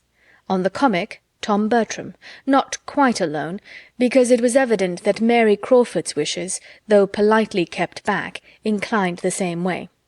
But his determinateness and his power seemed to make allies unnecessary, and independent of this great irreconcilable difference, they wanted a piece containing very few characters in the whole, but every character first-rate, and 3 principal women. All the best plays were run over in vain. Neither Hamlet, nor Macbeth, nor Othello, nor Douglas, nor the Gamester presented anything that could satisfy even the tragedians, and the rivals, the School for Scandal, Wheel of Fortune, Heir at Law, and a long etc., were successively dismissed with yet warmer objections. No piece could be proposed that did not supply somebody with a difficulty, and on one side or the other it was a continual repetition of, "Oh, no, that will never do. Let us have no ranting tragedies. Too many characters. Not a tolerable woman's part in the play. Anything but that, my dear Tom. It would be impossible to fill it up. One could not expect anybody to take such a part. Nothing but buffoonery from beginning to end. That might do, perhaps, but for the low part. If I must give my opinion, I have always thought it the most insipid play in the English language. I do not wish to make objections. I shall be happy to be of any use, but I think we could not choose worse." Fanny looked on and listened, not unamused to observe the selfishness which, more or less disguised, seemed to govern them all, and wondering how it would end. For her own gratification, she could have wished that something might be acted, for she had never seen even half a play, but everything of higher consequence was against it. "This will never do," said Tom Bertram at last. "We are wasting time most abominably. Something must be fixed on, no matter what, so that something is chosen. We must not be so nice. A few characters too many must not frighten us. We must double them. We must descend a little. If a part is insignificant, the greater our credit in making anything of it. From this moment I make no difficulties. I take any part you choose to give me, so as it be comic. Let it but be comic, I condition for nothing more." For about the 5th time he then proposed the Heir at Law, doubting only whether to prefer Lord Derby or Dr. Pangloss for himself, and very earnestly, but very unsuccessfully, trying to persuade the others that there were some fine tragic parts in the rest of the dramatis personae. The pause which followed this fruitless effort was ended by the same speaker, who, taking up one of the many volumes of plays that lay on the table, and turning it over, suddenly exclaimed, "Lovers' Vows! And why should not Lovers' Vows do for us as well as for the Ravenshaws? How came it never to be thought of before? It strikes me as if it would do exactly. What say you all? Here are 2 capital tragic parts for Yates and Crawford, and here is the rhyming butler for me, if nobody else wants it, a trifling part, but the sort of thing I should not dislike, and as I said before, I am determined to take anything and do my best. And as for the rest, they may be filled up by anybody. It is only Count Castle and Anhalt." The suggestion was generally welcome. Everybody was growing weary of indecision, and the first idea with everybody was that nothing had been proposed before so likely to suit them all. Mr. Yates was particularly pleased. He had been sighing and longing to do the Baron at Ecclesford, had grudged every rant of Lord Ravenshaw's, and been forced to re-rant it all in his own room. To storm through Baron Wildenhain was the height of his theatrical ambition, and with the advantage of knowing half the scenes by heart already, he did now with the greatest alacrity offer his services for the part. To do him justice, however, he did not resolve to appropriate it, for remembering that there was some very good ranting ground in Frederick, he professed an equal willingness for that. Henry Crawford was ready to take either. Whichever Mr. Yates did not choose would perfectly satisfy him, and a short parley of compliment ensued. Miss Bertram, feeling all the interest of an Agatha in the question, took on her to decide it, by observing to Mr. Yates that this was a point in which height and figure ought to be considered, and that his being the tallest seemed to fit him peculiarly for the Baron. She was acknowledged to be quite right, and the two parts being accepted accordingly, she was certain of the proper Frederick. 3 of the characters were now cast, besides Mr. Rushworth, who was always answered for by Maria, as willing to do anything. When Julia, meaning like her sister to be Agatha, began to be scrupulous on Miss Crawford's account. "This is not behaving well by the absent," said she. "Here are not women enough. Amelia and Agatha may do for Maria and me, but here is nothing for your sister, Mr. Crawford." Mr. Crawford desired that might not be thought of. He was very sure his sister had no wish of acting, but as she might be useful, and that she would not allow herself to be considered in the present case. But this was immediately opposed by Tom Bertram, who asserted the part of Amelia to be in every respect the property of Miss Crawford, if she would accept it. "It falls as naturally, as necessarily to her," said he, "as Agatha does to one or other of my sisters. It can be no sacrifice on their side, for it is highly comic." A short silence followed. Each sister looked anxious, for each felt the best claim to Agatha, and was hoping to have it pressed on her by the rest. Henry Crawford, who meanwhile had taken up the play, and with seeming carelessness was turning over the first act, soon settled the business. "I must entreat Miss Julia Bertram," said he, "not to engage in the part of Agatha, or it will be the ruin of all my solemnity. You must not, indeed you must not," turning to her.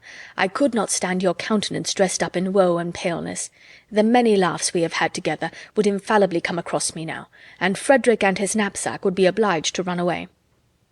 Pleasantly, courteously it was spoken, but the manner was lost in the matter to Julia's feelings. She saw a glance at Maria, which confirmed the injury to herself. It was a scheme, a trick. She was slighted, Maria was preferred. The smile of triumph which Maria was trying to suppress showed how well it was understood, and before Julia could command herself enough to speak, her brother gave his weight against her too, by saying, "Oh, yes, Maria must be Agatha. Maria will be the best Agatha. Though Julia fancies she prefers tragedy, I would not trust her in it. There is nothing of tragedy about her. She has not the look of it. Her features are not tragic features, and she walks too quick and speaks too quick, and would not keep her countenance. She had better do the old countrywoman, the cottager's wife. You had indeed, Julia. Cottager's wife is a very pretty part, I assure you. The old lady relieves the high-flown benevolence of her husband with a good deal of spirit. You shall be the cottager's wife." "Cottager's wife," cried Mr. Yates. "What are you talking of? The most trivial, paltry, insignificant part, the merest commonplace, not a tolerable speech in the whole. Your sister do that? It is an insult to propose it. At Ecclesford the governess was to have done it. We all agreed that it could not be offered to anybody else. A little more justice, Mr. Manager, if you please. You do not deserve the office if you cannot appreciate the talents of your company a little better." "Why, as to that, my good friend, till I and my company have really acted, there must be some guesswork. But I mean no disparagement to Julia. We cannot have 2 Agathas, and we must have 1 cottager's wife, and I am sure I set her the example of moderation myself in being satisfied with the old butler. If the part is trifling, she will have more credit in making something of it, and if she is so desperately bent against everything humorous, let her take cottagers' speeches instead of cottagers' wives, and so change the parts all through. He is solemn and pathetic enough, I am sure. It could make no difference in the play, and as for Cottager himself, when he has got his wife's speeches, I would undertake him with all my heart." "With all your partiality for Cottager's wife," said Henry Crawford, "it will be impossible to make anything of it fit for your sister, and we must not suffer her good nature to be imposed on. We must not allow her to accept the part. She must not be left to her own complaisance. Her talents will be wanted in Amelia. Amelia is a character more difficult to be well represented than even Agatha. I consider Amelia as the most difficult character in the whole piece. It requires great powers, great nicety, to give her playfulness and simplicity without extravagance. I have seen good actresses fail in the part. Simplicity, indeed, is beyond the reach of almost every actress by profession. It requires a delicacy of feeling which they have not. It requires a gentlewoman, a Julia Bertram. You will undertake it, I hope?" turning to her with a look of anxious entreaty, which softened her a little. But while she hesitated what to say, her brother again interposed with Miss Crawford's better claim. "No, no, Julia must not be Amelia. It is not at all the part for her. She would not like it. She would not do well. She is too tall and robust. Amelia should be a small, light, girlish, skipping figure. It is fit for Miss Crawford and Miss Crawford only. She looks the part, and I am persuaded she will do it admirably." Without attending to this, Henry Crawford continued his supplication. "You must oblige us," said he. "Indeed you must. When you have studied the character, I am sure you will feel it suit you. Tragedy may be your choice, but it will certainly appear that comedy chooses you. You will be to visit me in prison with a basket of provisions. You will not refuse to visit me in prison. I think I see you coming in with your basket." The influence of his voice was felt. Julia wavered. But was he only trying to soothe and pacify her, and make her overlook the previous affront? She distrusted him. The slight had been most determined. He was, perhaps, but at treacherous play with her. She looked suspiciously at her sister. Maria's countenance was to decide it. If she were vexed and alarmed— but Maria looked all serenity and satisfaction, and Julia well knew that on this ground Maria could not be happy but at her expense. With hasty indignation, therefore, and a tremulous voice, she said to him, "You do not seem afraid of not keeping your countenance when I come in with a basket of provisions, though one might have supposed— but it is only as Agatha that I was to be so overpowering." She stopped. Henry Crawford looked rather foolish, and as if he did not know what to say. Tom Bertram began again. "Miss Crawford must be Amelia. She will be an excellent Amelia." "Do not be afraid of my wanting the character," cried Julia with angry quickness. "I am not to be Agatha, and I am sure I will do nothing else. And as to Amelia, it is of all parts in the world the most disgusting to me. I quite detest her. An odious little pert, unnatural, impudent girl. I have always protested against comedy, and this is comedy in its worst form." And so saying, she walked hastily out of the room, leaving awkward feelings to more than one, but exciting small compassion in any except Fanny, who had been a quiet auditor of the whole, and who could not think of her as under the agitations of jealousy without great pity. A short silence succeeded her leaving them, but her brother soon returned to business and lovers' vows, and was eagerly looking over the play, with Mr. Yates's help, to ascertain what scenery would be necessary, while Maria and Henry Crawford conversed together in an undervoice, and the declaration with which she began of "I am sure I would give up the part to Julia most willingly, but that though I shall probably do it very ill, I feel persuaded she would do it worse," was doubtless receiving all the compliments it called for. When this had lasted some time, the division of the party was completed by Tom Bertram and Mr. Yates walking off together to consult farther in the room now beginning to be called the theatre, and Miss Bertram's resolving to go down to the parsonage herself with the offer of Amelia to Miss Crawford, and Fanny remained alone. The first use she made of her solitude was to take up the volume which had been left on the table, and begin to acquaint herself with the play of which she had heard so much. Her curiosity was all awake, and she ran through it with an eagerness which was suspended only by intervals of astonishment, that it could be chosen in the present instance, that it could be proposed and accepted in a private theatre. Agatha and Amelia appeared to her in their different ways so totally improper for home representation, the situation of one and the language of the other so unfit to be expressed by any woman of modesty, that she could hardly suppose her cousins could be aware of what they were engaging in, and longed to have them roused as soon as possible by the remonstrance which Edmund would certainly make.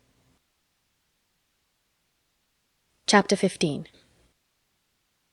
Miss Crawford accepted the part very readily, and soon after Miss Bertram's return from the parsonage, Mr. Rushworth arrived, and another character was consequently cast. He had the offer of Count Castle and Anhalt, and at first did not know which to choose, and wanted Miss Bertram to direct him. But upon being made to understand the different style of the characters, and which was which, and recollecting that he had once seen the play in London, and had thought Anhalt a very stupid fellow, he soon decided for the Count. Miss Bertram approved the decision, for the less he had to learn the better, and though she could not sympathize in his wish that the Count and Agatha might be to act together, nor wait very patiently while he was slowly turning over the leaves with the hope of still discovering such a scene, she very kindly took his part in hand, and curtailed every speech that admitted being shortened, besides pointing out the necessity of his being very much dressed, and choosing his colours. Mr. Rushworth liked the idea of his finery very well, though affecting to despise it, and was much too engaged with what his own appearance would be to think of the others, or draw any of those conclusions, or feel any of that displeasure which Maria had been half prepared for. Thus much was settled before Edmund, who had been out all morning, knew anything of the matter. But when he entered the drawing-room before dinner, the buzz of discussion was high between Tom, Maria, and Mr. Yates, and Mr. Rushworth stepped forward with great alacrity to tell him the agreeable news. "We have got a play," said he. "It's to be Lovers' Vows, and I am to be Count Castle, and am to come in first with a blue dress and a pink satin cloak, and afterwards am to have another fine fancy suit by way of a shooting dress. I do not know how I shall like it." Fanny's eyes followed Edmund, and her heart beat for him as she heard this speech, and saw his look, and felt what his sensations must be. "Lovers' vows!" in a tone of the greatest amazement, was his only reply to Mr. Rushworth, and he turned towards his brother and sisters, as if hardly doubting a contradiction. "Yes," cried Mr. Gates, "after all our debatings and difficulties, we find there is nothing that will suit us altogether so well, nothing so unexceptionable as Lovers' Vows. The wonder is that it should not have been thought of before. My stupidity was abominable, for here we have all the advantage of what I saw at Ecclesford, and it is so useful to have anything of a model. We have cast almost every part." "But what do you do for women?" said Edmund gravely, and looking at Maria. Maria blushed in spite of herself as she answered, "I take the part which Lady Ravenshaw was to have done, and," with a bolder eye, "Miss Crawford is to be Amelia." "I should not have thought it the sort of play to be so easily filled up with us," replied Edmund, turning away to the fire, where sat his mother, aunt, and Fanny, and seating himself with a look of great vexation. Mr. Rushworth followed him to say, "I come in 3 times, and have 42 speeches. That's something, is not it? But I do not much like the idea of being so fine. I shall hardly know myself in a blue dress and a pink satin cloak." Edmund could not answer him. In a few minutes Mr. Bertram was called out of the room to satisfy some doubts of the carpenter, and being accompanied by Mr. Yates, and followed soon afterwards by Mr. Rushworth, Edmund almost immediately took the opportunity of saying, "I cannot before Mr. Yates speak what I feel as to this play, without reflecting on his friends at Ecclesford. But I must now, my dear Maria, tell you that I think it exceedingly unfit for private representation, and that I hope you will give it up. I cannot but suppose you will when you have read it carefully over. Read only the first act aloud, to either your mother or aunt, and see how you can approve it. It will not be necessary to send you to your father's judgment, I am convinced." "We see things very differently," cried Maria. "I am perfectly acquainted with the play, I assure you, and with a very few omissions and so forth, which will be made, of course, I can see nothing objectionable in it. And I am not the only young woman, you find, who thinks it very fit for private representation." "I am sorry for it," was his answer. "But in this matter it is you who are to lead. You must set the example. If others have blundered, it is your place to put them right, and show them what true delicacy is. In all points of decorum, your conduct must be law to the rest of the party."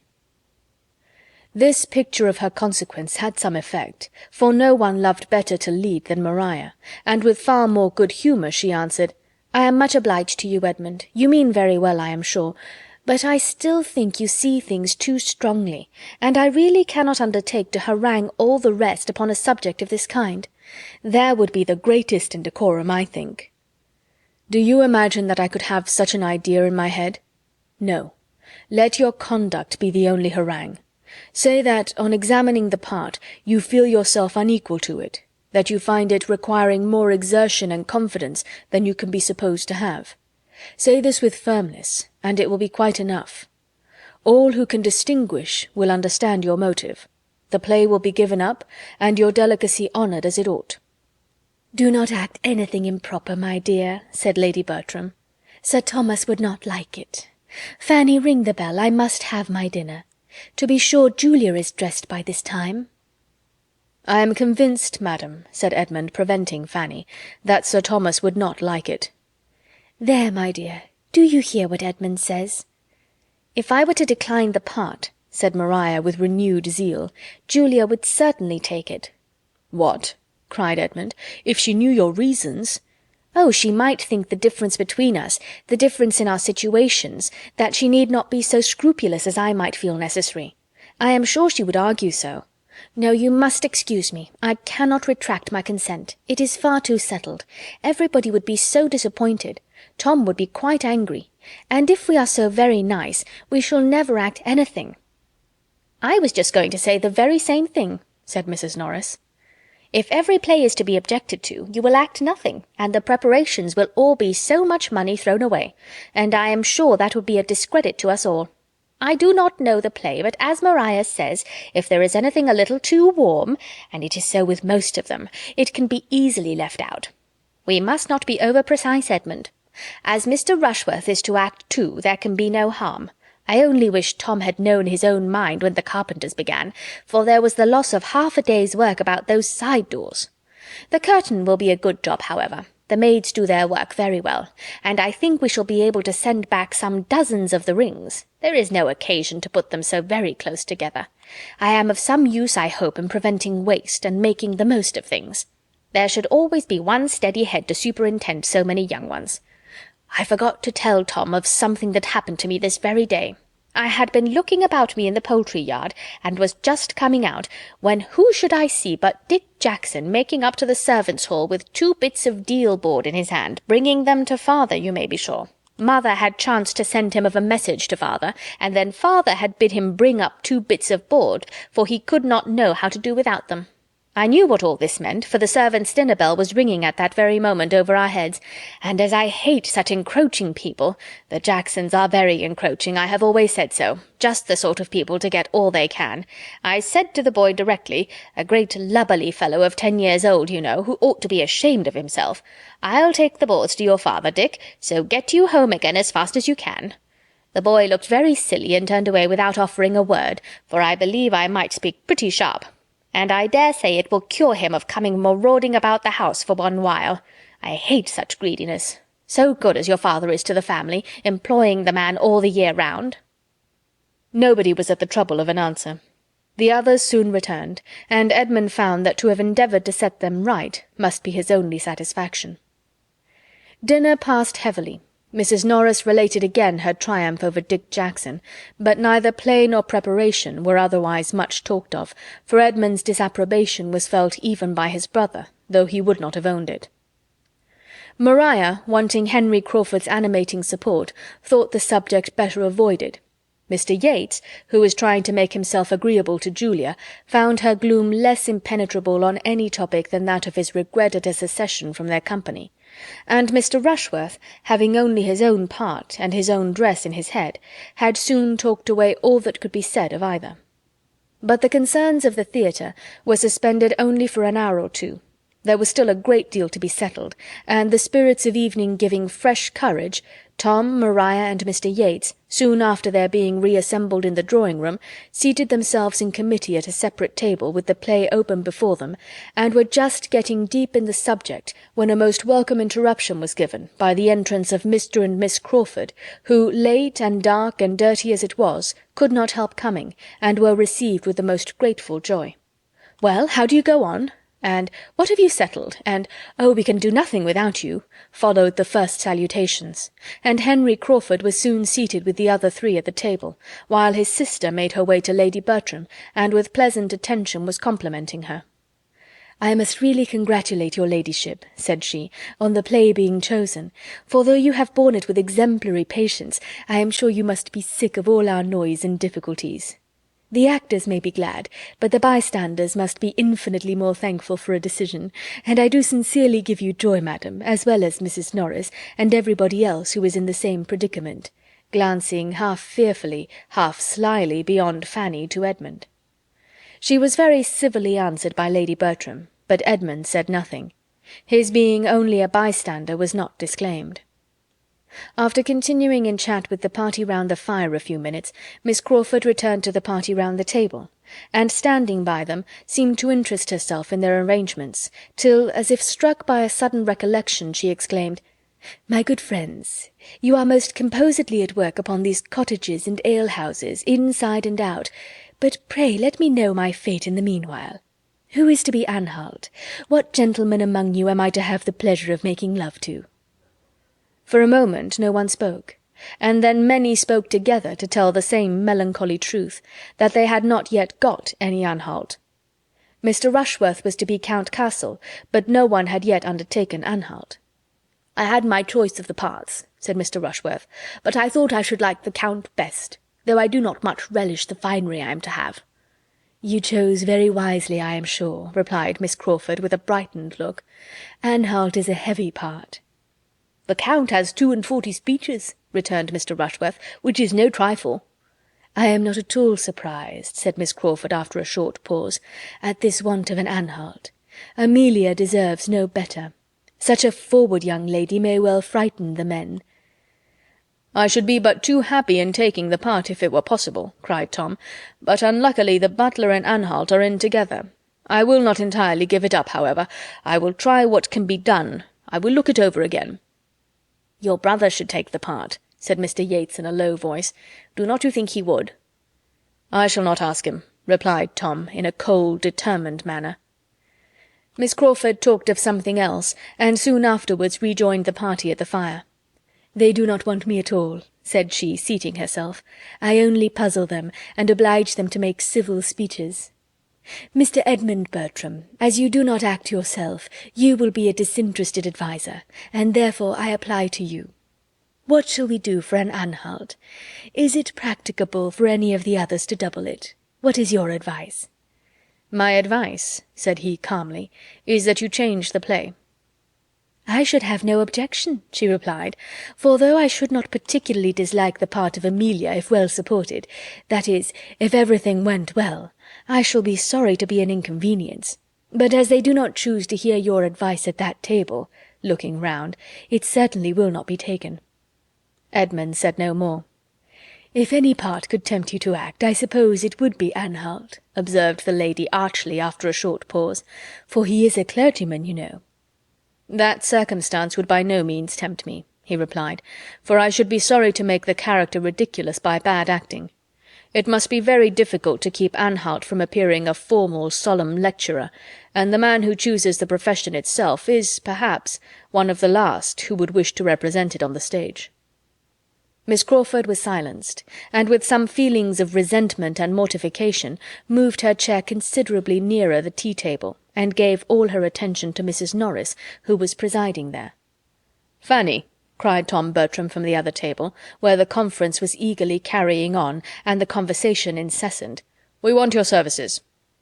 Fanny was up in a moment, expecting some errand, for the habit of employing her in that way was not yet overcome, in spite of all that Edmund could do. "Oh, we do not want to disturb you from your seat. We do not want your present services. We shall only want you in our play. You must be the cottager's wife." "Me?" cried Fanny, sitting down again with a most frightened look. "Indeed you must excuse me. I could not act anything if you were to give me the world. No, indeed, I cannot act." "Indeed, but you must, for we cannot excuse you. It need not frighten you. It is nothing of a part, a mere nothing. Not above 6 speeches altogether, and it will not much signify if nobody hears a word you say, so you may be as creep-mouse as you like, but we must have you to look at." "If you are afraid of 6 speeches," cried Mr. Rushworth, "what would you do with a part such as mine? I have 42 to learn." "It is not that I am afraid of learning by heart," said Fanny, shocked to find herself at that moment the only speaker in the room, and to feel that almost every eye was upon her, "but I really cannot act." "Yes, yes, you can act well enough for us. Learn your part, and we will teach you all the rest. You have only 2 scenes, and as I shall be cottager, I'll put you in and push you about, and you will do it very well. I'll answer for it." "No, indeed, Mr. Bertram, you must excuse me. You cannot have an idea. It would be absolutely impossible for me. If I were to undertake it, I should only disappoint you." "Phoo, phoo, do not be so shamefaced. You'll do it very well. Every allowance will be made for you. We do not expect perfection. You must get a brown gown, and a white apron, and a mob cap, and we must make you a few wrinkles, and a little of the crow's foot at the corner of your eyes, and you will be a very proper little old woman."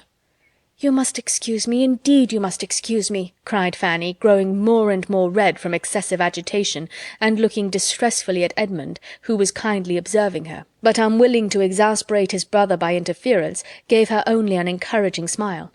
Her entreaty had no effect on Tom. He only said again what he had said before, And it was not merely Tom, for the requisition was now backed by Maria and Mr. Crawford and Mr. Yates, with an urgency which differed from his, but in being more gentle or more ceremonious, and which altogether was quite overpowering to Fanny. And before she could breathe after it, Mrs. Norris completed the whole, by thus addressing her in a whisper at once angry and audible.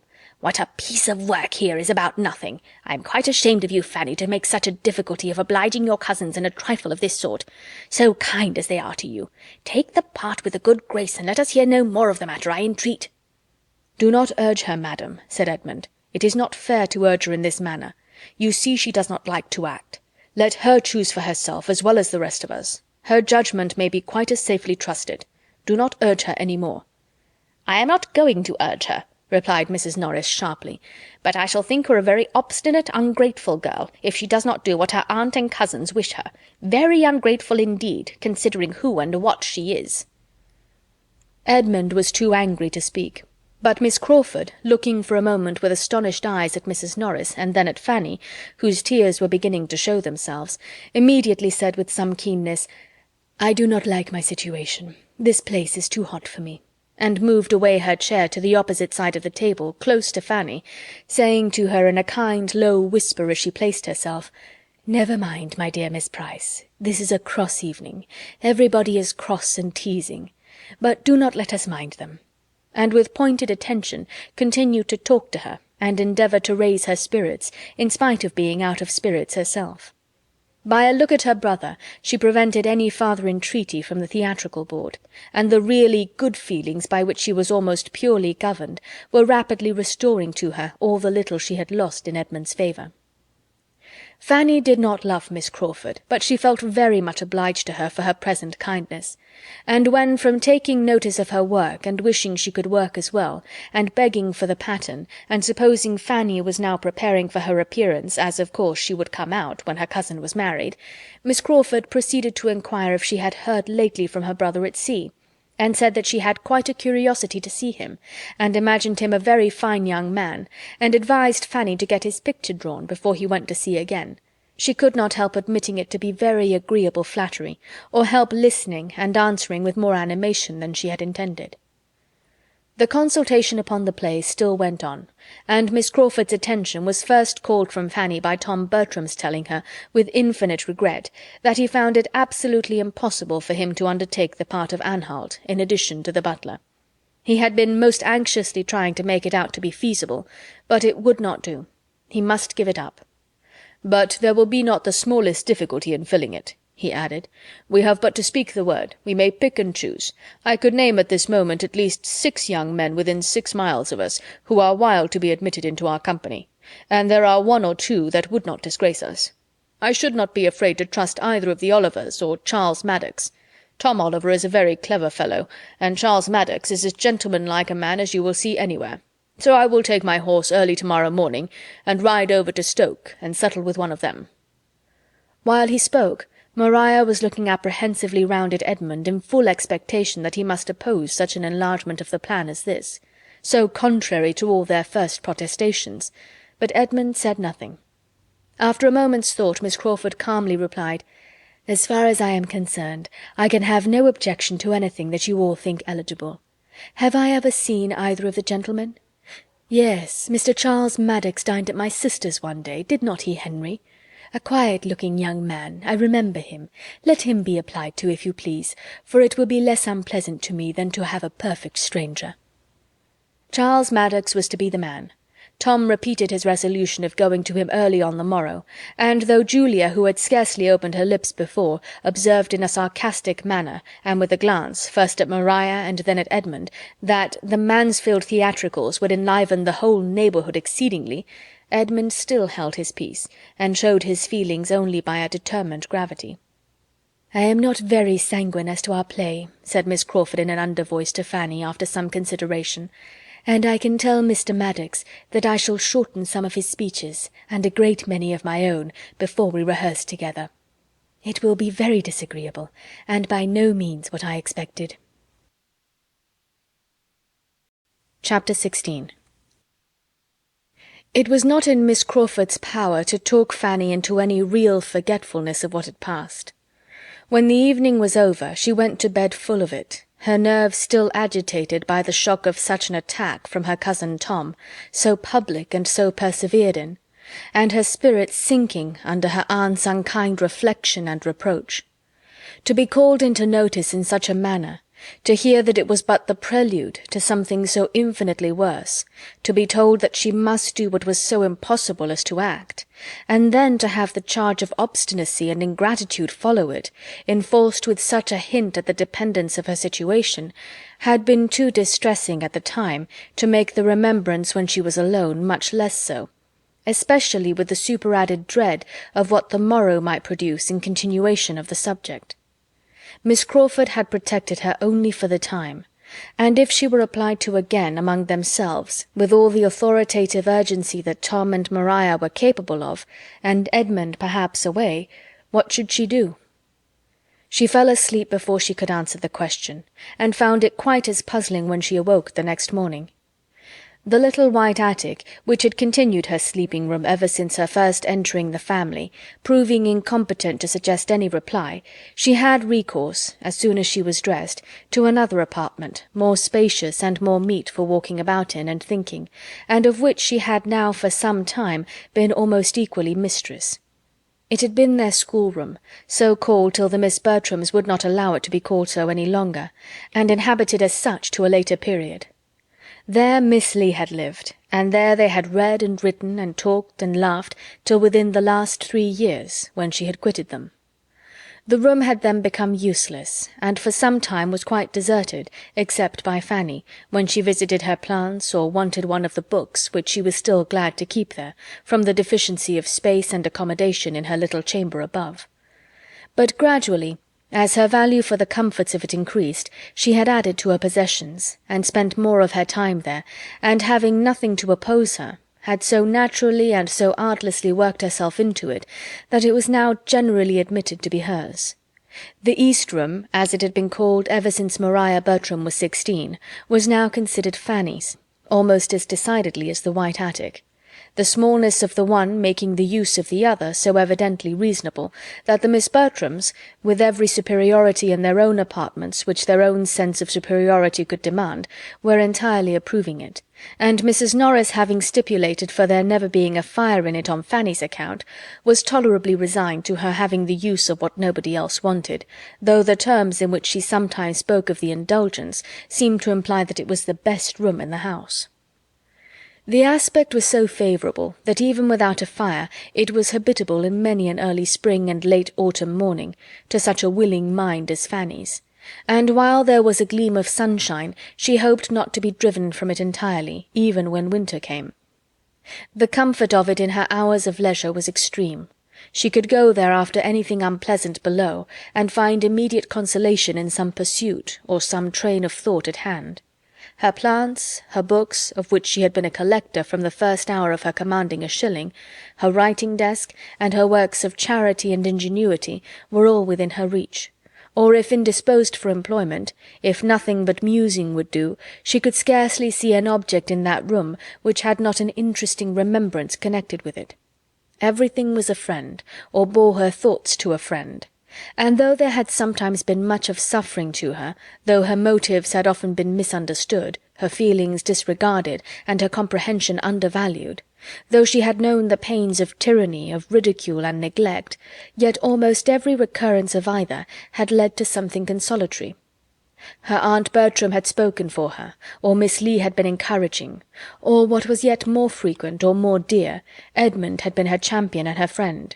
He had supported her cause, or explained her meaning, he had told her not to cry, or had given her some proof of affection which made her tears delightful, and the whole was now so blended together, so harmonized by distance, that every former affliction had its charm.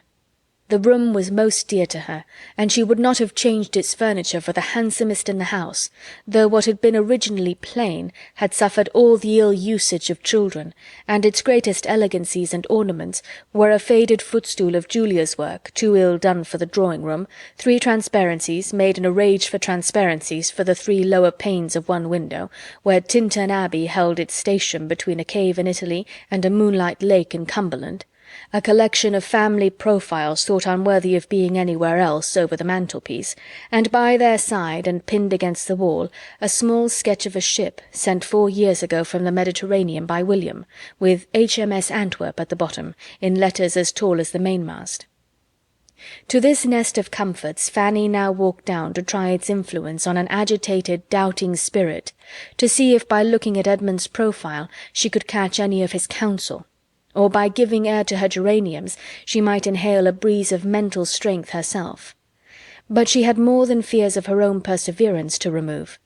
She had begun to feel undecided as to what she ought to do, and as she walked around the room her doubts were increasing. Was she right in refusing what was so warmly asked, so strongly wished for, what might be so essential to a scheme on which some of those to whom she owed the greatest complaisance had set their hearts? Was it not ill-nature, selfishness, and a fear of exposing herself? And would Edmund's judgment, would his persuasion of Sir Thomas's disapprobation of the whole, be enough to justify her in a determined denial in spite of all the rest? It would be so horrible to her to act, that she was inclined to suspect the truth and purity of her own scruples, and as she looked around her, the claims of her cousins to being obliged were strengthened by the sight of present upon present that she had received from them. The table between the windows was covered with work-boxes and netting-boxes, which had been given her at different times, principally by Tom, and she grew bewildered as to the amount of the debt which all these kind remembrances produced. A tap at the door roused her in the midst of this attempt to find her way to her duty, and her gentle "come in" was answered by the appearance of one before whom all her doubts were wont to be laid. Her eyes brightened at the sight of Edmund. "Can I speak with you, Fanny, for a few minutes?" said he. "Yes, certainly." "I want to consult. I want your opinion." "My opinion?" she cried, shrinking from such a compliment, highly as it gratified her. "Yes, your advice and opinion. I do not know what to do. This acting scheme gets worse and worse, you see. They have chosen almost as bad a play as they could, and now, to complete the business, are going to ask the help of a young man very slightly known to any of us. This is the end of all the privacy and propriety which was talked about at first. I know no harm of Charles Maddox, but the excessive intimacy which must spring from his being admitted among us in this manner is highly objectionable, the more than intimacy, the familiarity. I cannot think of it with any patience, and it does appear to me an evil of such magnitude as must, if possible, be prevented. Do not you see it in the same light?" "Yes, but what can be done? Your brother is so determined." "There is but one thing to be done, Fanny. I must take Anhalt to myself. I am well aware that nothing else will quiet Tom." Fanny could not answer him. "It is not at all what I like," he continued. "No man can like being driven into the appearance of such inconsistency. After being known to oppose the scheme from the beginning, there is absurdity in the face of my joining them now, when they are exceeding their first plan in every respect. But I can think of no other alternative. Can you, Fanny?" "No," said Fanny slowly. "Not immediately, but—" "But what?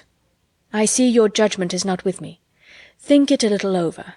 Perhaps you are not so much aware as I am of the mischief that may, of the unpleasantness that must, arise from a young man's being received in this manner, domesticated among us, authorized to come at all hours, and placed suddenly on a footing which must do away all restraints.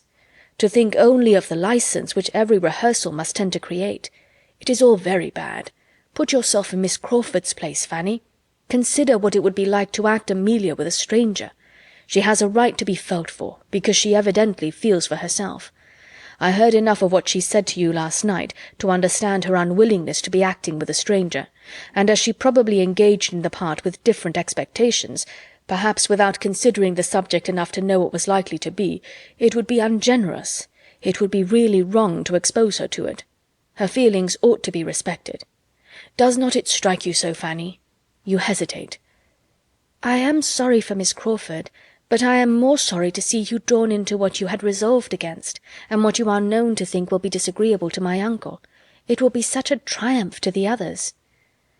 "They will not have much cause of triumph, when they see how infamously I act. But, however, triumph there certainly will be, and I must brave it. But if I can be the means of restraining the publicity of the business, of limiting the exhibition, of concentrating our folly, I shall be well repaid. As I am now, I have no influence, I can do nothing. I have offended them, and they will not hear me. But when I have put them in good humour by this concession, I am not without hopes of persuading them to confine the representation within a much smaller circle than they are now in the high road for. This will be a material gain. My object is to confine it to Mrs. Rushworth and the Grants. Will not this be worth gaining?"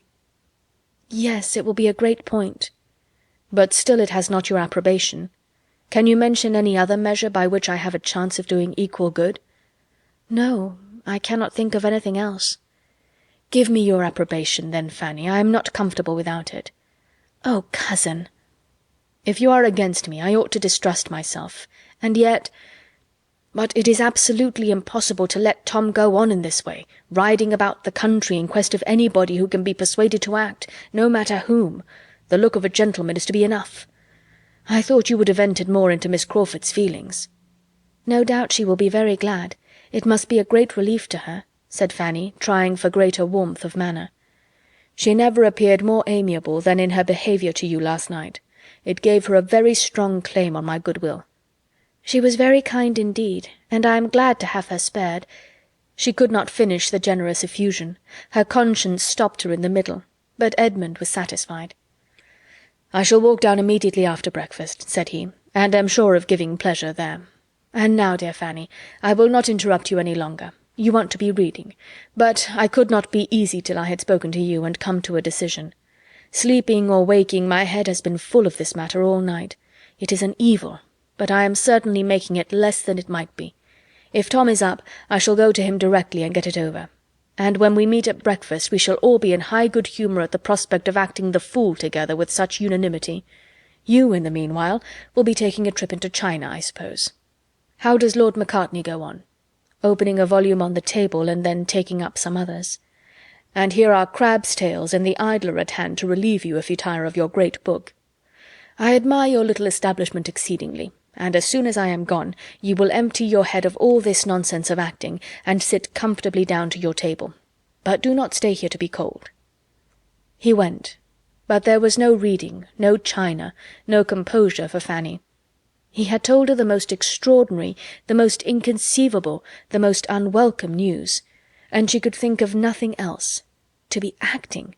After all his objections, objections so just and so public, after all that she had heard him say, and seen him look, and known him to be feeling. Could it be possible? Edmund so inconsistent? Was he not deceiving himself? Was he not wrong? Alas, it was all Miss Crawford's doing. She had seen her influence in every speech, and was miserable. The doubts and alarms as to her own conduct, which had previously distressed her, and which had all slept while she listened to him, were become of little consequence now. This deeper anxiety swallowed them up. Things should take their course, she cared not how it ended. Her cousins might attack, but could hardly tease her, she was beyond their reach. And if at last obliged to yield, no matter, it was all misery now. Chapter 17. It was indeed a triumphant day to Mr. Bertram and Maria. Such a victory over Edmund's discretion had been beyond their hopes, and was most delightful.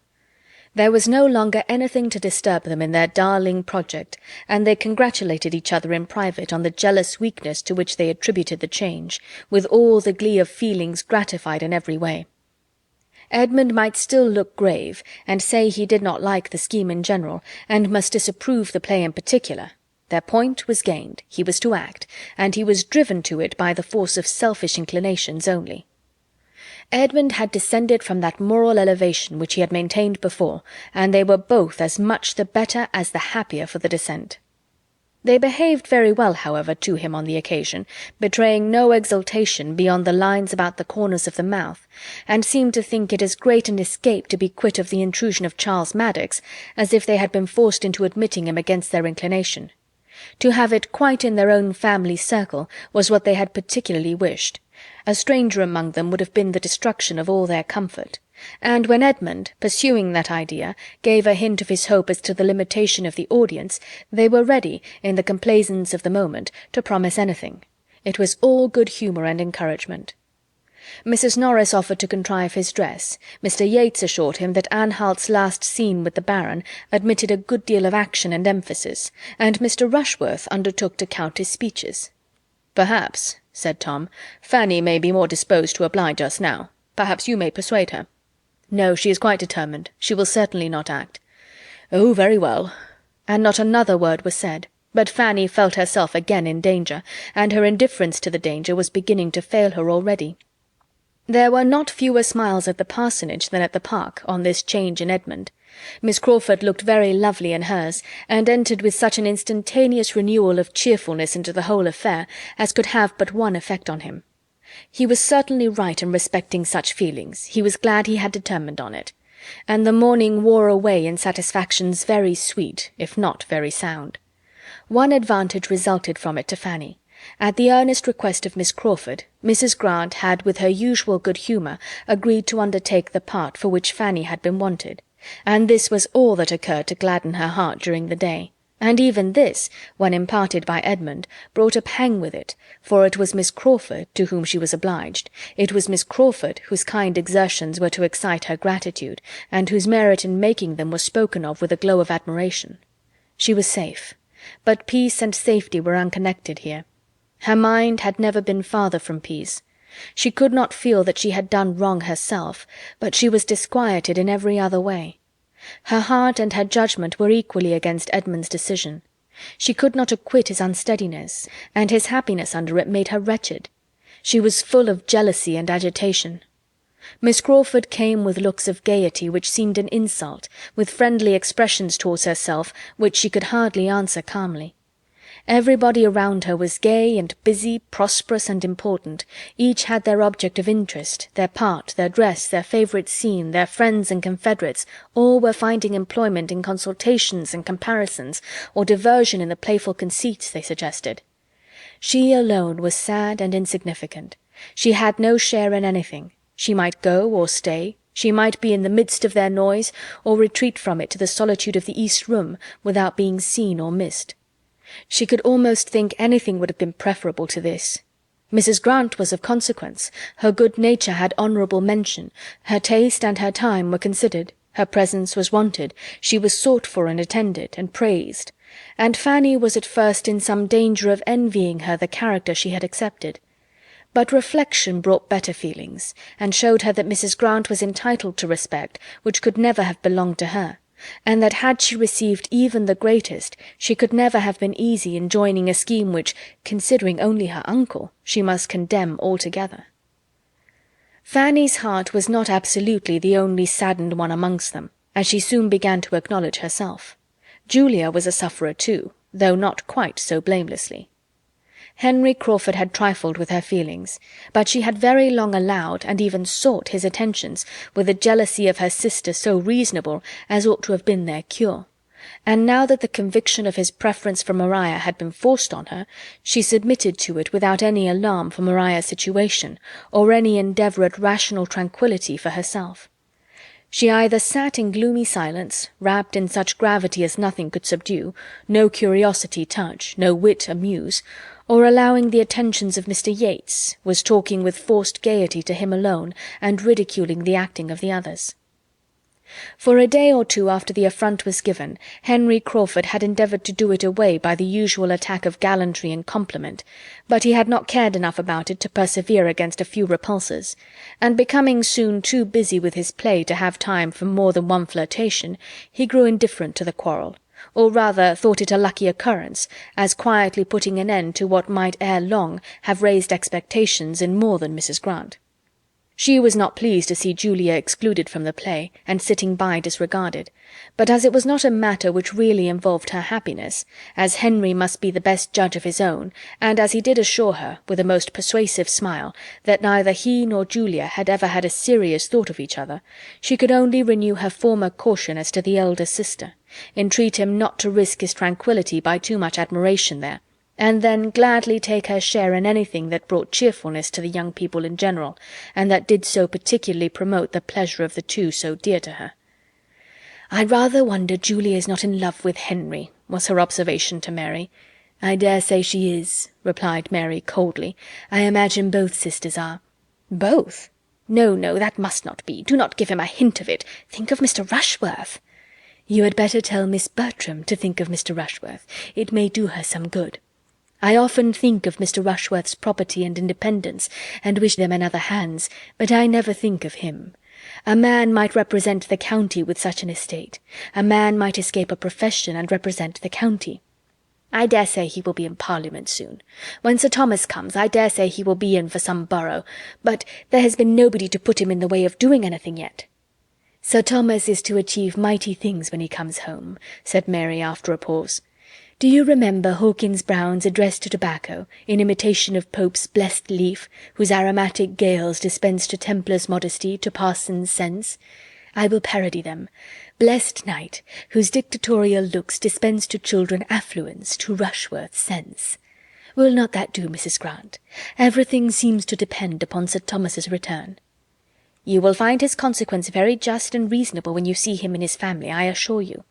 I do not think we do so well without him. He has a fine, dignified manner which suits the head of such a house, and keeps everybody in their place.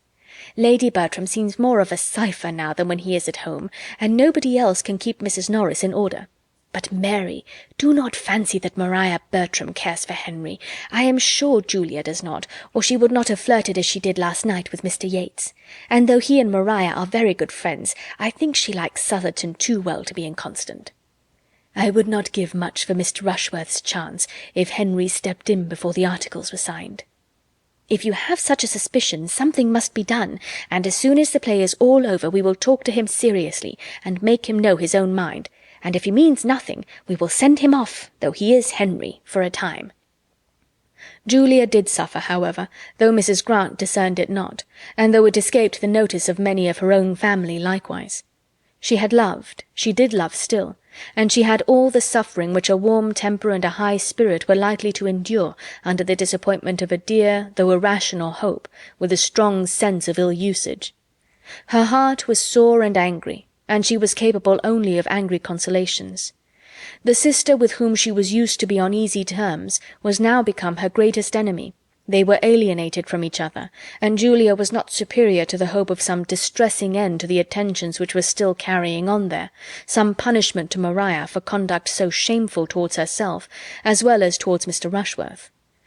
With no material fault of temper or difference of opinion to prevent their being very good friends while their interests were the same, the sisters, under such a trial as this, had not affection or principle enough to make them merciful or just, to give them honour or compassion. Maria felt her triumph, and pursued her purpose careless of Julia, and Julia could never see Maria distinguished by Henry Crawford without trusting that it would create jealousy and bring a public disturbance at last. Fanny saw and pitied much of this in Julia, but there was no outward fellowship between them. Julia made no communication, and Fanny took no liberties. They were two solitary sufferers, or connected only by Fanny's consciousness. The inattention of the two brothers and the aunt to Julia's discomposure, and their blindness to its true cause, must be imputed to the fullness of their own minds. They were totally preoccupied.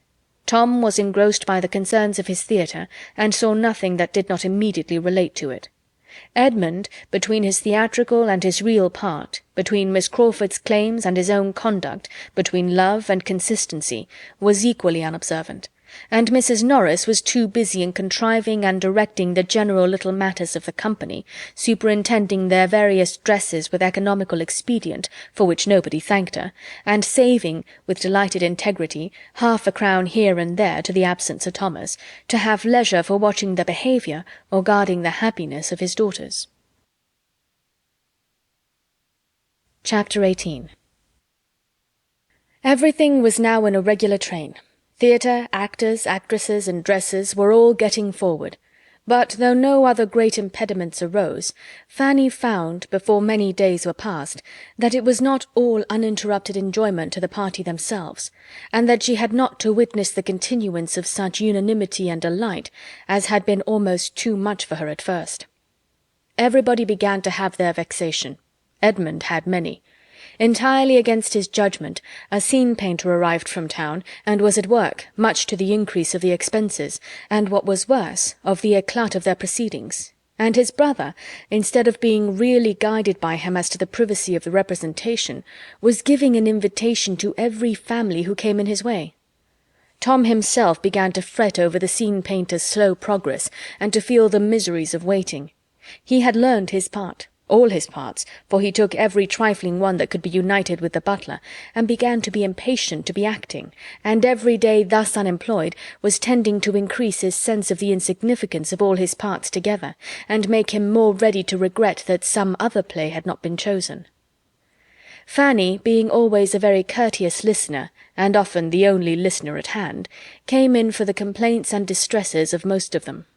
She knew that Mr. Yates was in general thought to rant dreadfully, that Mr. Yates was disappointed in Henry Crawford, that Tom Bertram spoke so quick he would be unintelligible, that Mrs. Grant spoiled everything by laughing, that Edmund was behindhand with his part, and that it was misery to have anything to do with Mr. Rushworth, who was wanting a prompter through every speech. She knew also that poor Mr. Rushworth could seldom get anybody to rehearse with him.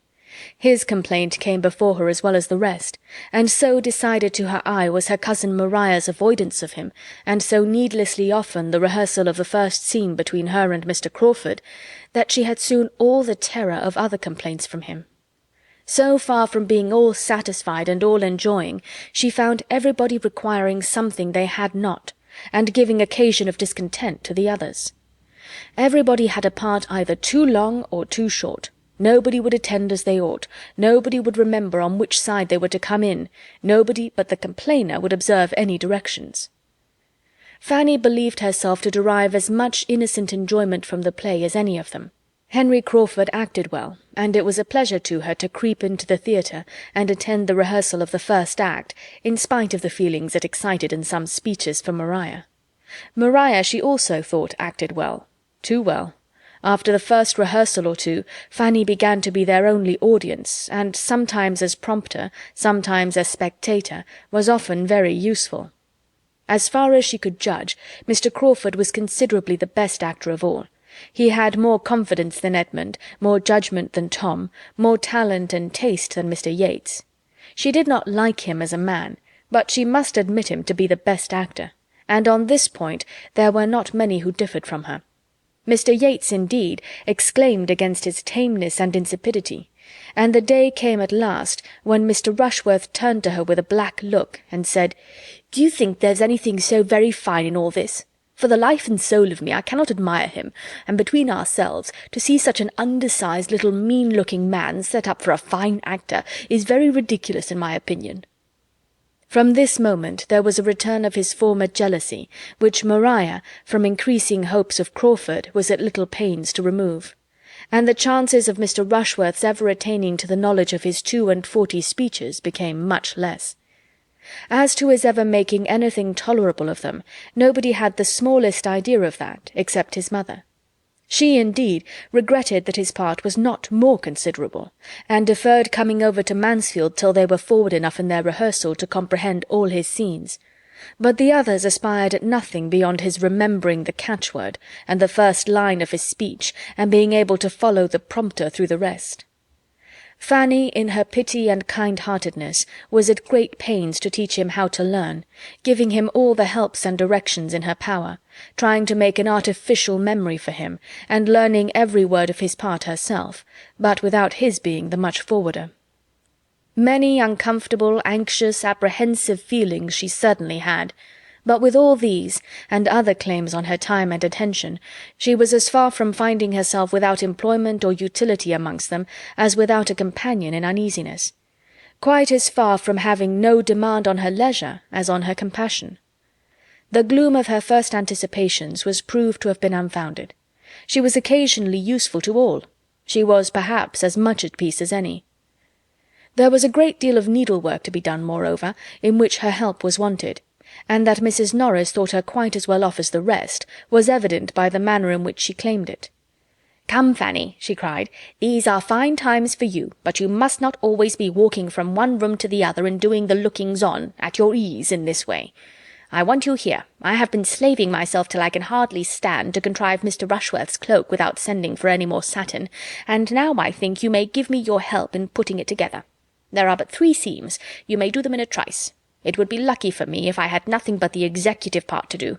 You are best off, I can tell you, but if nobody did more than you, we should not get on very fast." Fanny took the work very quietly, without attempting any defence, but her kinder Aunt Bertram observed on her behalf, "One cannot wonder, sister, that Fanny should be delighted. It is all new to her, you know. You and I used to be very fond of a play ourselves, and so am I still, and as soon as I am a little more at leisure, I mean to look in at their rehearsals too. What is the play about, Fanny? You have never told me."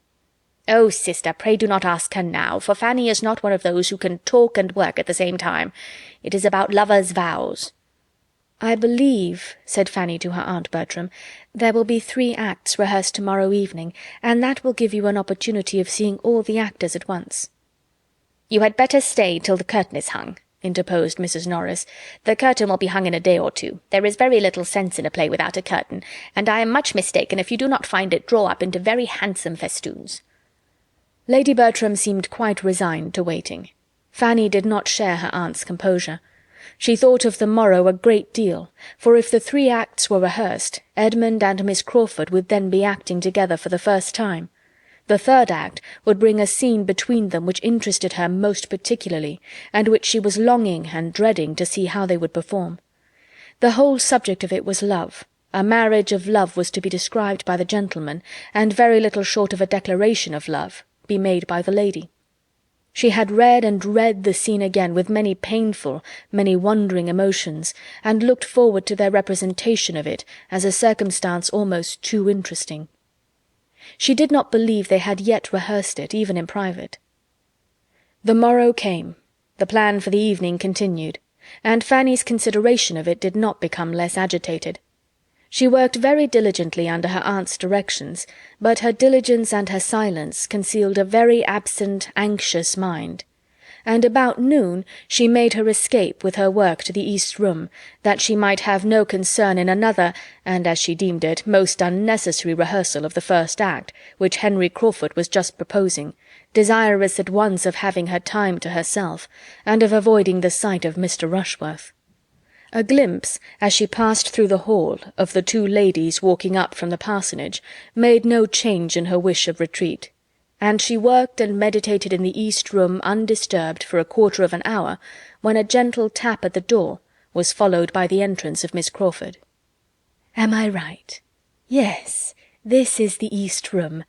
My dear Miss Price, I beg your pardon, but I have made my way to you on purpose to entreat your help." Fanny, quite surprised, endeavoured to show herself mistress of the room by her civilities, and looked at the bright bars of her empty grate with concern. "Thank you, I am quite warm, very warm. Allow me to stay here a little while, and do have the goodness to hear me my 3rd act. I have brought my book, and if you would but rehearse it with me, I should be so obliged. I came here to-day intending to rehearse it with Edmund, by ourselves, against the evening, but he is not in the way, and if he were, I do not think I could go through it with him till I have hardened myself a little, for really there is a speech or 2. You will be so good, won't you?" Fanny was most civil in her assurances, though she could not give them in a very steady voice. "Have you ever happened to look at the part I mean?" continued Miss Crawford, opening her book. "Here it is. I did not think much of it at first, but, upon my word, there, look at that speech, and that, and that. How am I ever to look at him in the face and say such things? Could you do it? But then he is your cousin, which makes all the difference. You must rehearse it with me, that I may fancy you him and get on by degrees.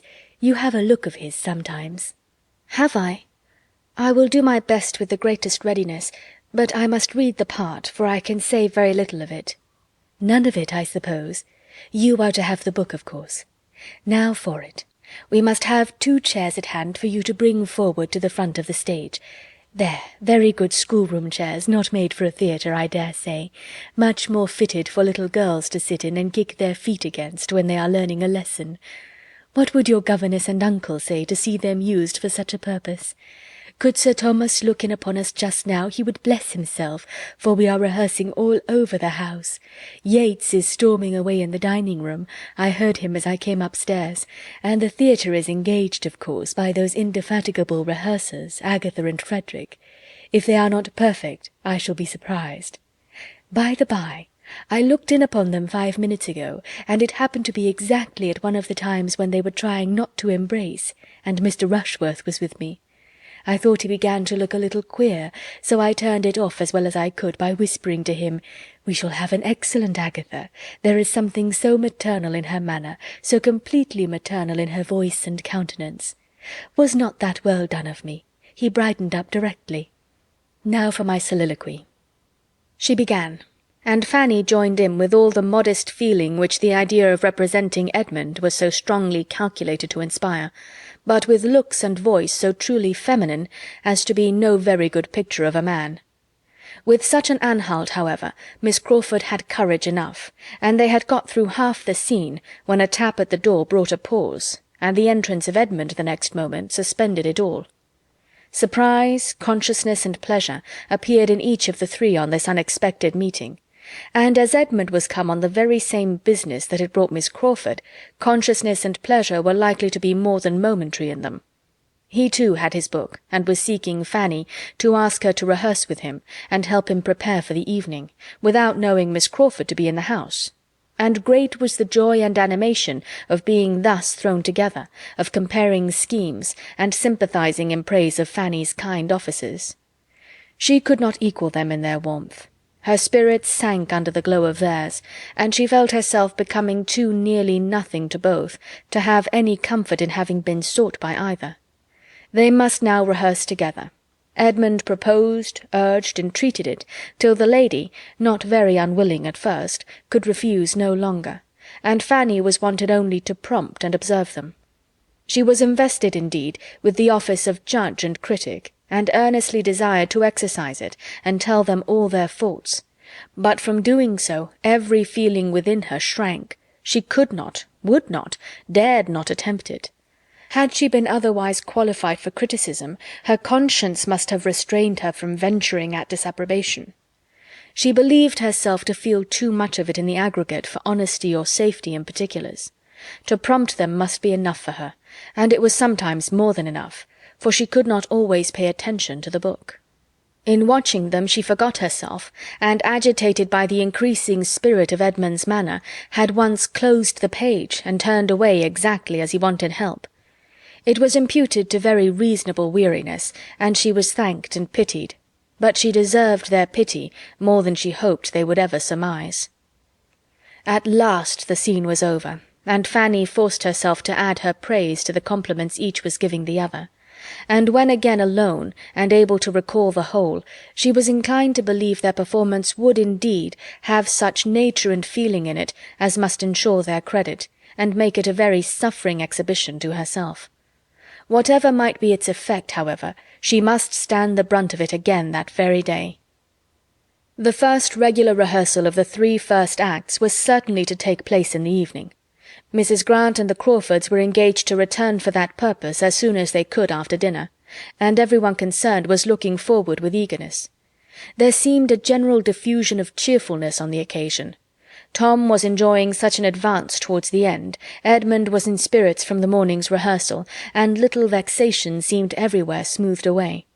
All were alert and impatient. The ladies moved soon, the gentlemen soon followed them, and with the exception of Lady Bertram, Mrs. Norris, and Julia, everybody was in the theatre at an early hour, and having lighted it up as well as its unfinished state admitted, were waiting only the arrival of Mrs. Grant and the Crawfords to begin. They did not wait long for the Crawfords, but there was no Mrs. Grant. She could not come. Dr. Grant, professing an indisposition, for which he had little credit with his fair sister-in-law, could not spare his wife. "Dr. Grant is ill," said she with mock solemnity. "He has been ill ever since he did not eat any of the pheasant to-day. He fancied it tough, sent away his plate, and has been suffering ever since." Here was disappointment. Mrs. Grant's non-attendance was sad indeed. Her pleasant manners and cheerful conformity made her always valuable amongst them, but now she was absolutely necessary. They could not act, they could not rehearse with any satisfaction without her. The comfort of the whole evening was destroyed. What was to be done? Tom, as cottager, was in despair. After a pause of perplexity, some eyes began to be turned towards Fanny, and a voice or two to say, if Miss Price would be so good as to read the part. She was immediately surrounded by supplications. Everybody asked it. Even Edmund said, "Do, Fanny, if it is not very disagreeable to you." But Fanny still hung back. She could not endure the idea of it. Why was not Miss Crawford to be applied to as well? Or why had not she rather gone to her own room, as she had felt to be the safest, instead of attending the rehearsal at all? She had known it would irritate and distress her. She had known it her duty to keep away. She was properly punished. "You have only to read the part," said Henry Crawford with renewed entreaty. "And I do believe she can say every word of it," added Maria, "for she could put Mrs. Grant right the other day in 20 places. Fanny, I am sure you know the part." Fanny could not say she did not, and as they all persevered, as Edmund repeated his wish, and with a look of even fond dependence on her good nature, she must yield. She would do her best. Everybody was satisfied, and she was left to the tremors of a most palpitating heart, while the others prepared to begin. They did begin, and being too much engaged in their own noise to be struck by unusual noise in the other part of the house, had proceeded some way, when the door of the room was thrown open, and Julia, appearing at it, with a face all aghast, exclaimed, "My father is come! He is in the hall at this moment!" Chapter 19. How is the consternation of the party to be described? To the greater number it was a moment of absolute horror. Sir Thomas in the house! All felt the instantaneous conviction.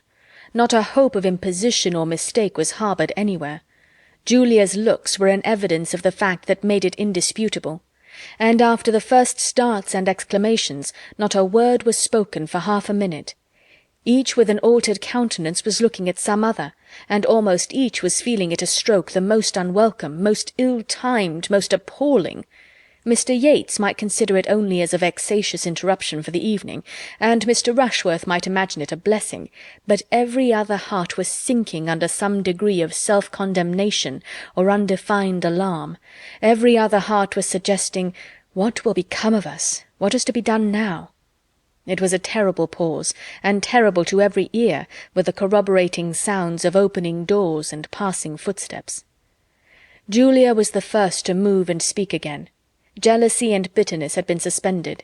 Selfishness was lost in the common cause. But at the moment of her appearance, Frederick was listening with looks of devotion to Agatha's narrative, and pressing her hand to his heart. And as soon as she could notice this, and see that, in spite of the shock of her words, he still kept his station, and retained her sister's hand, her wounded heart swelled again with injury, and looking as red as she had been white before, she turned out of the room, saying, "I need not be afraid of appearing before him." Her going roused the rest, and at the same moment the two brothers stepped forward, feeling the necessity of doing something. A very few words between them were sufficient. The case admitted no difference of opinion. They must go to the drawing-room directly. Maria joined them with the same intent, just then the stoutest of the three, for the very circumstance which had driven Julia away was to her the sweetest support. Henry Crawford's retaining her hand at such a moment of such peculiar proof and importance, was worth ages of doubt and anxiety. She held it as an earnest of the most serious determination, and was equal even to encounter her father. They walked off, utterly heedless of Mr. Rushworth's repeated question of, "Shall I go too? Had not I better go too? Will not it be right for me to go too?" But they were no sooner through the door than Henry Crawford undertook to answer the anxious inquiry, and encouraging him by all means to pay his respects to Sir Thomas without delay, sent him after the others with delighted haste. Fanny was left with only the Crawfords and Mr. Yates. She had been quite overlooked by her cousins, and as her own opinion of her claims on Sir Thomas's affection was much too humble to give her any idea of classing herself with his children, she was glad to remain behind, and gain a little breathing time. Her agitation and alarm exceeded all that was endured by the rest, by the right of a disposition which not even innocence could keep from suffering. She was nearly fainting. All her former habitual dread of her uncle was returning, and with it compassion for him and for almost every one of the party on the developments before him, with solicitude on Edmund's account indescribable. She had found a seat where in excessive trembling she was enduring all these fearful thoughts, while the other three, no longer under any restraint, were giving vent to their feelings of vexation, lamenting over such an unlooked-for premature arrival as a most untoward event, and without mercy wishing poor Sir Thomas had been twice as long on his passage, or were still in Antigua. The Crawfords were more warm on the subject than Mr. Yates, from better understanding the family, and judging more clearly of the mischief that must ensue. The ruin of the play was to them a certainty. They felt the total destruction of the scheme to be inevitably at hand, while Mr. Yates considered it only as a temporary interruption, a disaster for the evening, and could even suggest the possibility of the rehearsal being renewed after tea, when the bustle of receiving Sir Thomas were over, and he might be at leisure to be amused by it. The Crawfords laughed at the idea, and having soon agreed on the propriety of their walking quietly home and leaving the family to themselves, proposed Mr. Yates's accompanying them and spending the evening at the parsonage. But Mr. Yates, having never been with those who thought much of parental claims or family confidence, could not perceive that anything of the kind was necessary, and therefore thanking them, said he preferred remaining where he was, that he might pay his respects to the old gentleman handsomely since he was come, and besides he did not think it would be fair by the others to have everybody run away. Fanny was just beginning to collect herself, and to feel that if she stayed longer behind it might seem disrespectful, when this point was settled, and being commissioned with the brother and sister's apology, saw them preparing to go as she quitted the room herself to perform the dreadful duty of appearing before her uncle. Too soon did she find herself at the drawing-room door, and after pausing a moment for what she knew would not come, for a courage which the outside of no door had ever supplied to her, she turned the lock in desperation, and the lights of the drawing-room and all the collected family were before her. As she entered, her own name caught her ear. Sir Thomas was at that moment looking round him and saying, "But where is Fanny? I do not see my little Fanny," and on perceiving her came forward with a kindness which astonished and penetrated her, calling her his dear Fanny, kissing her affectionately, and observing with decided pleasure how much she was grown. Fanny knew not how to feel, nor where to look. She was quite oppressed. He had never been so kind, so very kind to her in his life. His manner seemed changed, his voice was quick from the agitation of joy, and all that had been awful in his dignity seemed lost in tenderness. He led her nearer the light, and looked at her again, inquired particularly after her health, and then, correcting himself, observed that he need not inquire, for her appearance spoke sufficiently on that point. A fine blush having succeeded the previous paleness of her face, he was justified in his belief of her equal improvement in health and beauty.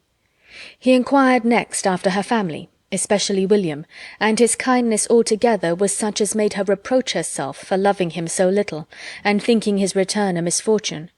And when, on having courage to lift her eyes to his face, she saw that he was grown thinner, and had the burnt, fagged, worn look of fatigue and a hot climate, every tender feeling was increased, and she was miserable in considering how much unsuspected vexation was probably ready to burst on him. Sir Thomas was indeed the life of the party, who at his suggestion now seated themselves round the fire. He had the best right to be the talker, and the delight of his sensations in being again in his own house, in the centre of his family, after such a separation, made him communicative and chatty in a very unusual degree, and he was ready to give every information as to his voyage, and answer every question of his two sons almost before it was put. His business in Antigua had latterly been prosperously rapid, and he came directly from Liverpool, having had an opportunity of making his passage thither in a private vessel, instead of waiting for the packet, and all the little particulars of his proceedings and events, his arrivals and departures, were most promptly delivered, as he sat by Lady Bertram and looked with heartfelt satisfaction on the faces around him, interrupting himself more than once, however, to remark on his good fortune in finding them all at home, coming unexpectedly as he did, all collected together exactly as he could have wished, but dared not depend on. Mr. Rushworth was not forgotten. A most friendly reception and warmth of handshaking had already met him, and with pointed attention he was now included in the objects most intimately connected with Mansfield. There was nothing disagreeable in Mr. Rushworth's appearance, and Sir Thomas was liking him already. By not one of the circle was he listened to with such unbroken, unalloyed enjoyment as by his wife, who was really extremely happy to see him, and whose feelings were so warmed by his sudden arrival as to place her nearer agitation than she had been for the last 20 years. She had been almost fluttered for a few minutes, and still remained so sensibly animated as to put away her work, move Pug from her side, and give all her attention, and all the rest of her sofa, to her husband. She had no anxieties for anybody to cloud her pleasure. Her own time had been irreproachably spent during his absence. She had done a great deal of carpet work, and made many yards of fringe, and she would have answered as freely for the good conduct and useful pursuits of all the young people as for her own. It was so agreeable to her to see him again, and hear him talk, to have her ear amused and her whole comprehension filled by his narratives, that she began particularly to feel how dreadfully she must have missed him, and how impossible it would have been for her to bear a lengthened absence. Mrs. Norris was by no means to be compared in happiness to her sister. Not that she was incommoded by many fears of Sir Thomas's disapprobation when the present state of his house should be known, for her judgment had been so blinded that, except by the instinctive caution with which she had whisked away Mr. Rushworth's pink satin cloak as her brother-in-law entered, she could hardly be said to show any sign of alarm. But she was vexed by the manner of his return. It had left her nothing to do. Instead of being sent for out of the room, and seeing him first, and having to spread the happy news throughout the house, Sir Thomas, with a very reasonable dependence perhaps on the nerves of his wife and children, had sought no confidant but the butler, and had been following him almost instantaneously into the drawing-room. Mrs. Norris felt herself defrauded of an office on which she had always depended, whether his arrival or his death were to be the thing unfolded, and was now trying to be in a bustle without having anything to bustle about, and labouring to be important where nothing was wanted but tranquillity and silence. Would Sir Thomas have consented to eat, she might have gone to the housekeeper with troublesome directions, and insulted the footman with injunctions of dispatch. But Sir Thomas resolutely declined all dinner. He would take nothing, nothing till tea came. He would rather wait for tea. Still Mrs. Norris was at intervals urging something different, and in the most interesting moment of his passage to England, when the alarm of a French privateer was at the height, she burst through his recital with the proposal of soup. "Sure, my dear Sir Thomas, a basin of soup would be a much better thing for you than tea. Do have a basin of soup." Sir Thomas could not be provoked. "Still the same anxiety for everybody's comfort, my dear Mrs. Norris," was his answer. "But indeed I would rather have nothing but tea." "Well then, Lady Bertram, suppose you speak for tea directly. Suppose you hurry badly a little. He seems behind to-night." She carried this point, and Sir Thomas's narrative proceeded. At length there was a pause. His immediate communications were exhausted, and it seemed enough to be looking joyfully around him, now at one, now at another of the beloved circle. But the pause was not long. In the elation of her spirits, Lady Bertram became talkative. And what were the sensations of her children upon hearing her say, "How do you think the young people have been amusing themselves lately, Sir Thomas? They have been acting. We have all been alive with acting." "Indeed. And what have you been acting?" "Oh, they'll tell you all about it." "The all will be soon told," cried Tom hastily, and with affected unconcern. "But it is not worth while to bore my father with it now. You will hear enough of it to-morrow, sir. We have just been trying, by way of doing something, and amusing my mother, just within the last week, to get up a few scenes, a mere trifle. We have had such incessant rains, almost since October began, that we have been nearly confined to the house for days together. I have hardly taken out a gun since the 3rd. Tolerable sport the first 3 days, but there has been no attempting anything since. The first day I went over to Mansfield Wood, and Edmund took the copses beyond Easton, and we brought home 6 brace between us, and might each have killed 6 times as many, but we respect your pheasants, sir, I assure you, as much as you could desire. I do not think you will find your woods by any means worse stocked than they were. I never saw Mansfield Wood so full of pheasants in my life as this year. I hope you will take a day's sport there yourself, sir, soon." For the present the danger was over, and Fanny's sick feelings subsided. But when tea was soon afterwards brought in, and Sir Thomas, getting up, said that he found he could not be any longer in the house without just looking into his own dear room, every agitation was returning. He was gone before anything had been said to prepare him for the change he must find there, and a pause of alarm followed his disappearance. Edmund was the first to speak. "Something must be done," said he. "It is time to think of our visitors," said Maria, still feeling her hand pressed to Henry Crawford's heart, and caring little for anything else. "Where did you leave Miss Crawford, Fanny?" Fanny told of their departure, and delivered their message. "Then poor Yates is all alone," cried Tom. "I will go and fetch him. He will be no bad assistant when it all comes out." To the theatre he went, and reached it just in time to witness the first meeting of his father and his friend. Sir Thomas had been a good deal surprised to find candles burning in his room, and on casting his eye round it, to see other symptoms of recent habitation, and a general air of confusion in the furniture. The removal of the bookcase from before the billiard-room door struck him especially, but he had scarcely more than time to feel astonished at all this before there were sounds from the billiard-room to astonish him still further. Someone was talking there in a very loud accent. He did not know the voice. More than talking, almost hallooing. He stepped to the door, rejoicing at that moment in having the means of immediate communication, and opening it, found himself on the stage of a theatre, and opposed to a ranting young man who appeared likely to knock him down backwards. At the very moment of Yates perceiving Sir Thomas, and giving perhaps the very best start he had ever given in the whole course of his rehearsals, Tom Bertram entered at the other end of the room, and never had he found greater difficulty in keeping his countenance.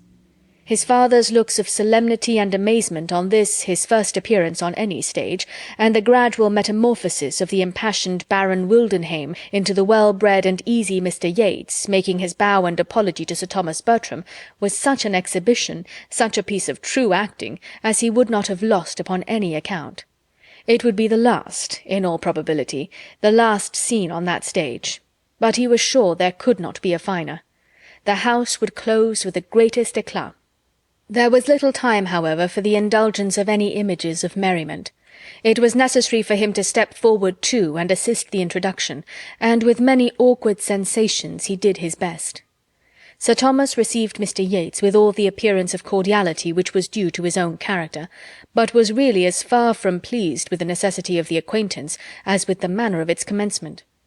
Mr. Yates's family and connections were sufficiently known to him to render his introduction as the particular friend, another of the 100 particular friends of his son, exceedingly unwelcome, and it needed all the felicity of being again at home, and all the forbearance it could supply, to save Sir Thomas from anger on finding himself thus bewildered in his own house, making part of a ridiculous exhibition in the midst of theatrical nonsense, and being forced in so untoward a moment to admit the acquaintance of a young man whom he felt sure of disapproving, and whose easy indifference and volubility in the course of the first 5 minutes seemed to mark him the most at home of the two.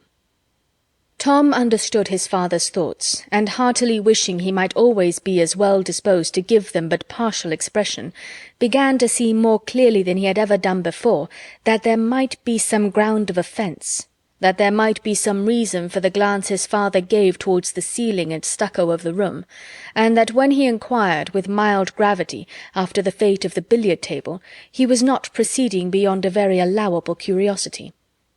A few minutes were enough for such unsatisfactory sensations on each side, and Sir Thomas, having exerted himself so far as to speak a few words of calm approbation in reply to an eager appeal of Mr. Yates as to the happiness of the arrangement, the 3 gentlemen returned to the drawing-room together, Sir Thomas with an increase of gravity which was not lost on all. "I come from your theatre," said he composedly as he sat down. "I found myself in it rather unexpectedly. Its vicinity to my own room, but in every respect indeed it took me by surprise, as I had not the smallest suspicion of your acting having assumed so serious a character. It appears a neat job, however, as far as I could judge by candlelight, and does my friend Christopher Jackson credit." And then he would have changed the subject, and sipped his coffee in peace over domestic matters of a calmer hue, but Mr. Yates, without discernment to catch Sir Thomas's meaning, or diffidence, or delicacy, or discretion enough to allow him to lead the discourse while he mingled among the others with the least obtrusiveness himself, would keep him on the topic of the theatre, would torment him with questions and remarks relative to it, and finally would make him hear the whole history of his disappointment at Ecclesford. Sir Thomas listened most politely, but found much to offend his ideas of decorum, and confirm his ill opinion of Mr. Yates's habits of thinking, from the beginning to the end of the story, and when it was over, could give him no other assurance of sympathy than what a slight bow conveyed. "This was, in fact, the origin of our acting," said Tom after a moment's thought. "My friend Yates brought the infection from Ecclesford, and it spread as those things always spread, you know, sir, the faster probably from your having so often encouraged the sort of thing in us formerly. It was like treading old ground again."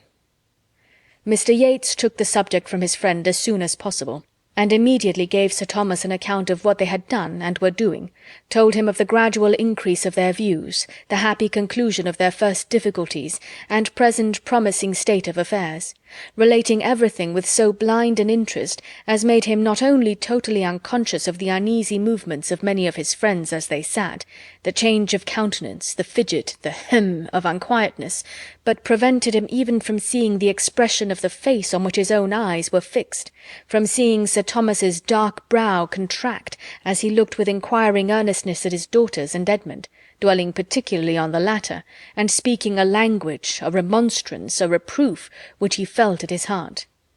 Not less acutely was it felt by Fanny, who had edged back her chair behind her aunt's end of the sofa, and, screened from notice herself, saw all that was passing before her. Such a look of reproach at Edmund from his father she could never have expected to witness, and to feel that it was in any degree deserved was an aggravation indeed. Sir Thomas's look implied, "On your judgment, Edmund, I depended. What have you been about?" She knelt in spirit to her uncle, and her bosom swelled to utter, "Oh, not to him! Look so to all the others, but not to him!" Mr. Yates was still talking. "To own the truth, Sir Thomas, we were in the middle of a rehearsal when you arrived this evening. We were going through the first 3 acts, and not unsuccessfully upon the whole.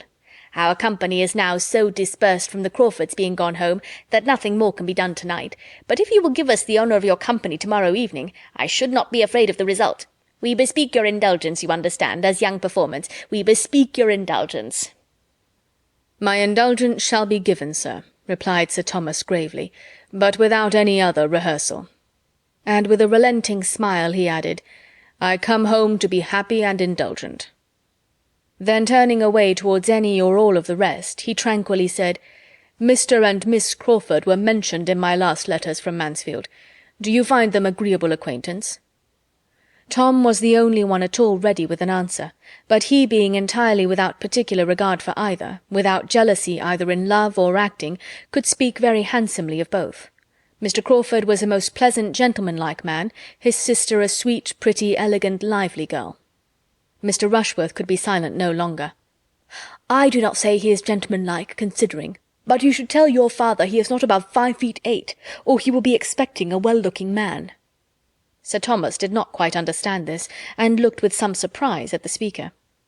"If I must say what I think," continued Mr. Rushworth, "in my opinion it is very disagreeable to be always rehearsing. It is having too much of a good thing. I am not so fond of acting as I was at first. I think we are a great deal better employed sitting comfortably here among ourselves and doing nothing." Sir Thomas looked again, and then replied with an approving smile, "I am happy to find our sentiments on this subject so much the same. It gives me sincere satisfaction. That I should be cautious and quick-sighted, and feel many scruples which my children do not feel, is perfectly natural, and equally so that my value for domestic tranquillity, for a home which shuts out noisy pleasures, should much exceed theirs. But at your time of life to feel all this is a most favourable circumstance for yourself and for everybody connected with you, and I am sensible of the importance of having an ally of such weight." Sir Thomas meant to be giving Mr. Rushworth's opinion in better words than he could find himself. He was aware that he must not expect a genius in Mr. Rushworth, but as a well-judging, steady young man, with better notions than his elocution would do justice to, he intended to value him very highly. It was impossible for many of the others not to smile. Mr. Rushworth hardly knew what to do with such meaning, but by looking as he really felt, most exceedingly pleased with Sir Thomas's good opinion, and saying scarcely anything, he did his best towards preserving that good opinion a little longer. Chapter 20. Edmund's first object the next morning was to see his father alone, and give him a fair statement of the whole acting scheme, defending his own share in it as far only as he could then, in a soberer moment, feel his motives to deserve, and acknowledging with perfect ingenuousness that his concession had been attended with such partial good as to make his judgment in it very doubtful. He was anxious, while vindicating himself, to say nothing unkind of the others. But there was only one amongst them whose conduct he could mention without some necessity of defence or palliation. "We have all been more or less to blame," said he, "every one of us, excepting Fanny. Fanny is the only one who has judged rightly throughout, who has been consistent. Her feelings have been steadily against it from first to last. She never ceased to think of what was due to you. You will find Fanny everything you could wish." Sir Thomas saw all the impropriety of such a scheme among such a party, and at such a time, as strongly as his son had ever supposed he must. He felt it too much indeed for many words, and having shaken hands with Edmund, meant to try to lose the disagreeable impression, and forget how much he had been forgotten himself as soon as he could, after the house had been cleared of every object enforcing the remembrance, and restored to its proper state. He did not enter into any remonstrance with his other children. He was more willing to believe they felt their error than to run the risk of investigation. The reproof of an immediate conclusion of everything, the sweep of every preparation, would be sufficient. There was one person, however, in the house whom he could not leave to learn his sentiments merely through his conduct. He could not help giving Mrs. Norris a hint of his having hoped that her advice might have been interposed to prevent what her judgment must certainly have disapproved. The young people had been very inconsiderate in forming the plan. They ought to have been capable of a better decision themselves, but they were young, and excepting Edmund, he believed of unsteady characters, and with greater surprise, therefore, he must regard her acquiescence in their wrong measures, her countenance of their unsafe amusements, than that such measures and such amusements should have been suggested. Mrs. Norris was a little confounded, and as nearly being silenced as ever she had been in her life, for she was ashamed to confess having never seen any of the impropriety which was so glaring to Sir Thomas, and would not have admitted that her influence was insufficient, that she might have talked in vain. Her only resource was to get out of the subject as fast as possible, and turn the current of Sir Thomas's ideas into a happier channel. She had a great deal to insinuate in her own praise as to general attention to the interest and comfort of his family, much exertion and many sacrifices to glance at in the form of hurried walks and sudden removals from her own fireside, and many excellent hints of distrust and economy to Lady Bertram and Edmund to detail, whereby a most considerable saving had always arisen, and more than one bad servant been detected. But her chief strength lay in Southerton. Her greatest support and glory was in having formed the connection with the Rushworths. There she was impregnable. She took to herself all the credit of bringing Mr. Rushworth's admiration of Maria to any effect. "If I had not been active," said she, "and made a point of being introduced to his mother, and then prevailed on my sister to pay the first visit, I am as certain as I sit here that nothing would have come of it, for Mr. Rushworth is the sort of amiable, modest young man who wants a great deal of encouragement, and there were girls enough on the catch for him if we had been idle. But I left no stone unturned. I was ready to move heaven and earth to persuade my sister, and at last I did persuade her. You know the distance to Southerton. It was in the middle of winter, and the roads almost impassable, but I did persuade her." "I know how great, how justly great your influence is with Lady Bertram and her children, and am the more concerned that it should not have been—" "My dear Sir Thomas, if you had seen the state of the roads that day! I thought we should never have got through them, though we had the 4 horses, of course, and poor old coachman would attend us out of his great love and kindness, though he was hardly able to sit on the box on account of the rheumatism which I had been doctoring him for ever since Michaelmas. I cured him at last, but he was very bad all the winter, and this was such a day I could not help going to him up in his room before we set off to advise him not to venture. He was putting on his wig, so I said, 'Coachman, you had better not go. Your lady and I will be very safe. You know how steady Stephen is, and Charles has been upon the leaders so often now that I am sure there is no fear.' But, however, I soon found it would not do. He was bent upon going, and as I hate to be worrying and officious, I said no more. But my heart quite ached for him at every jolt, and when we got into the rough lanes about Stoke, where, what with frost and snow upon beds of stones, it was worse than anything you can imagine, I was quite in an agony about him. And then the poor horses, too, to see them straining away. You know how I always feel for the horses.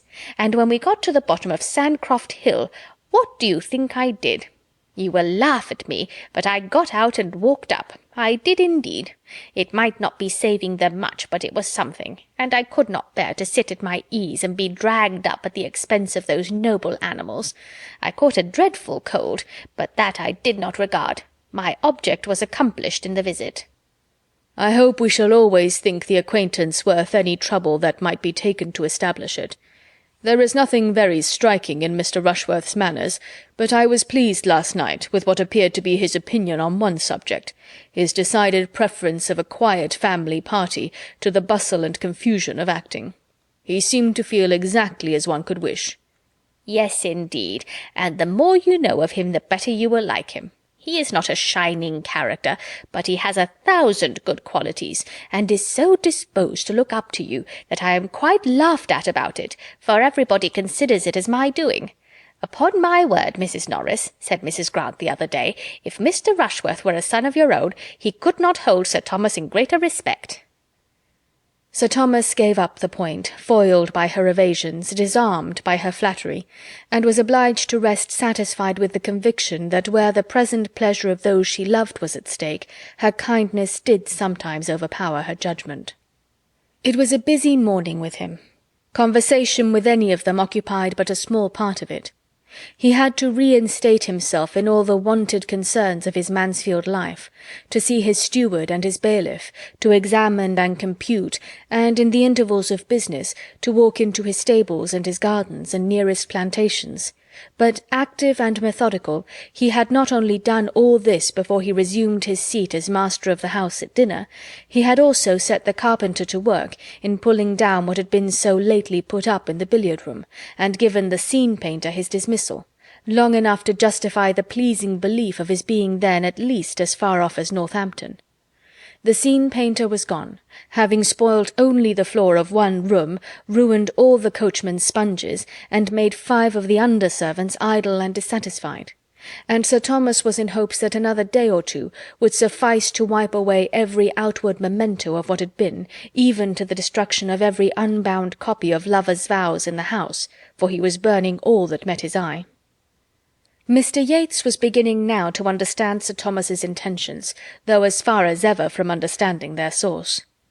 He and his friend had been out with their guns the chief of the morning, and Tom had taken the opportunity of explaining, with proper apologies for his father's particularity, what was to be expected. Mr. Yates felt it as acutely as might be supposed. To be a second time disappointed in the same way was an instance of very severe ill luck, and his indignation was such that, had it not been for delicacy toward his friend and his friend's youngest sister, he believed he should certainly attack the baronet on the absurdity of his proceedings, and argue him into a little more rationality. He believed this very stoutly while he was in Mansfield Wood, and all the way home, but there was a something in Sir Thomas when they sat round the same table which made Mr. Yates think it wiser to let him pursue his own way, and feel the folly of it without opposition. He had known many disagreeable fathers before, and often been struck with the inconveniences they occasioned, but never in the whole course of his life had he seen one of that class, so unintelligibly moral, so infamously tyrannical as Sir Thomas. He was not a man to be endured but for his children's sake, and he might be thankful to his fair daughter Julia that Mr. Yates did yet mean to stay a few days longer under his roof. The evening passed with external smoothness, though almost every mind was ruffled, and the music which Sir Thomas called for from his daughters helped to conceal the want of real harmony. Maria was in a good deal of agitation. It was of the utmost consequence to her that Crawford should now lose no time in declaring himself, and she was disturbed that even a day should be gone by without seeming to advance that point. She had been expecting to see him the whole morning, and all the evening too was still expecting him. Mr. Rushworth had set off early with the great news for Southerton, and she had fondly hoped for such an immediate éclaircissement as might save him the trouble of ever coming back again. But they had seen no one from the parsonage, not a creature, and had heard no tidings beyond a friendly note of congratulation and inquiry from Mrs. Grant to Lady Bertram. It was the first day for many, many weeks in which the families had been wholly divided. 24 hours had never passed before since August began, without bringing them together in some way or other. It was a sad, anxious day, and the morrow, though differing in the sort of evil, did by no means bring less. A few moments of feverish enjoyment were followed by hours of acute suffering. Henry Crawford was again in the house. He walked up with Dr. Grant, who was anxious to pay his respects to Sir Thomas, and at rather an early hour they were ushered into the breakfast-room, where were most of the family. Sir Thomas soon appeared, and Maria saw with delight and agitation the introduction of the man she loved to her father. Her sensations were indefinable, and so were they a few minutes afterwards, upon hearing Henry Crawford, who had a chair between herself and Tom, ask the latter in an under voice whether there were any plan for resuming the play after the present happy interruption, with a courteous glance at Sir Thomas, because in that case he should make a point of returning to Mansfield at any time required by the party. He was going away immediately, being to meet his uncle at Bath without delay, but if there were any prospect of a renewal of lovers' vows, he should hold himself positively engaged, he should break through every other claim, he should absolutely condition with his uncle for attending them whenever he might be wanted. The play should not be lost by his absence. "From Bath, Norfolk, London, York, wherever I may be," said he, "I will attend you from any place in England, at an hour's notice." It was well at that moment that Tom had to speak, and not his sister. He could immediately say with easy fluency, "I am sorry you are going, but as to our play, that is all over, entirely at an end," looking significantly at his father. "The painter was sent off yesterday, and very little will remain of the theatre to-morrow. I knew how that would be from the first. It is early for Bath. You will find nobody there." "It is about my uncle's usual time." "When do you think of going?" "I may perhaps get as far as Banbury to-day." "Whose stables do you use at Bath?" was the next question, and while this branch of the subject was under discussion, Maria, who wanted neither pride nor resolution, was preparing to encounter her share of it with tolerable calmness. To her he soon turned, repeating much of what he had already said, with only a softened air and stronger expressions of regret. But what availed his expressions or his air? He was going, and if not voluntarily going, voluntarily intending to stay away. For excepting what might be due to his uncle, his engagements were all self-imposed. He might talk of necessity, but she knew his independence. The hand which had so pressed hers to his heart, the hand and the heart were alike motionless and passive now. Her spirit supported her, but the agony of her mind was severe. She had not long to endure what arose from listening to language which his actions contradicted, or to bury the tumult of her feelings under the restraint of society. For general civilities soon called his notice from her, and the farewell visit, as it then became openly acknowledged, was a very short one. He was gone. He had touched her hand for the last time. He had made his parting bow, and she might seek directly all that solitude could do for her. Henry Crawford was gone from the house, and within 2 hours afterwards from the parish. And so ended all the hopes his selfish vanity had raised in Maria and Julia Bertram. Julia could rejoice that he was gone. His presence was beginning to be odious to her, and if Maria gained him not, she was now cool enough to dispense with any other revenge. She did not want exposure to be added to desertion. Henry Crawford gone, she could even pity her sister. With a purer spirit did Fanny rejoice in the intelligence. She heard it at dinner, and felt it a blessing. By all the others it was mentioned with regret, and his merits honoured with due gradation of feeling, from the sincerity of Edmund's too partial regard to the unconcern of his mother, speaking entirely by rote. Mrs. Norris began to look about her, and wonder that his falling in love with Julia had come to nothing, and could almost fear that she had been remiss herself in forwarding it. But with so many to care for, how was it possible for even her activity to keep pace with her wishes? Another day or two, and Mr. Yates was gone likewise. In his departure Sir Thomas felt the chief interest. Wanting to be alone with his family, the presence of a stranger superior to Mr. Yates must have been irksome. But of him, trifling and confident, idle and expensive, it was every way vexatious. In himself he was wearisome, but as the friend of Tom and the admirer of Julia he became offensive. Sir Thomas had been quite indifferent to Mr. Crawford's going or staying, but his good wishes for Mr. Yates having a pleasant journey, as he walked with him to the hall door, were given with genuine satisfaction. Mr. Yates had stayed to see the destruction of every theatrical preparation at Mansfield, the removal of everything appertaining to the play. He left the house in all the soberness of its general character, and Sir Thomas hoped, in seeing him out of it, to be rid of the worst object connected with the scheme, and the last that must be inevitably reminding him of its existence. Mrs. Norris contrived to remove one article from his sight that might have distressed him. The curtain over which she had presided with such talent and such success went off with her to her cottage, where she happened to be particularly in want of green baize. Chapter 21. Sir Thomas's return made a striking change in the ways of the family, independent of lovers' vows. Under his government Mansfield was an altered place. Some members of their society sent away, and the spirits of many others saddened. It was all sameness and gloom compared with the past, a sombre family party rarely enlivened.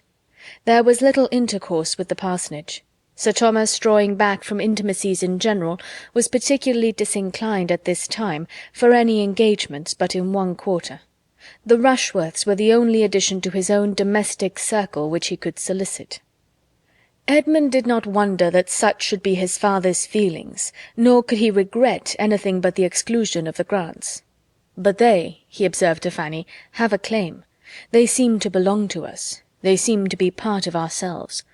I could wish my father were more sensible of their very great attention to my mother and sisters while he was away. I am afraid they may feel themselves neglected. But the truth is that my father hardly knows them. They had not been here a twelvemonth when he left England. If he knew them better, he would value their society as it deserves, for they are, in fact, exactly the sort of people he would like. We are sometimes a little in want of animation among ourselves. My sisters seem out of spirits, and Tom is certainly not at his ease. Dr. and Mrs. Grant will enliven us, and make our evenings pass away with more enjoyment, even to my father."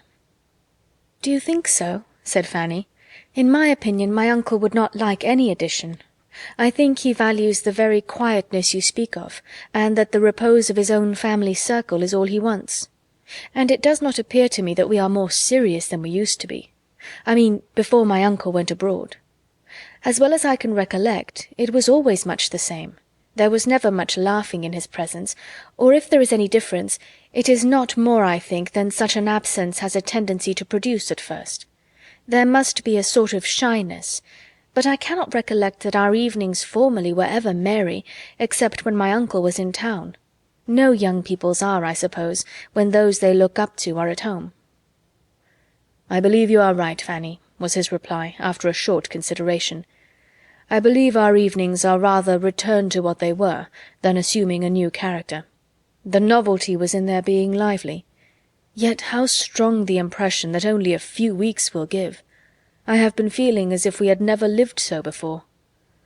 "I suppose I am graver than other people," said Fanny. "The evenings do not appear long to me. I love to hear my uncle talk of the West Indies. I could listen to him for an hour together. It entertains me more than many other things have done. But then I am unlike other people, I dare say." "Why should you dare say that?" smiling. "Do you want to be told that you are only unlike other people in being more wise and discreet? But when did you or anybody ever get a compliment from me, Fanny? Go to my father if you want to be complimented. He will satisfy you. Ask your uncle what he thinks, and you will hear compliments enough, and though they may be chiefly on your person, you must put up with it, and trust to his seeing as much beauty of mind in time." Such language was so new to Fanny that it quite embarrassed her. "Your uncle thinks you very pretty, dear Fanny, and that is the long and the short of the matter. Anybody but myself would have made something more of it, and anybody but you would resent that you had not been thought very pretty before. But the truth is that your uncle never did admire you till now, and now he does. Your complexion is so improved, and you have gained so much countenance, and your figure— Nay, Fanny, do not turn away about it. It is but an uncle. If you cannot bear an uncle's admiration, what is to become of you? You must really begin to harden yourself to the idea of being worth looking at. You must try not to mind growing up into a pretty woman." "Oh, don't talk so, don't talk so," cried Fanny, distressed by more feelings than he was aware of. But seeing that she was distressed, he had done with the subject, and only added more seriously, "Your uncle is disposed to be pleased with you in every respect, and I only wish you would talk to him more. You are one of those who are too silent in the evening circle." "But I do talk to him more than I used. I am sure I do. Did not you hear me ask him about the slave trade last night?" "I did, and was in hopes the question would be followed up by others. It would have pleased your uncle to be inquired of farther." "And I longed to do it, but there was such a dead silence, and while my cousins were sitting by without speaking a word or seeming at all interested in the subject, I did not I thought it would appear as if I wanted to set myself off at their expense by showing a curiosity and pleasure in his information which he must wish his own daughters to feel." "Miss Crawford was very right in what she said of you the other day, that you seemed almost as fearful of notice and praise as other women were of neglect. We were talking of you at the parsonage, and those were her words. She has great discernment. I know nobody who distinguishes characters better. For so young a woman it is remarkable. She certainly understands you better than you are understood by the greater part of those who have known you so long, and with regard to some others, I can perceive, from occasional lively hints, the unguarded expressions of the moment, that she could define many as accurately, did not delicacy forbid it. I wonder what she thinks of my father. She must admire him as a fine-looking man, with most gentlemanlike, dignified, consistent manners, but perhaps, having seen him so seldom, his reserve may be a little repulsive. Could they be much together, I feel sure of their liking each other. He would enjoy her liveliness, and she has talent to value his powers. I wish they met more frequently. I hope she does not suppose there is any dislike on his side." "She must know herself too secure of the regard of all the rest of you," said Fanny with half a sigh, "to have any such apprehension. And Sir Thomas's wishing just at first to be only with his family is so very natural that she can argue nothing from that. After a little while I dare say we shall be meeting again in the same sort of way, allowing for the difference of the time of year." "This is the 1st October that she has passed in the country since her infancy. I do not call Tunbridge or Cheltenham the country, and November is a still more serious month, and I can see that Mrs. Grant is very anxious for her not finding Mansfield dull as winter comes on." Fanny could have said a great deal, but it was safer to say nothing, and leave untouched all Miss Crawford's resources, her accomplishments, her spirits, her importance, her friends, lest it should betray her into any observations seemingly unhandsome. Miss Crawford's kind opinion of herself deserved at least a grateful forbearance, and she began to talk of something else. "Tomorrow, I think, my uncle dines at Sotherton, and you and Mr. Bertram too. We shall be quite a small party at home. I hope my uncle may continue to like Mr. Rushworth." "That is impossible, Fanny. He must like him less after tomorrow's visit, for we shall be 5 hours in his company. I should dread the stupidity of the day, if there were not a much greater evil to follow, the impression it must leave on Sir Thomas. He cannot much longer deceive himself. I am sorry for them all, and would give something that Rushworth and Maria had never met." In this quarter, indeed, disappointment was impending over Sir Thomas. Not all his good will for Mr. Rushworth, not all Mr. Rushworth's deference for him, could prevent him from soon discerning some part of the truth, that Mr. Rushworth was an inferior young man, as ignorant in business as in books, with opinions in general unfixed, and without seeming much aware of it himself.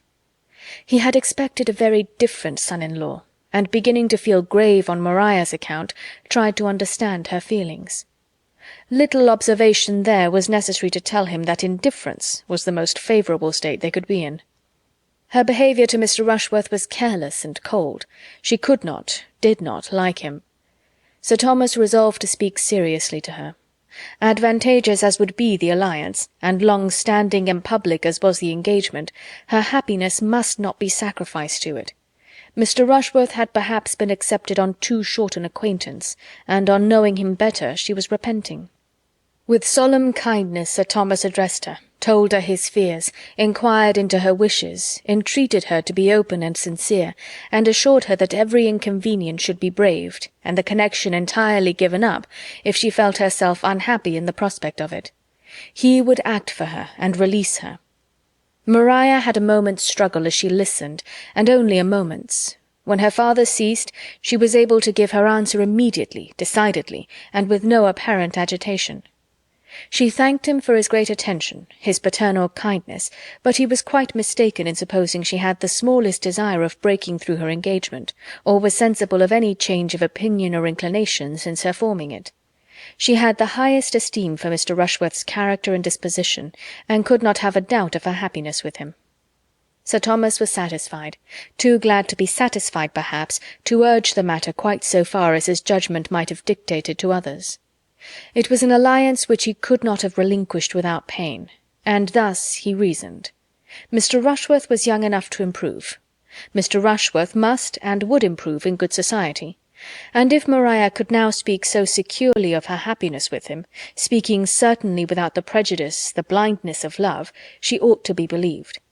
Her feelings probably were not acute, he had never supposed them to be so, but her comforts might not be less on that account, and if she could dispense with seeing her husband a leading, shining character, there would certainly be everything else in her favour. A well-disposed young woman who did not marry for love was in general but the more attached to her own family, and the nearness of Southerton to Mansfield must naturally hold out the greatest temptation, and would, in all probability, be a continual supply of the most amiable and innocent enjoyments. Such and such like were the reasonings of Sir Thomas, happy to escape the embarrassing evils of a rupture, the wonder, the reflections, the reproach that must attend it, happy to secure a marriage which would bring him such an addition of respectability and influence, and very happy to think anything of his daughter's disposition that was most favourable for the purpose. To her the conference closed as satisfactorily as to him. She was in a state of mind to be glad that she had secured her fate beyond recall, that she had pledged herself anew to Southerton, that she was safe from the possibility of giving Crawford the triumph of governing her actions and destroying her prospects, and retired in proud resolve, determined only to behave more cautiously to Mr. Rushworth in future, that her father might not be again suspecting her. Had Sir Thomas applied to his daughter within the first 3 or 4 days after Henry Crawford's leaving Mansfield, before her feelings were at all tranquillized, before she had given up every hope of him, or absolutely resolved on enduring his rival, her answer might have been different. But after another 3 or 4 days, when there was no return, no letter, no message, no symptom of a softened heart, no hope of advantage from separation, her mind became cool enough to seek all the comfort that pride and self-revenge could give. Henry Crawford had destroyed her happiness, but he should not know that he had done it. He should not destroy her credit, her appearance, her prosperity too. He should not have to think of her as pining in the retirement of Mansfield for him, rejecting Southerton and London, independence and splendour for his sake. Independence was more needful than ever, the want of it at Mansfield more sensibly felt. She was less and less able to endure the restraint which her father imposed. The liberty which his absence had given was now become absolutely necessary. She must escape from him and Mansfield as soon as possible, and find consolation in fortune and consequence, bustle, and the world, for a wounded spirit. Her mind was quite determined, and varied not. To such feelings, delay, even the delay of much preparation, would have been an evil, and Mr. Rushworth could hardly be more impatient for the marriage than herself. In all the important preparations of the mind she was complete, being prepared for matrimony by an hatred of home, restraint, and tranquillity, by the misery of disappointed affection and contempt of the man she was to marry. The rest might wait. The preparations of new carriages and furniture might wait for London and spring, when her own taste could have fairer play. The principals being all agreed in this respect, it soon appeared that a very few weeks would be sufficient for such arrangements as must precede the wedding. Mrs. Rushworth was quite ready to retire and make way for the fortunate young woman whom her dear son had selected, and very early in November removed herself, her maid, her footman, and her chariot, with the true dowager propriety, to Bath, there to parade over the wonders of Southerton in her evening parties, enjoying them as thoroughly, perhaps, in the animation of a card-table, as she had ever done on the spot. And before the middle of the same month the ceremony had taken place, which gave Southerton another mistress. It was a very proper wedding. The bride was elegantly dressed, the two bridesmaids were duly inferior, her father gave her away, her mother stood with salts in her hand, expecting to be agitated, her aunt tried to cry, and the service was impressively read by Dr. Grant. Nothing could be objected to when it came under the discussion of the neighbourhood, except that the carriage which conveyed the bride and bridegroom and Julia from the church door to Southerton was the same chaise which Mr. Rushworth had used for a twelvemonth before. In everything else the etiquette of the day might stand the strictest investigation. It was done, and they were gone. Sir Thomas felt as an anxious father must feel, and was indeed experiencing much of the agitation which his wife had been apprehensive of for herself, but had fortunately escaped. Mrs. Norris, most happy to assist in the duties of the day by spending it at the Park to support her sister's spirits, and drinking the health of Mr. and Mrs. Rushworth in a supernumerary glass or two, was all joyous delight, for she had made the match, she had done everything, and no one would have supposed, from her confident triumph, that she had ever heard of conjugal infelicity in her life, or could have the smallest insight into the disposition of the niece who had been brought up under her eye. The plan of the young couple was to proceed after a few days to Brighton, and take a house there for some weeks. Every public place was new to Maria, and Brighton is almost as gay in winter as in summer. When the novelty of amusement there were over, it would be time for the wider range of London. Julia was to go with them to Brighton. Since rivalry between the sisters had ceased, they had been gradually recovering much of their former good understanding, and were at least sufficiently friends to make each of them exceedingly glad to be with the other at such a time. Some other companion than Mr. Rushworth was of the first consequence to his lady, and Julia was quite as eager for novelty and pleasure as Maria, though she might not have struggled through so much to obtain them, and could better bear a subordinate situation. Their departure made another material change at Mansfield, a chasm which required some time to fill up. The family circle became greatly contracted, and though the Miss Bertrams had latterly added little to its gaiety, they could not but be missed. Even their mother missed them. How much more their tender-hearted cousin, who wandered about the house and thought of them and felt for them with a degree of affectionate regret which they had never done much to deserve. Chapter 22. Fanny's consequence increased on the departure of her cousins. Becoming, as she then did, the only young woman in the drawing-room, the only occupier of that interesting division of a family in which she had hitherto held so humble a third, it was impossible for her not to be more looked at, more thought of and attended to than she had ever been before, and "Where is Fanny?" became no uncommon question, even without her being wanted for anyone's convenience. Not only at home did her value increase, but at the parsonage too. In that house which she had hardly entered twice a year since Mr. Norris's death, she became a welcome, uninvited guest, and in the gloom and dirt of a November day most acceptable to Mary Crawford. Her visits there, beginning by chance, were continued by solicitation. Mrs. Grant, really eager to get any change for her sister, could by the easiest self-deceit persuade herself that she was doing the kindest thing by Fanny, and giving her the most important opportunities of improvement in pressing her frequent calls. Fanny, having been sent into the village on some errand by her Aunt Norris, was overtaken by a heavy shower close to the parsonage, and being descried from one of the windows endeavouring to find shelter under the branches and lingering leaves of an oak just beyond their premises, was forced, though not without some modest reluctance on her part, to come in. A civil servant she had withstood, but when Dr. Grant himself went out with an umbrella, there was nothing to be done but to be very much ashamed, and to get into the house as fast as possible. and to poor Miss Crawford, who had just been contemplating the dismal rain in a very desponding state of mind, sighing over the ruin of all her plan of exercise for that morning, and of every chance of seeing a single creature beyond themselves for the next 24 hours, the sound of a little bustle at the front door, and the sight of Miss Price dripping with wet in the vestibule, was delightful. The value of an event on a wet day in the country was most forcibly brought before her. She was all alive again directly, and among the most active in being useful to Fanny, in detecting her to be wetter than she would at first allow, and providing her with dry clothes. And Fanny, after being obliged to submit to all this attention, and to being assisted and waited on by mistresses and maids, being also obliged, on returning downstairs, to be fixed in their drawing-room for an hour while the rain continued, the blessing of something fresh to see and think of was thus extended to Miss Crawford, and might carry on her spirits to the period of dressing and dinner. The two sisters were so kind to her and so pleasant that Fanny might have enjoyed her visit, could she have believed herself not in the way, and could she have foreseen that the weather would certainly clear at the end of the hour, and save her from the shame of having Dr. Grant's carriage and horses out to take her home, with which she was threatened.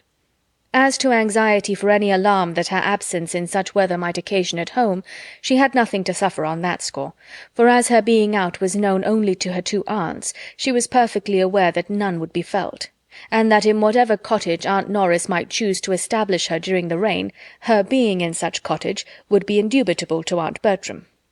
It was beginning to look brighter when Fanny, observing a harp in the room, asked some questions about it, which soon led to an acknowledgment of her wishing very much to hear it, and a confession, which could hardly be believed, of her having never yet heard it since its being in Mansfield. To Fanny herself it appeared a very simple and natural circumstance. She had scarcely ever been at the parsonage since the instrument's arrival. There had been no reason that she should. But Miss Crawford, calling to mind an early expressed wish on the subject, was concerned at her own neglect, and "Shall I play to you now?" and "What will you have?" were questions immediately following with the readiest good humour. She played accordingly, happy to have a new listener, and a listener who seemed so much obliged, so full of wonder at the performance, and who showed herself not wanting in taste. She played till Fanny's eyes, straying to the window on the weather's being evidently fair, spoke what she felt must be done. "Another quarter of an hour," said Miss Crawford, "and we shall see how it will be. Do not run away the first moment of its holding up. Those clouds look alarming." "But they are passed over," said Fanny. "I have been watching them. This weather is all from the south." "South or north, I know a black cloud when I see it, and you must not set forward while it is so threatening.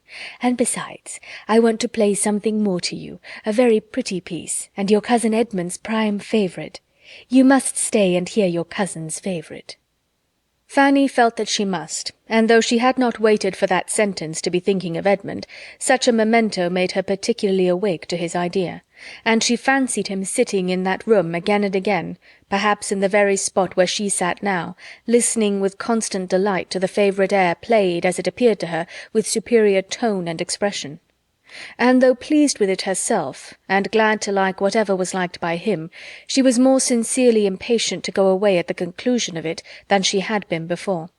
And on this being evident, she was so kindly asked to call again, to take them in her walk whenever she could, to come and hear more of the harp, that she felt it necessary to be done, if no objection arose at home. Such was the origin of the sort of intimacy which took place between them within the first fortnight after the Miss Bertrams' going away, an intimacy resulting principally from Miss Crawford's desire of something new, and which had little reality in Fanny's feelings. Fanny went to her every 2 or 3 days. It seemed a kind of fascination. She could not be easy without going, and yet it was without loving her, without ever thinking like her, without any sense of obligation for being sought after now, when nobody else was to be had, and deriving no higher pleasure from her conversation than occasional amusement, and that often at the expense of her judgment, when it was raised by pleasantry on people or subjects which she wished to be respected. She went, however, and they sauntered about together many an half hour in Mrs. Grant's shrubbery, the weather being unusually mild for the time of year, and venturing sometimes even to sit down on one of the benches, now comparatively unsheltered, remaining there perhaps till in the midst of some tender ejaculation of Fanny's on the sweets of so protracted an autumn, they were forced by the sudden swell of a cold gust shaking down the last few yellow leaves about them to jump up and walk for warmth. "This is pretty, very pretty," said Fanny, looking around her as they were thus sitting together one day. "Every time I come into this shrubbery I am more struck with its growth and beauty. 3 years ago this was nothing but a rough hedgerow along the upper side of the field, never thought of as anything or capable of becoming anything, and now it is converted into a walk, and it would be difficult to say whether most valuable as a convenience or an ornament, and perhaps in another 3 years we may be forgetting, almost forgetting, what it was before. How wonderful, how very wonderful the operations of time and the changes of the human mind!" And following the latter train of thought, she soon afterwards added, "If any one faculty of our nature may be called more wonderful than the rest, I do think it is memory. There seems something more speakingly incomprehensible in the powers, the failures, the inequalities of memory than in any other of our intelligences. The memory is sometimes so retentive, so serviceable, so obedient; at others so bewildered and so weak, and at others again so tyrannic, so beyond control. We are, to be sure, a miracle every way, but our powers of recollecting and of forgetting do seem particularly past finding out." Miss Crawford, untouched and inattentive, had nothing to say, and Fanny, perceiving it, brought back her own mind to what she thought must interest. "It may seem impertinent in me to praise, but I must admire the taste Mrs. Grant has shown in all this. There is such a quiet simplicity in the plan of the walk, not too much attempted." "Yes," replied Miss Crawford carelessly, "it does very well for a place of this sort. One does not think of extent here, and between ourselves, till I came to Mansfield, I had not imagined a country parson ever aspired to a shrubbery or anything of the kind." "I am so glad to see the evergreens thrive," said Fanny in reply. "My uncle's gardener always says the soil here is better than his own, and so it appears, from the growth of the laurels and the evergreens in general. The evergreen, how beautiful, how welcome, how wonderful the evergreen! When one thinks of it, how astonishing a variety of nature!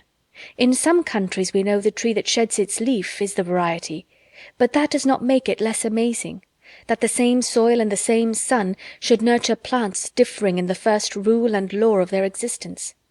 You will think me rhapsodizing, but when I am out of doors, especially when I am sitting out of doors, I am very apt to get into this sort of wandering strain. One cannot fix one's eyes on the commonest natural production without finding food for a rambling fancy." "To say the truth," replied Miss Crawford, "I am something like the famous Doge at the court of Louis XIV, and may declare that I see no wonder in this shrubbery equal to seeing myself in it. If anybody had told me a year ago that this place would be my home, that I should be spending month after month here, as I have done, I certainly should not have believed them. I have now been here nearly 5 months, and moreover the quietest 5 months I ever passed." "Too quiet for you, I believe." "I should have thought so theoretically myself, but—" and her eyes brightened as she spoke. "Take it all in all, I never spent so happy a summer. But then," with a more thoughtful air and lowered voice, "there is no saying what it may lead to." Fanny's heart beat quick, and she felt quite unequal to surmising or soliciting anything more. Miss Crawford, however, with renewed animation, soon went on. "I am conscious of being far better reconciled to a country residence than I had ever expected to be. I can even suppose it pleasant to spend half the year in the country, under certain circumstances, very pleasant. An elegant, moderate-sized house in the centre of family connections, continual engagements among them, commanding the first society in the neighbourhood, looked up to perhaps as leading it even more than those of larger fortune, and turning from the cheerful round of such amusements to nothing worse than a tete-a-tete with the person one feels most agreeable in the world. There is nothing frightful in such a picture, is there, Miss Price? One need not envy the new Mrs. Rushworth with such a home as that." "Envy Mrs. Rushworth?" was all that Fanny attempted to say. "Come, come, It would be very unhandsome in us to be severe on Mrs. Rushworth, for I look forward to our owing her a great many gay, brilliant, happy hours. I expect we shall be all very much at Southerton another year. Such a match as Miss Bertram has made is a public blessing, for the first pleasures of Mr. Rushworth's wife must be to fill her house and give the best balls in the country." Fanny was silent, and Miss Crawford relapsed into thoughtfulness, till suddenly looking up at the end of a few minutes, she exclaimed, "Ah, here he is!" It was not Mr. Rushworth, however, but Edmund, who then appeared, walking towards them with Mrs. Grant. "My sister and Mr. Bertram, I am so glad your eldest cousin is gone, that he may be Mr. Bertram again. There is something in the sound of Mr. Edmund Bertram, so formal, so pitiful, so younger brother-like, that I detest it." "How differently we feel!" cried Fanny. "To me the sound of Mr. Bertram is so cold and nothing-meaning, so entirely without warmth or character. It just stands for a gentleman, and that's all. But there is nobleness in the name of Edmund. It is a name of heroism and renown, of kings, princes, and knights, and seems to breathe the spirit of chivalry and warm affections." "I grant you the name is good in itself, and Lord Edmund or Sir Edmund sound delightfully, but sink it under the chill, the annihilation of a Mr., and Mr. Edmund is no more than Mr. John or Mr. Thomas. Well, shall we join and disappoint them of half their lecture upon sitting down out of doors at this time of year, by being up before they can begin?" Edmund met them with particular pleasure. It was the first time of his seeing them together since the beginning of that better acquaintance which he had been hearing of with great satisfaction. A friendship between two so very dear to him was exactly what he could have wished, and to the credit of the lovers' understanding be it stated that he did not by any means consider Fanny as the only, or even as the greater gainer by such a friendship. "Well," said Miss Crawford, "and do not you scold us for our imprudence. What do you think we have been sitting down for but to be talked to about it, and entreated and supplicated never to do so again?" "Perhaps I might have scolded," said Edmund, "if either of you had been sitting down alone, but while you do wrong together I can overlook a great deal." "They cannot have been sitting long," cried Mrs. Grant, "for when I went up for my shawl I saw them from the staircase window, and then they were walking." "And really," added Edmund, "the day is so mild that your sitting down for a few minutes can be hardly thought imprudent. Our weather must not always be judged by the calendar. We may sometimes take greater liberties in November than in May." "Upon my word," cried Miss Crawford, "you are two of the most disappointing and unfeeling kind of friends I ever met with. There is no giving you a moment's uneasiness. You do not know how much we have been suffering, nor what chills we have felt. But I have long thought Mr. Bertram one of the worst subjects to work on, in any little manoeuvre against common sense, that a woman could be plagued with. I had very little hope of him from the first, but you, Mrs. Grant, my sister, my own sister, I think I had a right to alarm you a little." "Do not flatter yourself, my dearest Mary. You have not the smallest chance of moving me. I have my alarms, but they are quite in a different quarter, and if I could have altered the weather, you would have had a good sharp east wind blowing on you the whole time, for here are some of my plants which Robert will leave out because the nights are so mild, and I know the end of it will be that we shall have a sudden change of weather, a hard frost setting in all at once, taking everybody, at least Robert, by surprise, and I shall lose every one. And what is worse, cook has just been telling me that the turkey, which I particularly wish not to be dressed till Sunday, because I know how much more Dr. Grant would enjoy it on Sunday, after the fatigues of the day, will not keep beyond to-morrow. These are something like grievances, and make me think the weather most unseasonably close." "The sweets of housekeeping in a country village," said Miss Crawford archly. "Commend me to the nurseryman and the poulterer." "My dear child, commend Dr. Grant to the Deanery of Westminster or St. Paul's, and I should be as glad of your nurseryman or poulterer as you could be. But we have no such people in Mansfield. What would you have me do?" "Oh, you can do nothing but what you do already. Be plagued very often, and never lose your temper." "Thank you. But there is no escaping these little vexations, Mary, live where we may, and when you are settled in town and I come to see you, I dare say I shall find you with yours, in spite of the nurseryman and the poulterer, or perhaps on their very account. Their remoteness and unpunctuality, or their exorbitant charges and frauds, will be drawing forth bitter lamentations." I mean to be too rich to lament or to feel anything of the sort. A large income is the best recipe for happiness I ever heard of. It certainly may secure all the myrtle and turkey part of it." "You intend to be very rich," said Edmund, with a look which, to Fanny's eyes, had a great deal of serious meaning. "To be sure. Do not you? Do not we all?" "I cannot intend anything which it must be so completely beyond my power to command. Miss Crawford may choose her degree of wealth. She has only to fix on her number of thousands a year, and there can be no doubt of their coming. My intentions are only not to be poor." "By moderation and economy, and bringing down your wants to your income, and all that. I understand you, and a very proper plan it is for a person at your time of life, with such limited means and indifferent connections. What can you want but a decent maintenance? You have not much time before you, and your relations are in no situation to do anything for you, or to mortify you by the contrast of their own wealth and consequence. Be honest and poor by all means, but I shall not envy you. I do not much think I shall even respect you. I have a much greater respect for those that are honest and rich." "Your degree of respect for honesty, rich or poor, is precisely what I have no manner of concern with. I do not mean to be poor. Poverty is exactly what I have determined against. Honesty, in the something between, in the middle state of worldly circumstances, is all that I am anxious for your not looking down on." "But I do look down upon it, if it might have been higher. I must look down upon anything contented with obscurity when it might rise to distinction." "But how may it rise? How may my honesty, at least, rise to any distinction?" This was not so very easy a question to answer, and occasioned an "Oh" of some length from the fair lady before she could add, "You ought to be in Parliament, or you should have gone into the army 10 years ago." "That is not much to the purpose now. And as to my being in Parliament, I believe I must wait till there is an especial assembly for the representation of younger sons who have little to live on. No, Miss Crawford," he added, in a more serious tone, "there are distinctions which I should be miserable if I thought myself without any chance, absolutely without chance or possibility of obtaining, but they are of a different character."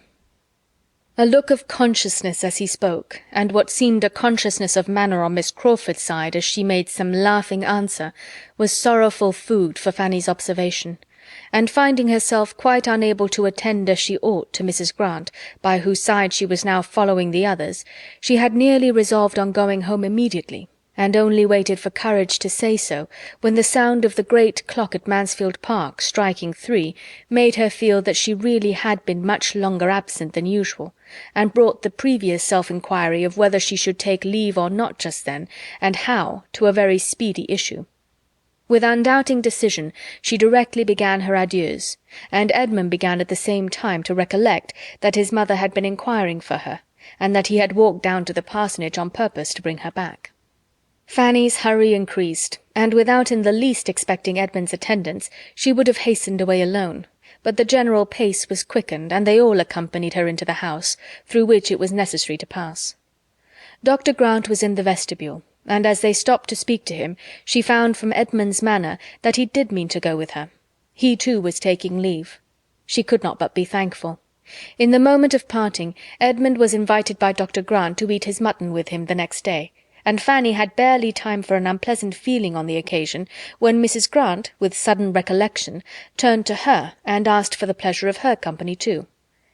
This was so new an attention, so perfectly new a circumstance in the events of Fanny's life, that she was all surprise and embarrassment, and while stammering out her great obligation and her "but she did not suppose it would be in her power," was looking at Edmund for his opinion and help. But Edmund, delighted with her having such an happiness offered, and ascertaining with half a look and half a sentence that she had no objection but on her aunt's account, could not imagine that his mother would make any difficulty of sparing her, and therefore gave his decided open advice that the invitation should be accepted. And though Fanny would not venture, even on his encouragement, to such a flight of audacious independence, it was soon settled that if nothing were heard to the contrary, Mrs. Grant might expect her. "And you know what your dinner will be," said Mrs. Grant, smiling. "The turkey, and I assure you a very fine one. For, my dear," turning to her husband, "cook insists upon the turkey's being dressed to-morrow." very well," cried Dr. Grant. "All the better. I am glad to hear you have anything so good in the house. But Miss Price and Mr. Edmund Bertram, I dare say, would take their chance. We none of us want to hear the bill of fare. A friendly meeting, and not a fine dinner, is all we have in view.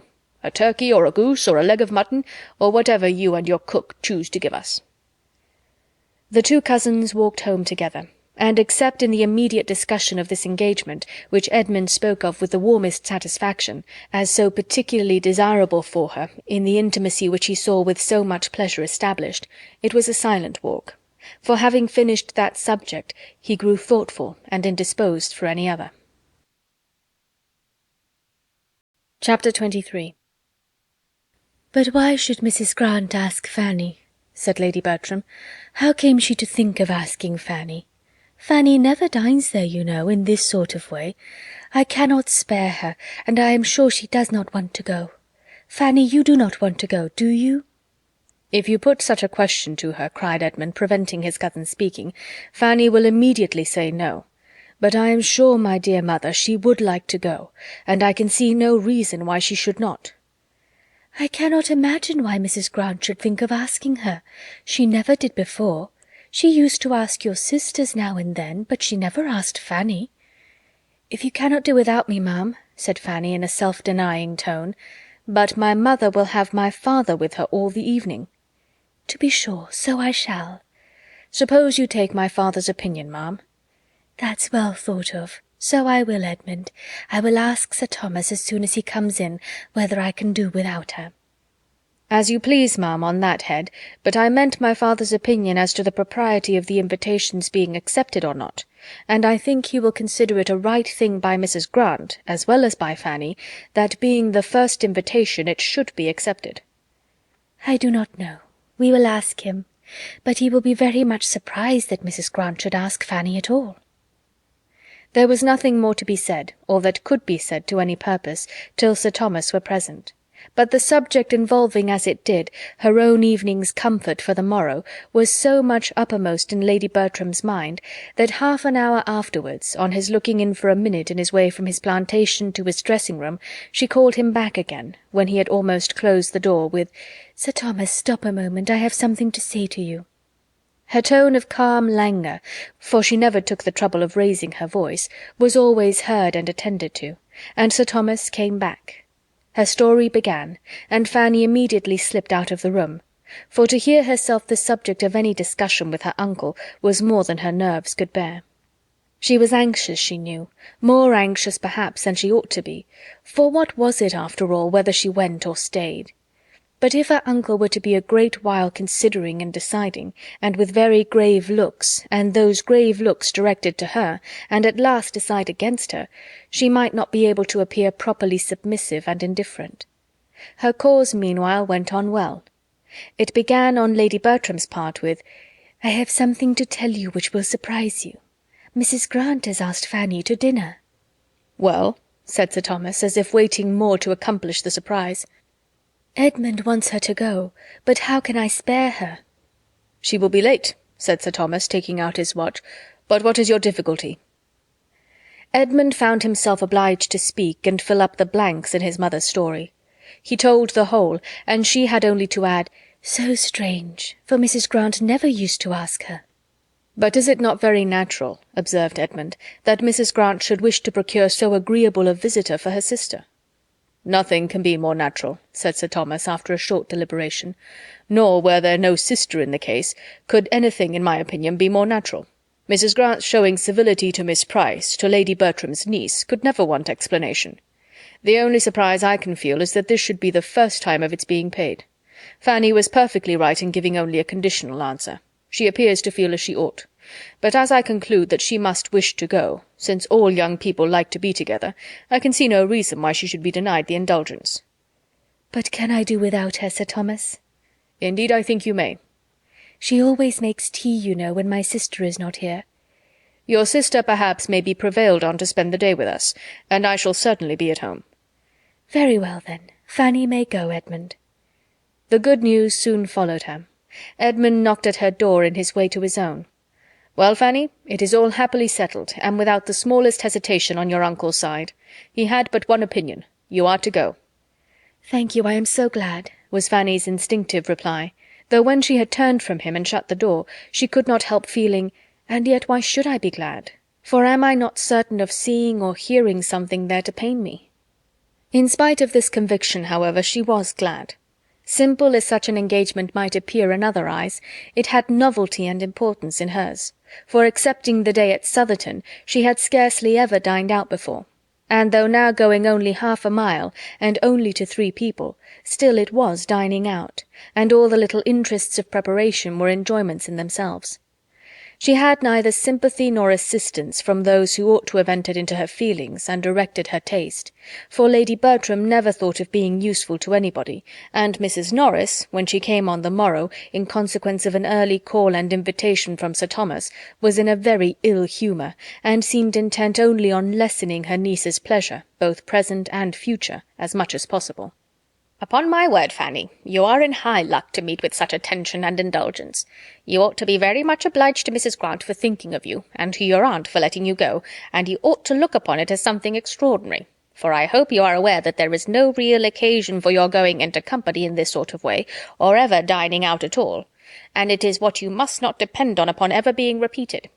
Nor must you be fancying that the invitation is meant as any particular compliment to you. The compliment is intended to your uncle and aunt, and me. Mrs. Grant thinks it a civility due to us to take a little notice of you, or else it would never have come into her head, and you may be very certain that if your cousin Julia had been at home, you would not have been asked at all.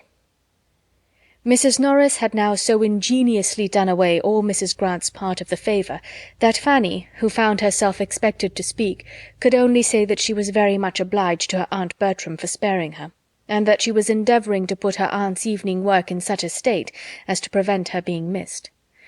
Oh, depend upon it, your aunt can do very well without you, or you would not be allowed to go. I shall be here, so you may be quite easy about your aunt, and I hope you will have a very agreeable day and find it all mighty delightful. But I must observe that 5 is the very awkwardest of all possible numbers to sit down to table, and I cannot but be surprised that such an elegant lady as Mrs. Grant should not contrive better, and round their enormous great wide table too, which fills up the room so dreadfully.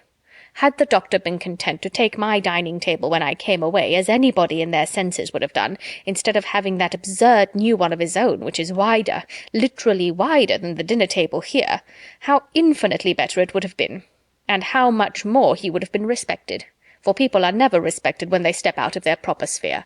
Remember that, Fanny. 5, only 5 to be sitting round that table. However, you will have dinner enough on it for 10, I dare say. Mrs. Norris fetched breath and went on again. The nonsense and folly of people stepping out of their rank and trying to appear above themselves makes me think it right to give you a hint, Fanny, now that you are going into company without any of us, and I do beseech you and entreat you not to be putting yourself forward, and talking and giving your opinion as if you were one of your cousins, as if you were dear Mrs. Rushworth or Julia. That will never do, believe me. Remember, wherever you are, you must be the lowest and last, and though Miss Crawford is in a manner at home at the parsonage, you are not to be taking place of her. And as to coming away at night, you are to stay just as long as Edmund chooses. Leave him to settle that. Yes, ma'am, I should not think of doing anything else. And if it should rain, which I think exceedingly likely, for I never saw it more threatening for a wet evening in my life, you must manage as well as you can, and not be expecting the carriage to be sent for you. I certainly do not go home to-night, and therefore the carriage will not be out on my account, so you must make up your mind to what may happen, and take your things accordingly. Her niece thought it perfectly reasonable. She rated her own claims to comfort as low as even Mrs. Norris could, and when Sir Thomas, soon afterwards, just opening the door, said, "Fanny, at what time would you have the carriage come round?" she felt a degree of astonishment which made it impossible for her to speak. "My dear Sir Thomas," cried Mrs. Norris, red with anger, "Fanny can walk." "Walk?" repeated Sir Thomas in a tone of most unanswerable dignity, and coming farther into the room. "My niece walk to a dinner engagement at this time of the year? Will 20 minutes after 4 suit you?" "Yes, sir," was Fanny's humble answer, given with the feelings almost of a criminal towards Mrs. Norris, and not bearing to remain with her in what might seem a state of triumph, she followed her uncle out of the room, having stayed behind him only long enough to hear these words spoken in angry agitation. "Quite unnecessary.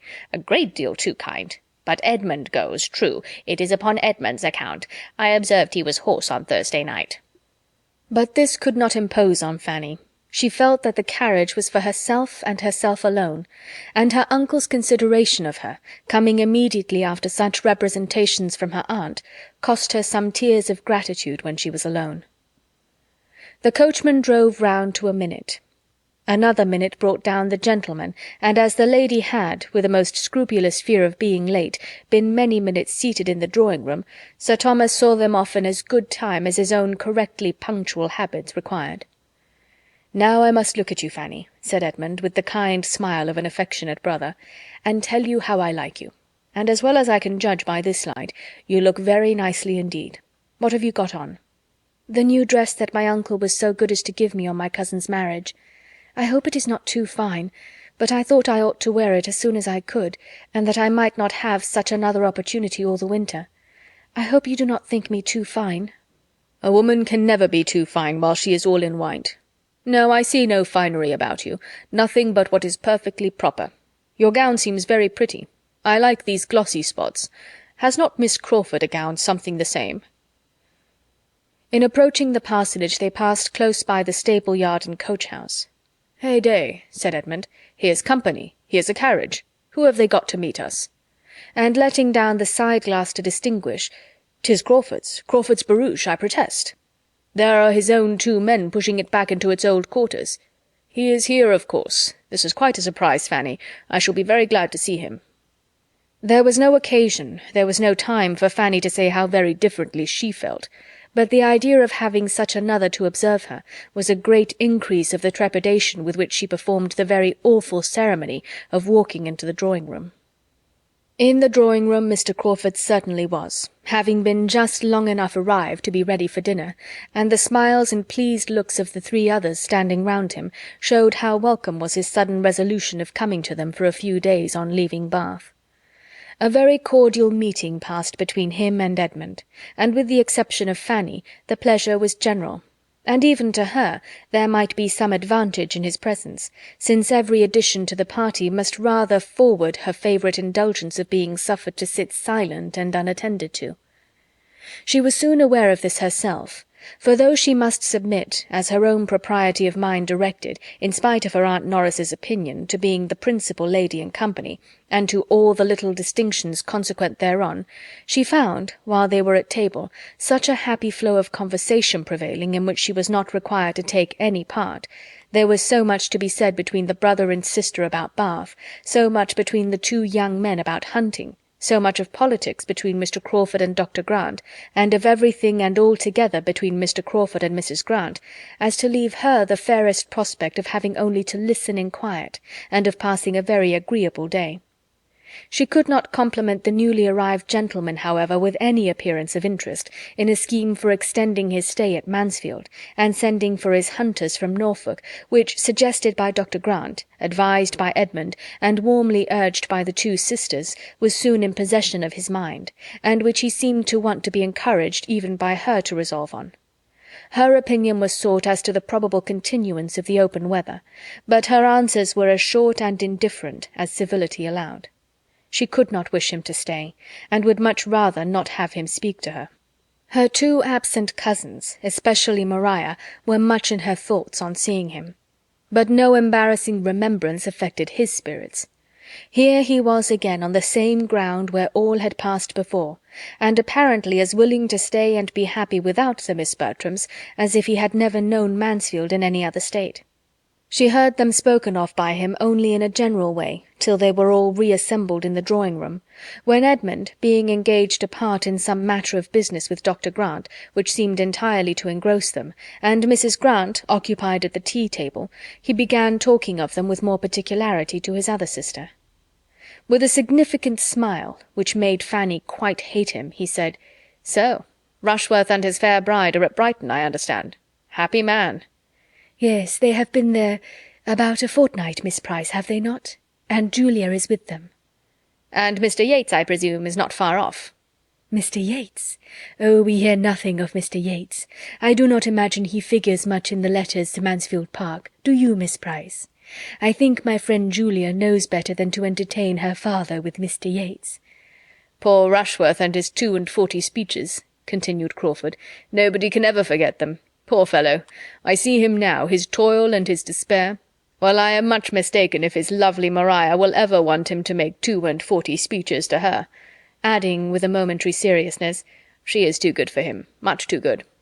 And then, changing his tone again to one of gentle gallantry, and addressing Fanny, he said, "You were Mr. Rushworth's best friend. Your kindness and patience can never be forgotten. Your indefatigable patience in trying to make it possible for him to learn his part, in trying to give him a brain which nature had denied, to mix up an understanding for him out of the superfluity of your own. He might not have sense enough himself to estimate your kindness, but I may venture to say that it had honour from all the rest of the party." Fanny coloured and said nothing. "It is as a dream, a pleasant dream," he exclaimed, breaking forth again after a few minutes' musing. "I shall always look back on our theatricals with exquisite pleasure. There was such an interest, such an animation, such a spirit diffused. Everybody felt it. We were all alive. There was employment, hope, solicitude, bustle for every hour of the day. Always some little objection, some little doubt, some little anxiety to be got over. I never was happier." With silent indignation, Fanny repeated to herself, "Never happier. Never happier than when doing what you must know was not justifiable. Never happier than when behaving so dishonourably and unfeelingly. Oh, what a corrupted mind!" "We were unlucky, Miss Price," he continued in a lower tone, to avoid the possibility of being heard by Edmund, and not at all aware of her feelings. "We certainly were very unlucky. Another week, only one other week, would have been enough for us. I think if we had had the disposal of events, if Mansfield Park had had the government of the winds just for a week or two about the equinox, there would have been a difference. Not that we would have endangered his safety by any tremendous weather, but only by a steady contrary wind, or a calm. I think, Miss Price, we would have indulged ourselves with a week's calm in the Atlantic at that season." He seemed determined to be answered, and Fanny, averting her face, said with a firmer tone than usual, "As far as I am concerned, sir, I would not have delayed his return for a day. My uncle disapproved it all so entirely when he did arrive, that in my opinion everything had gone quite far enough." She had never spoken so much at once to him in her life before, and never so angrily to anyone, and when her speech was over she trembled and blushed at her own daring. He was surprised, but after a few moments' silent consideration of her, replied in a calmer, graver tone, and as if the candid result of conviction, "I believe you are right. It was more pleasant than prudent. We were getting too noisy." And then, turning the conversation, he would have engaged her on some other subject, but her answers were so shy and reluctant that he could not advance in any. Miss Crawford, who had been repeatedly eyeing Dr. Grant and Edmund, now observed, "Those gentlemen must have some very interesting point to discuss." "The most interesting in the world," replied her brother. "How to make money, how to turn a good income into a better. Dr. Grant is giving Bertram instructions about the living he is to step into so soon. I find he takes orders in a few weeks. They were at it in the dining-parlour. I am glad to hear Bertram will be so well off. He will have a very pretty income to make ducks and drakes with, and earned without much trouble. I apprehend he will not have less than 700 a year. 700 a year is a fine thing for a younger brother, and as of course he will still live at home, it will be all for his menu plaisir, and a sermon at Christmas and Easter, I suppose, will be the sum total of sacrifice." His sister tried to laugh off her feelings by saying, "Nothing amuses me more than the easy manner with which everybody settles the abundance of those who have a great deal less than themselves. You would look rather blank, Henry, if your menu plaisir were to be limited to 700 a year." "Perhaps I might, but all that you know is entirely comparative. Birthright and habit must settle the business. Bertram is certainly well off for a cadet of even a baronet's family. By the time he is 4 or 25, he will have 700 a year, and nothing to do for it." Miss Crawford could have said that there would be a something to do and to suffer for it, which she could not think lightly of, but she checked herself and let it pass, and tried to look calm and unconcerned when the two gentlemen shortly afterwards joined them. "Bertram," said Henry Crawford, "I shall make a point of coming to Mansfield to hear you preach your first sermon. I shall come on purpose to encourage a young beginner. When is it to be? Miss Price, will not you join me in encouraging your cousin? Will not you engage to attend with your eyes steadily fixed on him the whole time, as I shall do, not to lose a word? or only looking off just to note down any sentence preeminently beautiful. We will provide ourselves with tablets and a pencil. When will it be? You must preach at Mansfield, you know, that Sir Thomas and Lady Bertram may hear you." "I shall keep clear of you, Crawford, as long as I can," said Edmund, "for you would be more likely to disconcert me, and I should be more sorry to see you trying at it than almost any other man." "Will he not feel this?" thought Fanny. "No, he can feel nothing as he ought." The party being now all united, and the chief talkers attracting each other, she remained in tranquillity. And as a whist table was formed after tea, formed really for the amusement of Dr. Grant, by his attentive wife, though it was not to be supposed so, and Miss Crawford took her harp, she had nothing to do but listen, and her tranquillity remained undisturbed the rest of the evening, except when Mr. Crawford now and then addressed to her a question or observation which she could not avoid answering. Miss Crawford was too much vexed by what had passed to be in a humour for anything but music. With that she soothed herself and amused her friend. The assurance of Edmund's being soon to take orders, coming upon her like a blow that had been suspended, and still hoped uncertain and at a distance, was felt with resentment and mortification. She was very angry with him. She had thought her influence more. She had begun to think of him, she felt that she had, with great regard, with almost decided intentions. But she would now meet him with his own cool feelings. It was plain that he could have no serious views, no true attachment, by fixing himself in a situation which he must know she would never stoop to. She would learn to match him in his indifference. She would henceforth admit his attentions without any idea beyond immediate amusement. If he could so command his affections, hers should do her no harm. Chapter 24. Henry Crawford had quite made up his mind by the next morning to give another fortnight to Mansfield, and having sent for his hunters and written a few lines of explanation to the Admiral, he looked round at his sister as he sealed and threw the letter from him, and seeing the coast clear from the rest of the family, said with a smile, "And how do you think I mean to amuse myself, Mary, on the days that I do not hunt? I'm grown too old to go out more than 3 times a week, but I have a plan for the intermediate days, and what do you think it is?" "To walk and ride with me, to be sure." "Not exactly, though I shall be happy to do both, but that would be exercise only to my body, and I must take care of my mind. Besides, that would be all recreation and indulgence, without the wholesome alloy of labour, and I do not like to eat the bread of idleness. No, my plan is to make Fanny Price in love with me." "Fanny Price? Nonsense! No, no, you ought to be satisfied with her 2 cousins." "But I cannot be satisfied without Fanny Price, without making a small hole in Fanny Price's heart. You do not seem properly aware of her claims to notice. When we talked of her last night, you none of you seemed sensible of the wonderful improvement that has taken place in her looks within the last 6 weeks. You see her every day, and therefore you do not notice it, but I assure you she is quite a different creature from what she was in the autumn. She was then merely a quiet, modest, not plain-looking girl, but she is now absolutely pretty. I used to think she had neither complexion nor countenance, but in that soft skin of hers, so frequently tinged with a blush as it was yesterday, there is decided beauty, and from what I observed of her eyes and mouth, I do not despair of their being capable of expression enough when she has anything to express. And then her air, her manner, her tout ensemble is so indescribably improved. She must be grown 2 inches at least since October." "Phoo, phoo, this is only because there are no tall women to compare her with, and because she has got a new gown, and you never saw her so well dressed before. She is just what she was in October, believe me.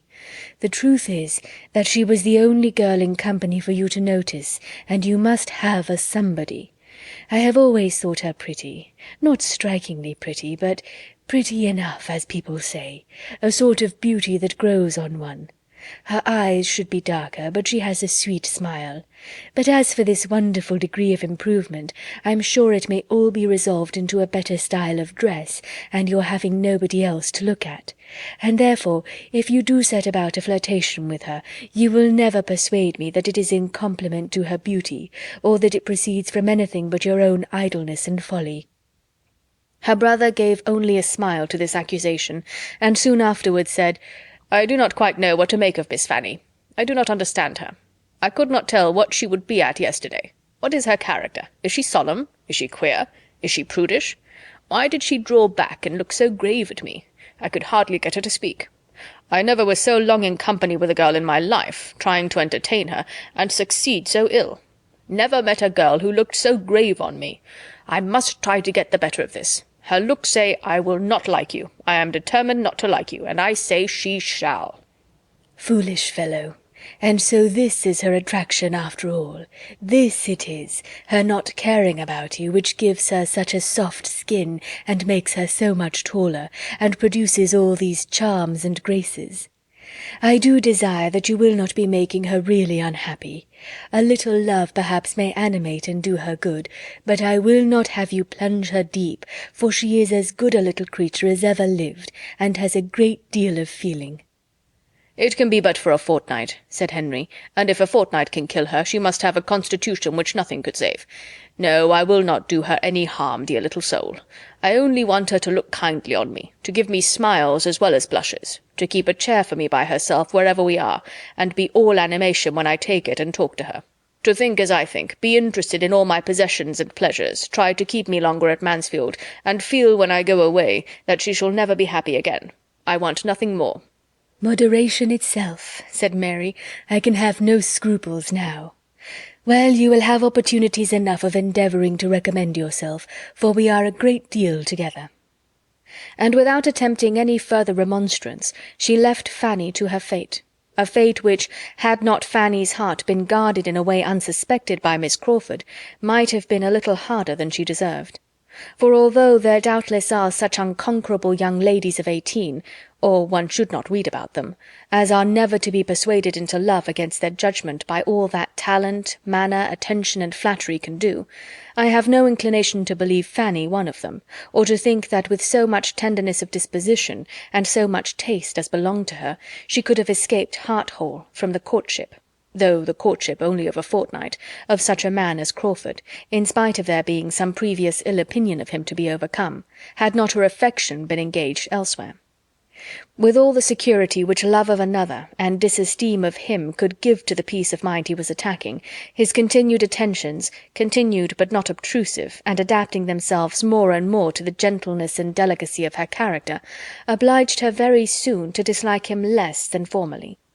She had by no means forgotten the past, and she thought as ill of him as ever, but she felt his powers. He was entertaining, and his manners were so improved, so polite, so seriously and blamelessly polite, that it was impossible not to be civil to him in return.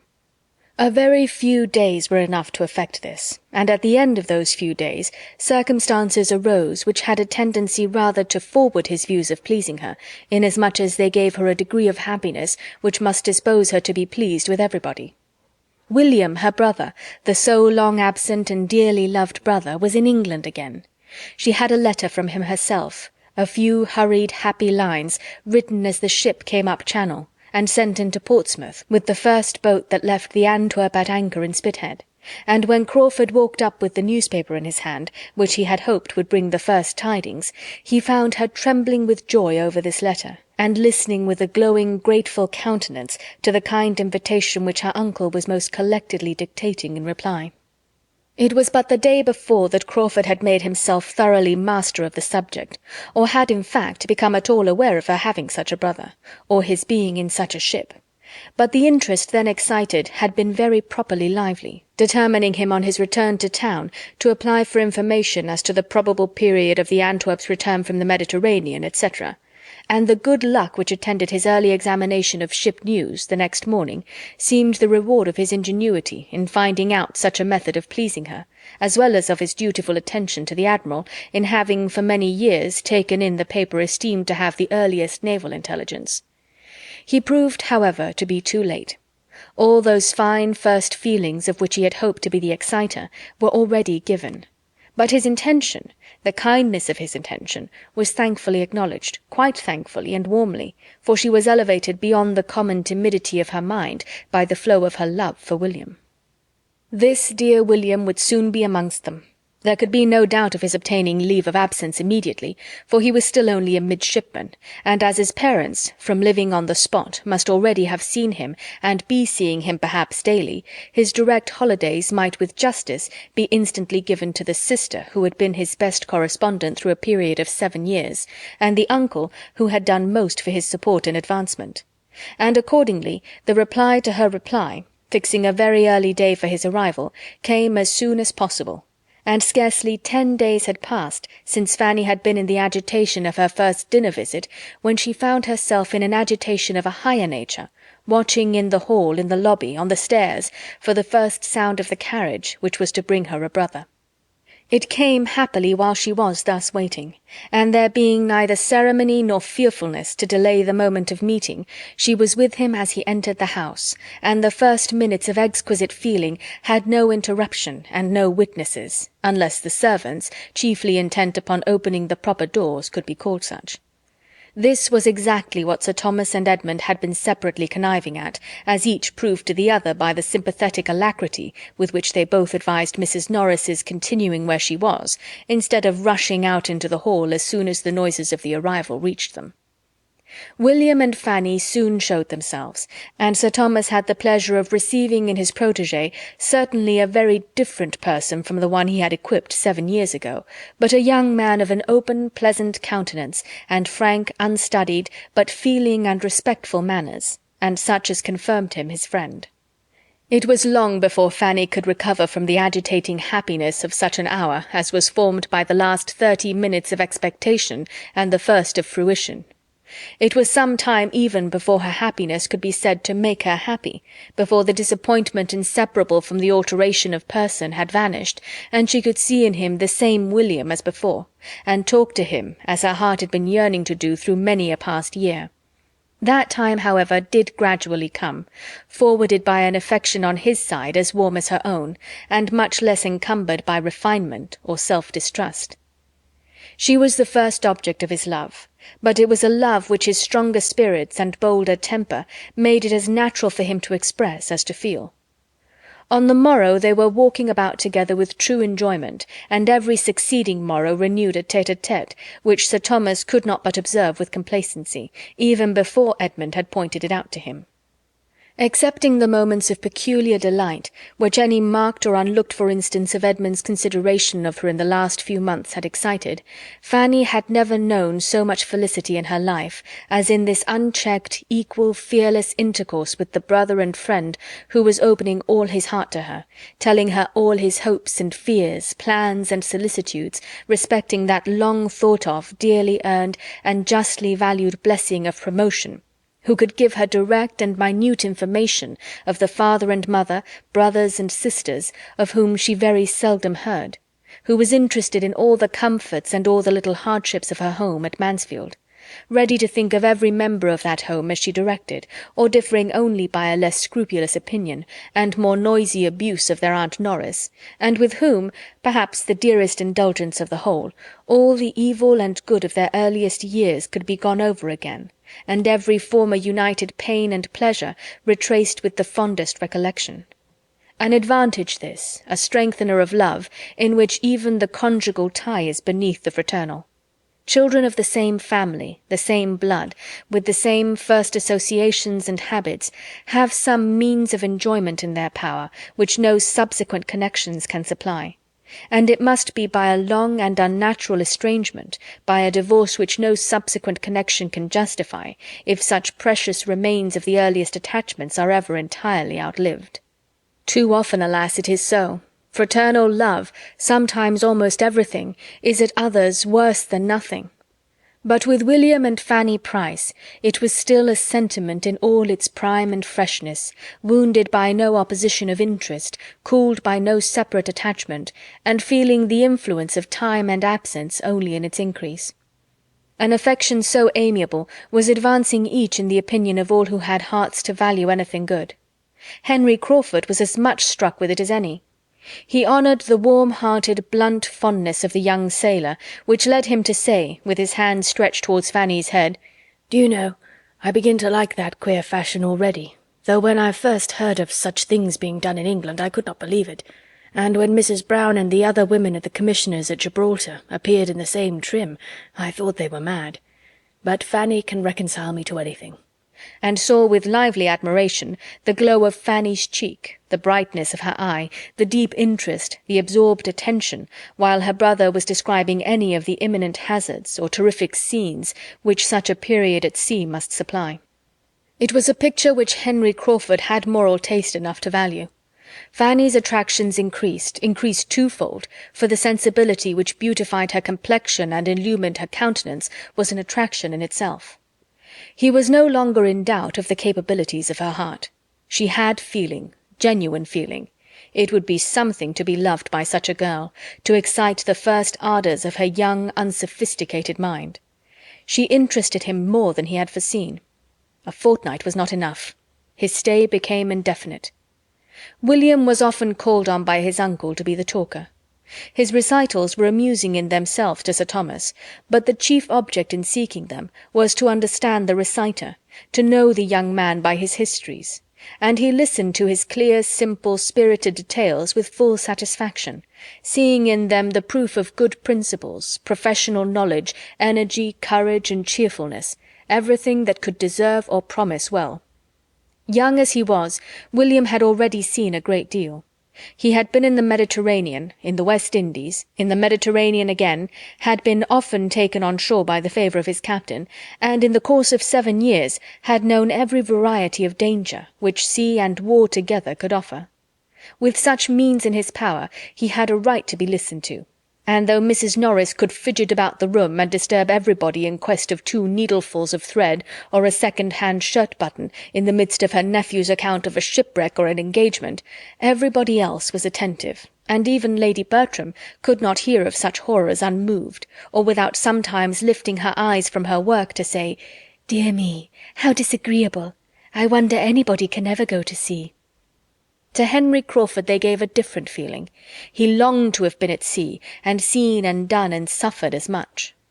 His heart was warmed, his fancy fired, and he felt the highest respect for a lad who, before he was 20, had gone through such bodily hardships and given such proofs of mind. The glory of heroism, of usefulness, of exertion, of endurance, made his own habits of selfish indulgence appear in shameful contrast, and he wished he had been a William Price, distinguishing himself and working his way to fortune and consequence with so much self-respect and happy ardour, instead of what he was. The wish was rather eager than lasting. He was roused from the reverie of retrospection and regret produced by it, by some inquiry from Edmund as to his plans for the next day's hunting, and he found it was as well to be a man of fortune at once with horses and grooms at his command. In one respect it was better, as it gave him the means of conferring a kindness where he wished to oblige. With spirits, courage, and curiosity up to anything, William expressed an inclination to hunt, and Crawford could mount him without the slightest inconvenience to himself, and with only some scruples to obviate in Sir Thomas, who knew better than his nephew the value of such a loan, and some alarms to reason away in Fanny. She feared for William, by no means convinced by all that he could relate of his own horsemanship in various countries, of the scrambling parties in which he had been engaged, the rough horses and mules he had ridden, or his many narrow escapes from dreadful falls, that he was at all equal to the management of a high-fed hunter in an English fox-chase. Nor till he returned safe and well, without accident or discredit, could she be reconciled to the risk, or feel any of that obligation to Mr. Crawford for lending the horse, which he had fully intended it should produce. When it was proved, however, to have done William no harm, she could allow it to be a kindness, and even reward the owner with a smile when the animal was 1 minute tendered to his use again, and the next, with the greatest cordiality, and in a manner not to be resisted, made over to his use entirely, so long as he remained in Northamptonshire. Thanks for watching. If you enjoyed this, please subscribe here to get more books and support the channel. It really does help. The story continues here.